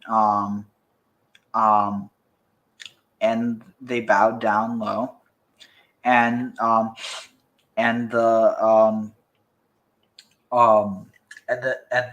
also Leah approached and her children, so and they bowed down, and after them approached Joseph and Rachel, and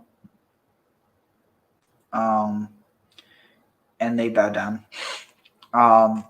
and he said, "Who, or wait, milacha ko."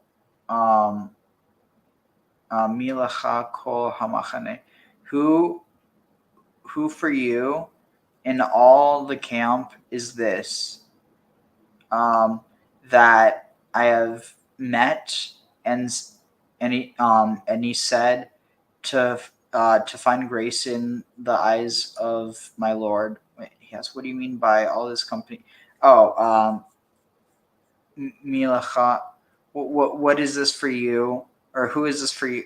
It's interesting that it's me because it should be Ma in this case. Who is this for you?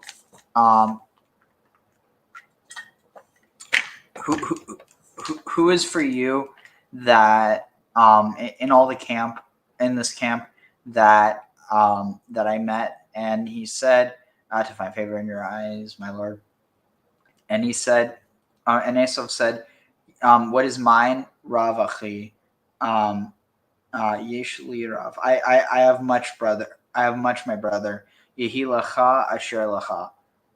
What is what Yehi lacha? What is for you asher lach? What is for you will be your. Like he's not going. What? Oh, he said he's rejecting the gifts because he's saying I have enough. But Jacob said, no, please no. It if it pleases you, and I find favor in the eyes, and I find favor in your eyes, then you will take my gift in your hands, because therefore I have seen your face, like as I've seen your face like seeing the face of God, and Tirtsani, and you have been favorable to me. Please take my blessing that huvata that that has been brought to you, because I am because I've been favored or graced by God, by Elohim, and because because I have all, and he urged or pressed in him, not literally pressed him, and he took. And he said, let us go, let us travel, and let us go, and let us eat, and let us couldn't I get it? For negedecha, against you, or like according to you. And he said to him, my lord, my lord knows that the children are tender, or soft, are delicate, weak, and the flock and the cattle go up and up.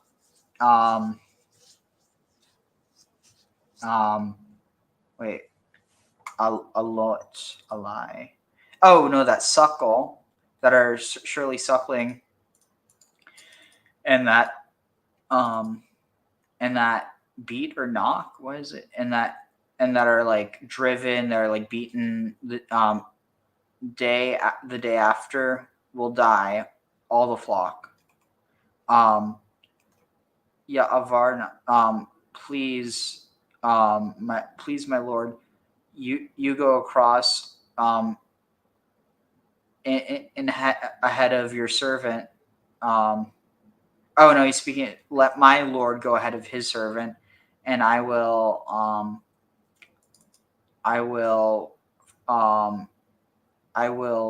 like cautiously follow, lead, give rest, lead with care, guide to a watering place. Like I will like carefully go, leiti, slowly, by foot, hamelacha, at the business that is lefanai. I don't know, that is before, at the pace of the cattle before me. I don't know how is malacha. I don't know, that is before me, and for the foot for the foot pace of the children, until that they come, until I come to my lord at Seir. And he said, and Esau said, Atsiga, let me establish or let me set up, please, with you, min ha'am, from my nation, asher iti, they'll be with you, vayomer lama, and he said, why is this? Emsachen beinei Adoni, I have found, why is this? I have found favor in the eyes of my Lord. At first, I thought it was like, haven't I found favor with you? Why do you need to do this for me? As in, it's like, we don't need the escort. Thank you very much. We're going to do illegal shit, and so we don't want to be seen doing it in your land. I'm joking. Vayeshav, and so that day, Esau returned to the. Interesting, it's paralleling them going through their land after the Exodus, but on his path to start back on his way to Seir, and Jacob traveled to Sukkot, and he built there a house, and made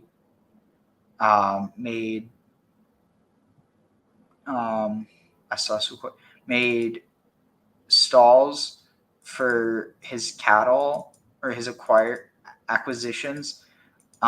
Therefore, the place was called Sukkot. The name of the place was called Sukkot.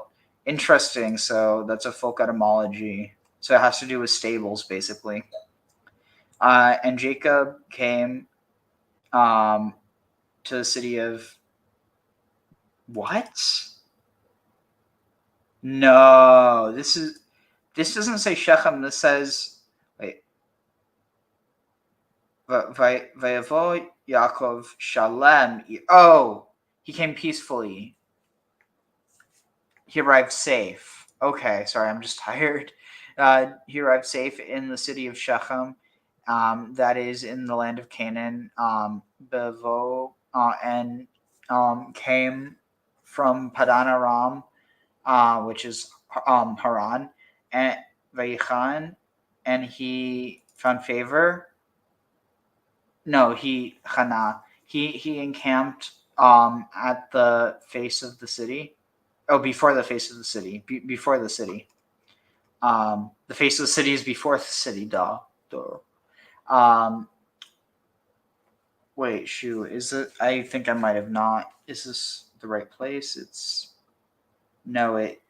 Where is. Shoot. Third.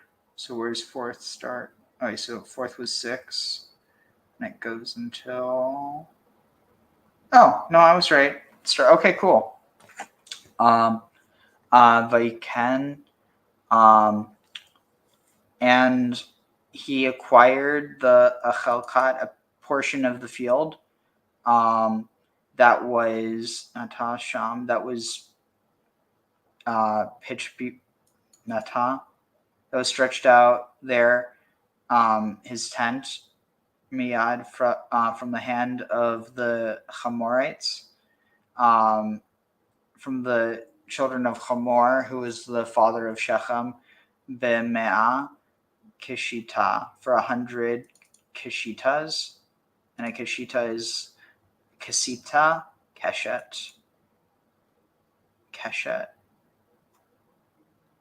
Interesting. Standard. Cash.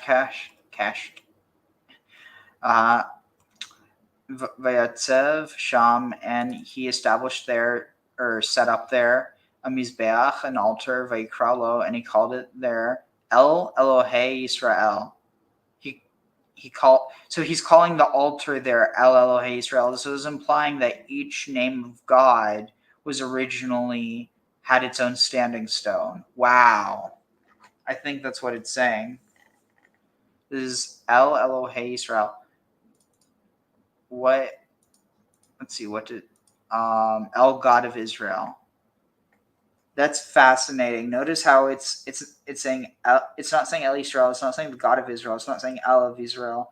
It's saying El, the God of Israel. And here it's saying because Elohe, it wouldn't, Elohe.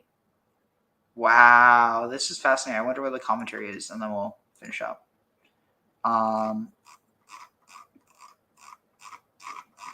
Let's see. He called it.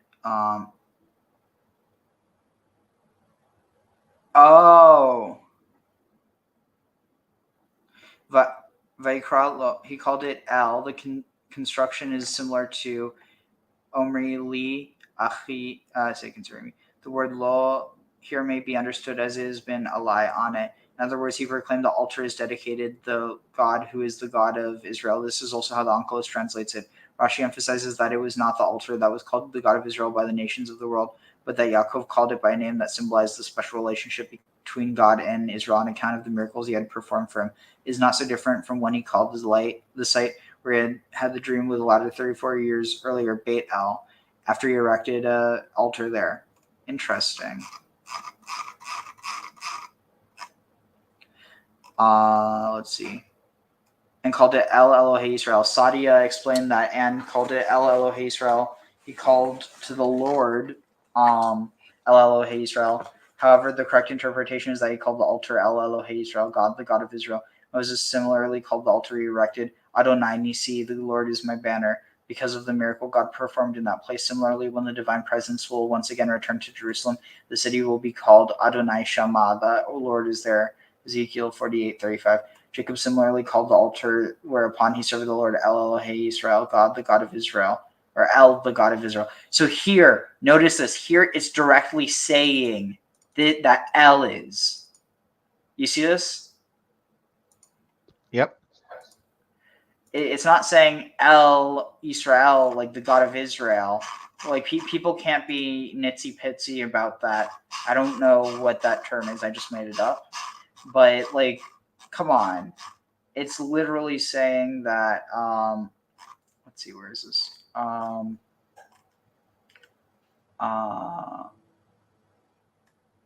Let's see. Kabbalistic approach, the God of Israel called Yaakov El. This is also what our sages have said in Bereshit Rabbah 79:8. The wording there is that God said to Israel, I am God in heaven, whereas you are El on earth. Whoa, I was right. There was this tradition at one point. You see what I mean? The apotheosis, yeah. So, this is also where our sages say. The other way to seemingly read that would be God, the God of contending with God. Interesting. Wait. Say that one more time. God, the God of contending with God. Israel meaning contending with God. God, the God, God of contending with God. Oh, that's the God that fights itself. Talk about identity issues. Anyway, Giannis in yeah. his own. A Kabbalistic approach. Wait, where is it? I am God in heaven, whereas you are El on earth. This would reflect that we have quoted repeatedly that Yaakov's likeness is engraved on the throne of God. The meaning of these strange words in the Midrash is that the Shekhinah resides in the land of Israel. This would account for Bilam having said in Numbers 23:8, how can I curse when El has not cursed? He referred to Yaakov when he said El. The wording in my edition is quite different. Israel speaking in those terms to God. The Midrash adds Yaakov spoke out of turn and that God criticized him and the rape of Dinah was a result of his overbearing statement. Wow, that's really messed up. The other thing is that when he greets Esau, he's calling him Lord, and he mentions looking on the face of his Lord. Well, no, but that's not that significant because Adoni, it's like Mr. It's the same I mean, obviously, like it can be more than that, but I mean, there's also the language of looking upon his face, and the Peniel, and then he's fighting what with Esau's angel, or with Esau, or was Esau ever even anything but God in the womb with him, fighting in the womb with him? Yeah. Or was he fighting with himself? Yeah. Even more ties it back to the Enkidu, who was sent to vanquish Gilgamesh, and the kind of beast man thing and the red hair thing. My whole thing about he's a hairy man, so he's like a Neanderthal ape man, and that being the more primal state of man.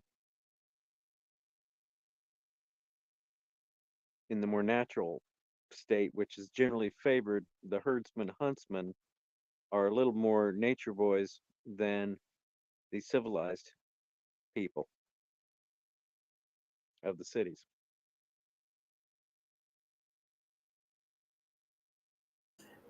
So let's see, where was this?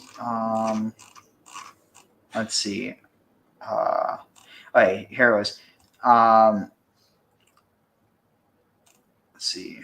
Open that. So yeah. Let's see. So yeah, Jacob, the twin of God, is what you're describing with that last part of apotheosis. Okay, listen to this. Dinah, Leah's daughter, went out. What happened to Dinah was a punishment for Yaakov for several misdemeanors. Firstly, he had said to Lavan, "Let my integrity testify for me in the future." Secondly, he was punished for denying Esau a glimpse of Dinah, for maybe she could have exercised a beneficial influence on him if he had married her. Thirdly, if he was arrogant in assuming authority on earth, as indicated by the name he gave the altar. According to Bereshit Rabbah, God told him, "Never praise yourself with something that is in the future. That is in the future. You have said, 'Let my integrity testify for me in the future.' Tomorrow your daughter will leave her house and she will be raped." The implication is that he had seen to it that she was properly chaperoned.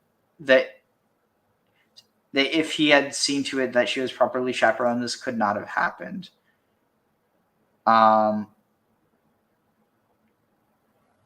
Interesting. Furthermore, the Torah had reported 32:23. He took his 2 wives and his maidservants and his 11 children and presented them to Esau. Where was Dinah? The report in the Torah alerts us to the fact that Yaakov had hidden Dinah in a box so that Esau would not become aware of her. God said to Yaakov, "Because you did not make an effort for her to be married to a circumcised male, she will become married to an uncircumcised male. Not only that, but she will be raped first." Oh my God.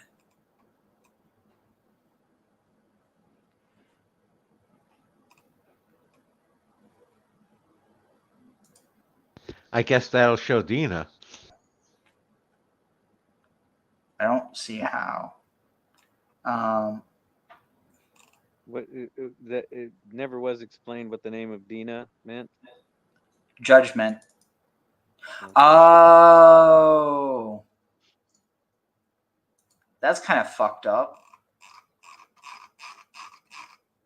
So what was she raped for, or to be raped for? Because Jacob hit her. Well, no, wait, was that no? The other reason was because he said, basically, trust me. Like you can trust me in the future. I'm going to be as I'm going. I think they might have not understood. Trust me, I'll be the same way in the future as I am now, and that's not necessarily the most trustworthy. But I mean, what did she do wrong? No, that's the thing. That she didn't do anything wrong. Just being out past curfew without a man escort? What? Yeah, it's very strange. Okay, this changes things. Elohei Israel, he saved him on the way and ensured his safe arrival in Canaan, where Sukkot and Shechem are located. I believe that Jacob spent many years in the city of Shechem, for at the time of Jacob's arrival in Shechem, Dinah was less than 7 years old, and also Simeon and Levi were small children. Wait, so it's implying that small children committed a mass execution of... No, they're saying they grew up a little bit in Shechem. They got there when they were that age, and then they spent years there. Oh. The reconciling the chronology. Let's see. He set up an altar there and called it God. Let's see. Oh, wait, we already read that. And does that name Shechem relate with Shekinah? No, it means shoulder. Now here's one that is related that occurred to me this time around, and that's when he saw the ladder going up to heaven, and that was at Bethel. Yeah. And it jumped out at me because you were talking about the sacred stones here. Could that have been an indication of a meteorite, one of those bestows, which were considered sacred stones, and each city or temple tended to have one of them. That's where the black stone of Elagabalus came from, and again the black stone at Mecca as well. There were other stones in Arabia at the time as well. Maybe. I mean, I can't say, but let's see.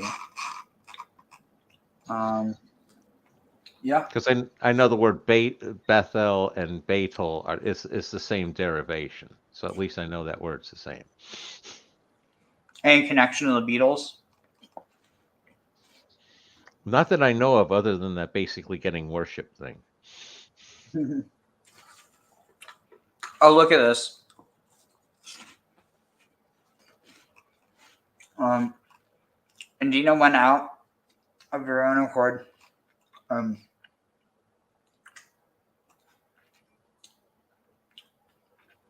Interesting. Said he had normal intercourse with her. What's it mean, normal? Again, so this interpretation says it was normal as opposed to sodomy. And by sodomy, I think it's implying rape. Let's see.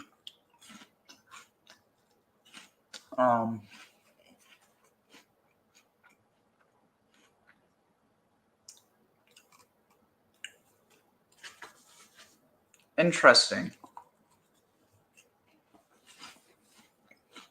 I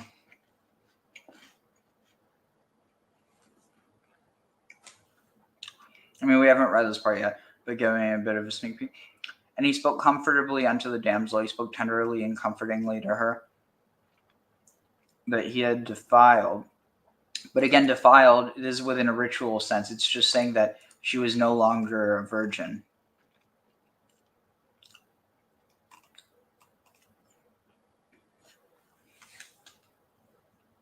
Let's see. So I missed all of that.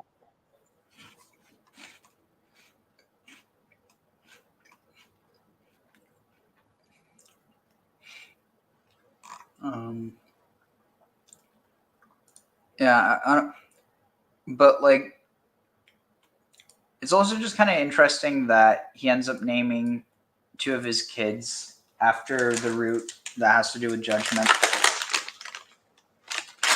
You have Don. What? You have Don and Dinah. Their names both mean judgment.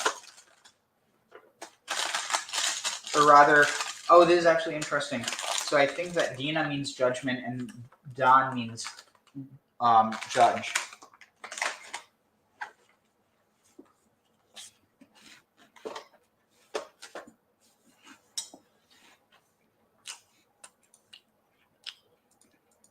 Let's see. Or the judged and the judger. Let's see.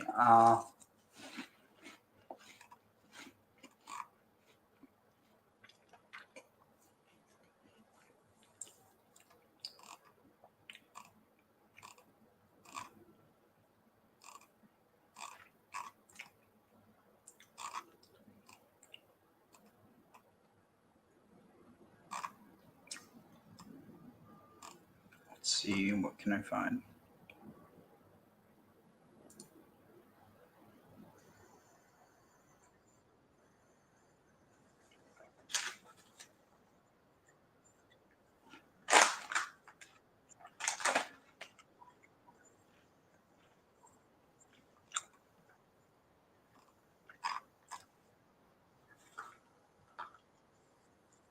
So yeah, the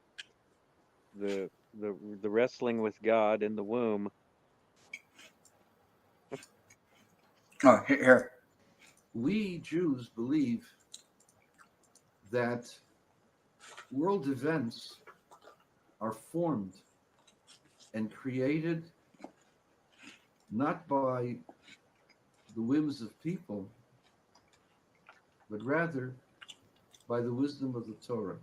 The Torah is the will and the wisdom of God placed into a holy book, which is the source of life placed into a holy Torah.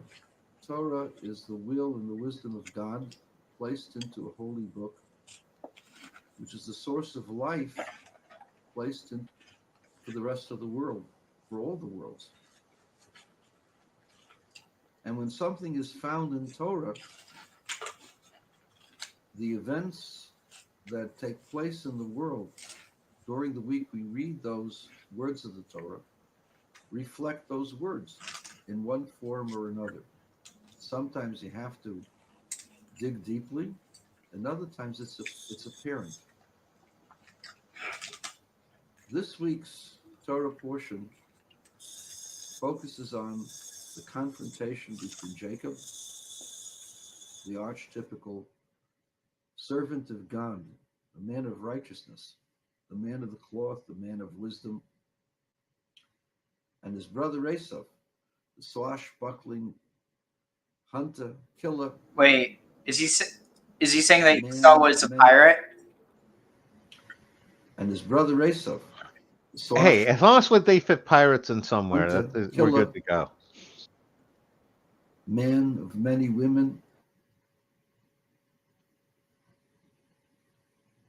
And the Torah tells us. Wait, didn't Jacob also have a lot of women? That Jacob prevented his brother Esau from seeing his daughter Dinah. Dinah was a beautiful little girl, and Jacob was afraid that Esau, being a sexual predator, would covet his daughter and ask for her hand. And he didn't want that to happen, so he held her in a box. After Esau departed, Although wasn't coveting still legal Torah now before continues the Exodus? that Jacob was punished. Sorry, what? Wasn't Because as soon coveting as she still came legal out at of the this box and point started because it was only after the looking to play Exodus with with some Moses girls, it became illegal? she was Well, no, raped but they already knew. by the prince Apparently. of the city, Shechem, the place that is now known as Nablus, but its real name is Shechem. Shechem, the son of Hamor. Hamor is a donkey. The son of donkey flesh sees a Jewish girl and rapes her and thinks it's cool, and he wants to marry her. And he comes in front of the brothers and the father and says, "Hey, I'll pay you whatever you want. All you guys want is gelt anyway, right?" And they tell him, "No, it's not dependent on gelt. We don't want somebody with an uncircumcised genital.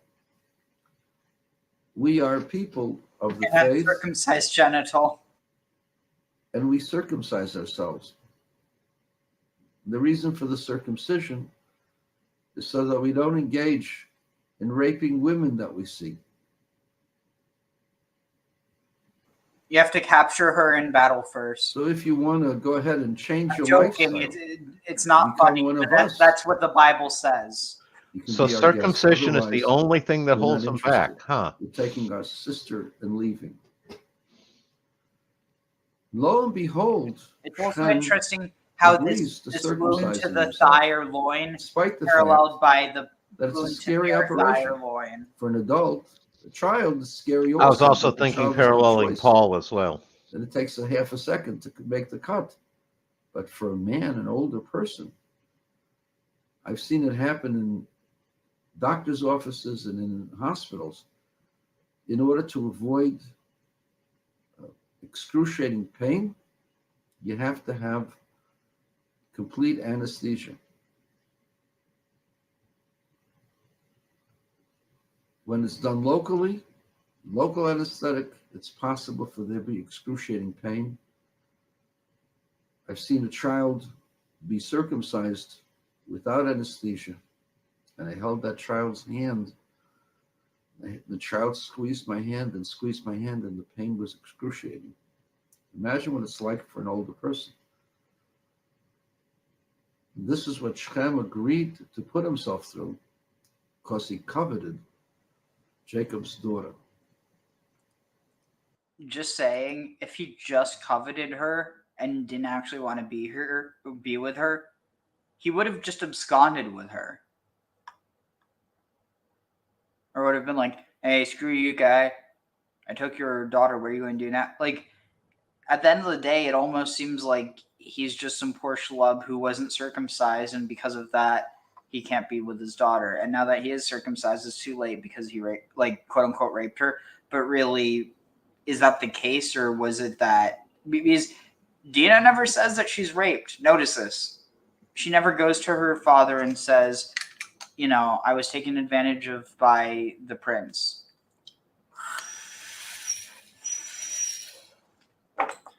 That's only like understood in order to justify what happens to Shechem and his people.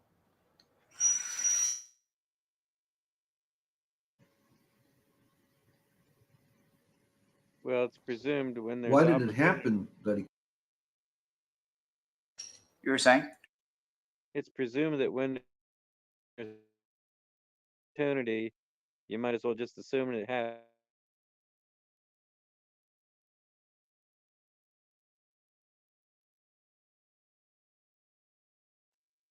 At what point is the actual first circumcision?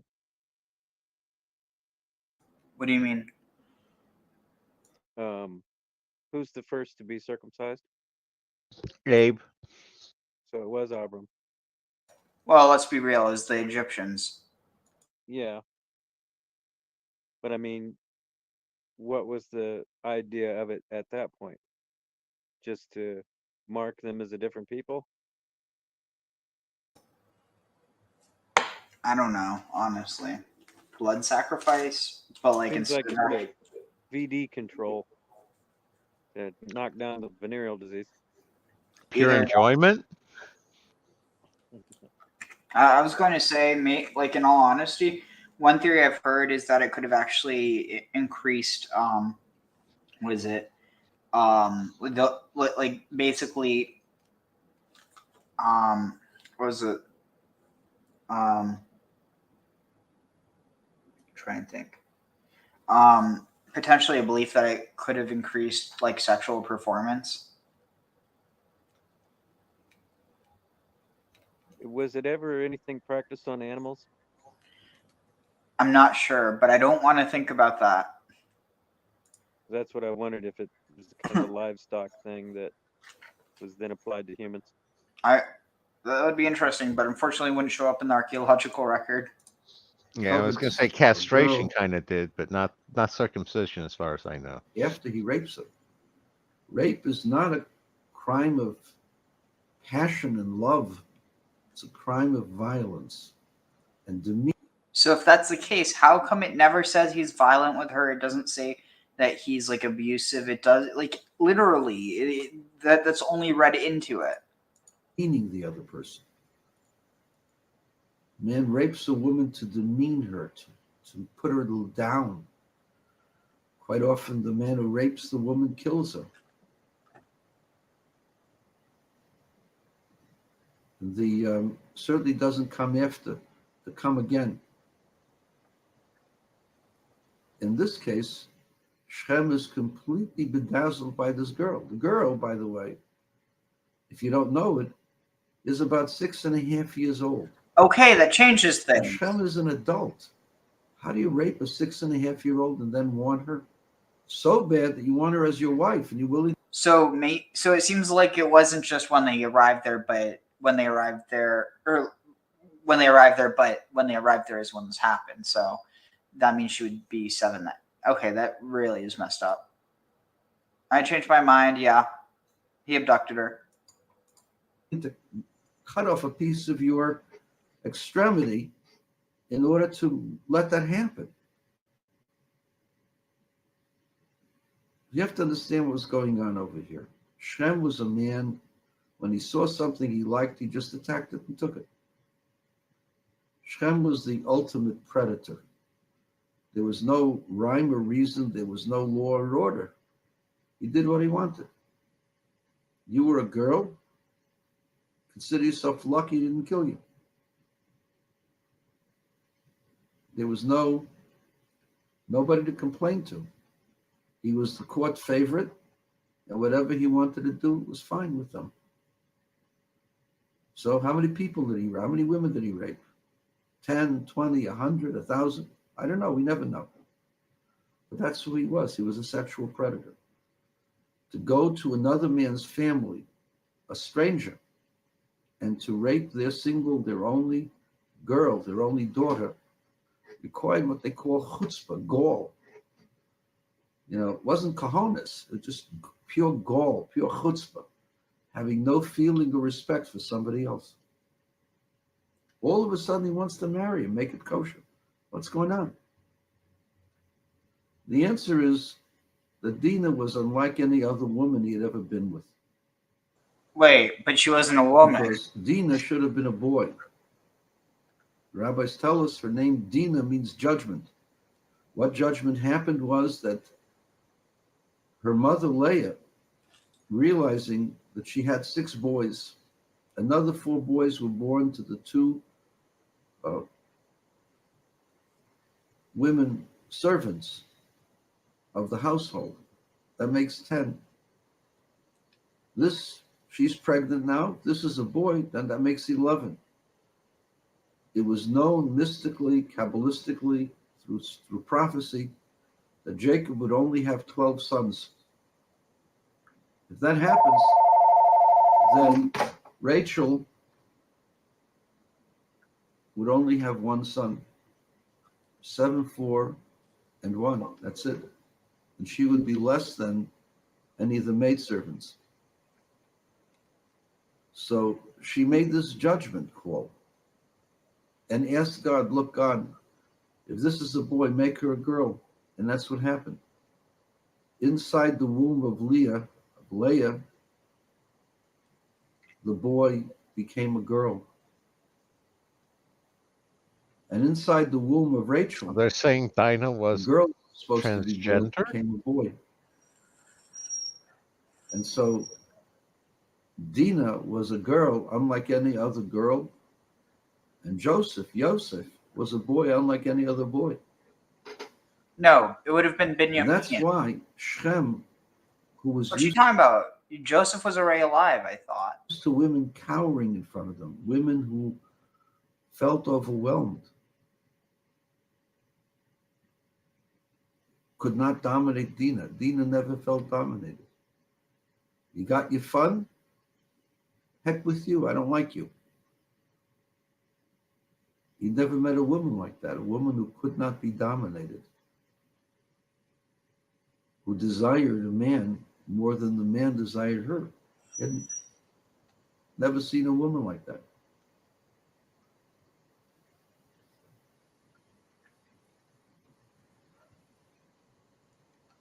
And never seen a man not be dominated, who desired a man more than the man desired her.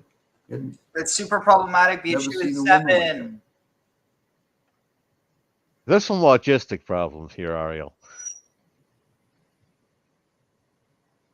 And because she could not be dominated, because she wasn't an ordinary woman, her womanhood came directly from God. That's what made her something special and coveted. He couldn't get enough of her because it wasn't a woman that he dominated and just could throw out. He could never get enough of her because she always was elusive. She always was bigger than him, badder than him, stronger than him. And the more he was with Dinah, the more he coveted her, the more he cared about her, the more he lusted for her. And that's why Jacob was punished, because Esau, who was 97 years old at the time. I'm sorry. It seems kind of bizarre because when Jacob acts that way with Rachel, oh, he's virtuous, he's being romantic. But when it's with Shechem, he's a rapist. I mean, like, and then you look at the fact that, according to some people, again, it's not accepted by all Jews, but some Jews think that Rebecca was only 3 when she went off to live with Isaac. So it's like, at the end of the day, it kind of seems like they're being selective with their criticism, but this guy's being selective with his criticism. At the same time, I understand why he's taking the stance he is. I just think that we can be a bit more critical than that, especially because in all reality, we're not dealing with real people. I feel like, if this were a real case, it would be a lot more cut and dry. Yeah, sometimes reading the Bible, it's best not to think about the ages or their familial relations. Hey. Yeah. Also, speaking of familial relations, and this is a good place to end off, how aware are you about Sarah? Right now, I'm agnostic. I'm not sure what you mean about it. Wait, agnostic as in you don't know what I'm talking about? Well, I know it's a book of the Bible, but other than that, Wait, it is? isn't it in the Bible, or is it Apocrypha? No, I'm not talking about. Holy crap! Thank you for making that connection. Not Sirach, Serach. So, I thought this was interesting. So, have you ever? Let's see. The movie from agnostic to ignorant. Oh, here. Serach bat Asher was in the Tanakh, the daughter of Asher, the son of Jacob. She is one of the 70 members of the patriarch's family who immigrated from Canaan to Egypt, and her name occurs in connection with the census taken by Moses in the wilderness. She is mentioned also among the descendants of Asher in 1 Chronicles 30. The fact of her name being the only one of her gender to be mentioned in the genealogical list indicates her extraordinary longevity. This is an outcome of the blessing of longevity she received from Jacob. She's also the heroine of several legends. The idea of it relating to Asherah? Potentially. No, interesting. The other thing that's interesting is, so according to the book of Jasher, literally Sefer HaYashar, which is the book of the righteous, I don't know why it gets translated as the book of Jasher, Asher married Adon bat Aflal ben Hadad ben Ishmael. She died before bearing children. Asher then married Hadura bat Avimael ben Cheder ben Shem, the widow of Malkiel ben Elam ben Shem. Hadura bore one daughter to Malkiel, whom he named Serach. After Malkiel died, mother and daughter returned to the house of Avimael. Upon Asher's marriage to Hadura, he adopted Serach and brought them to Canaan to live in the house of Jacob. This is one of the sources that the Talmud Megillah uses to show that an adopted child is considered the child of the adopted parent, as opposed to the genetic parent who isn't in their life. In Torah law, this text praises Sarah for her musical ability, beauty, intellect, and notes she was raised as an Israelite. Interesting. In return, so she apparently, we'll get to it, but she gets a blessing that may you live forever and never die. Is that a blessing or a curse? May you be blessed to live through interesting times and cursed to live through interesting times. Anyway. Again, that's that idea we've kicked around where every blessing is a curse and vice versa. It's a blurse or a kessing. Bingo. Anyway, on that note, I'm going to finish off now, but we're let's see, I just want to make sure that we covered everything. But yeah, on that note, I'm going to try to do a little bit more today before Shabbat, but realistically, I don't know if that's going to be possible, because, so look at this, we're at Genesis 33:20, and if you go to table of contents, here, where are we?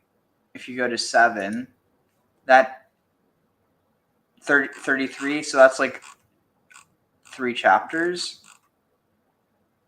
And then the next one is, so it's like, so 33, so that's like 4 chapters. Shoot. I don't know, like they have a bunch of quick ones. Maybe it's like, okay, well, we'll do the, it's probably like, oh, you know what? It's probably like as you go on, they get longer and longer. That way that someone, if they don't want to read as much, they can be like, okay, I'll get one of the first ones. Whereas the last, that's probably what it is. Anyway, on that note, I will try to get more of it done. Worst case scenario, what I could do is just read the Hebrew only and not translate it, and just listen to like a to someone who is not just, you know, looking at it from a Christian point of view. So like someone who's like, you know, Jewish, hear their translation of it if they do it. Because the nice thing is a lot of them, they'll translate it like as they go along, but I don't know how long it'll take. Anyway, on that note, we're out. See you guys later. Grim, are you down to do this later? Same with you, Zero. Yeah, it's just let me know, give me a little heads up, but I'm down. All right, cool. All right. On that note. Want to tell the Rebbe the words of the new song that we're singing with Mashiach, right? So I'm just going to read them. Am Yisrael, have no fear. Mashiach will be here this year. We want Mashiach now. We don't want to wait. Okay?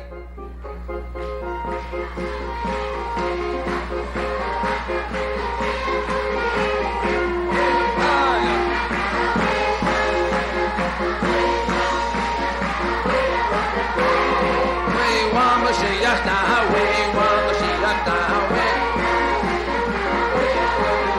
oh yeah, Am Yisrael, have no fear, Mashiach will be this year. Am Yisrael, have no fear, Mashiach will be here this year.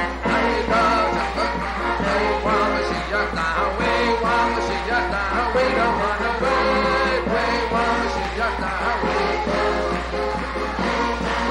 now, we don't want to wait.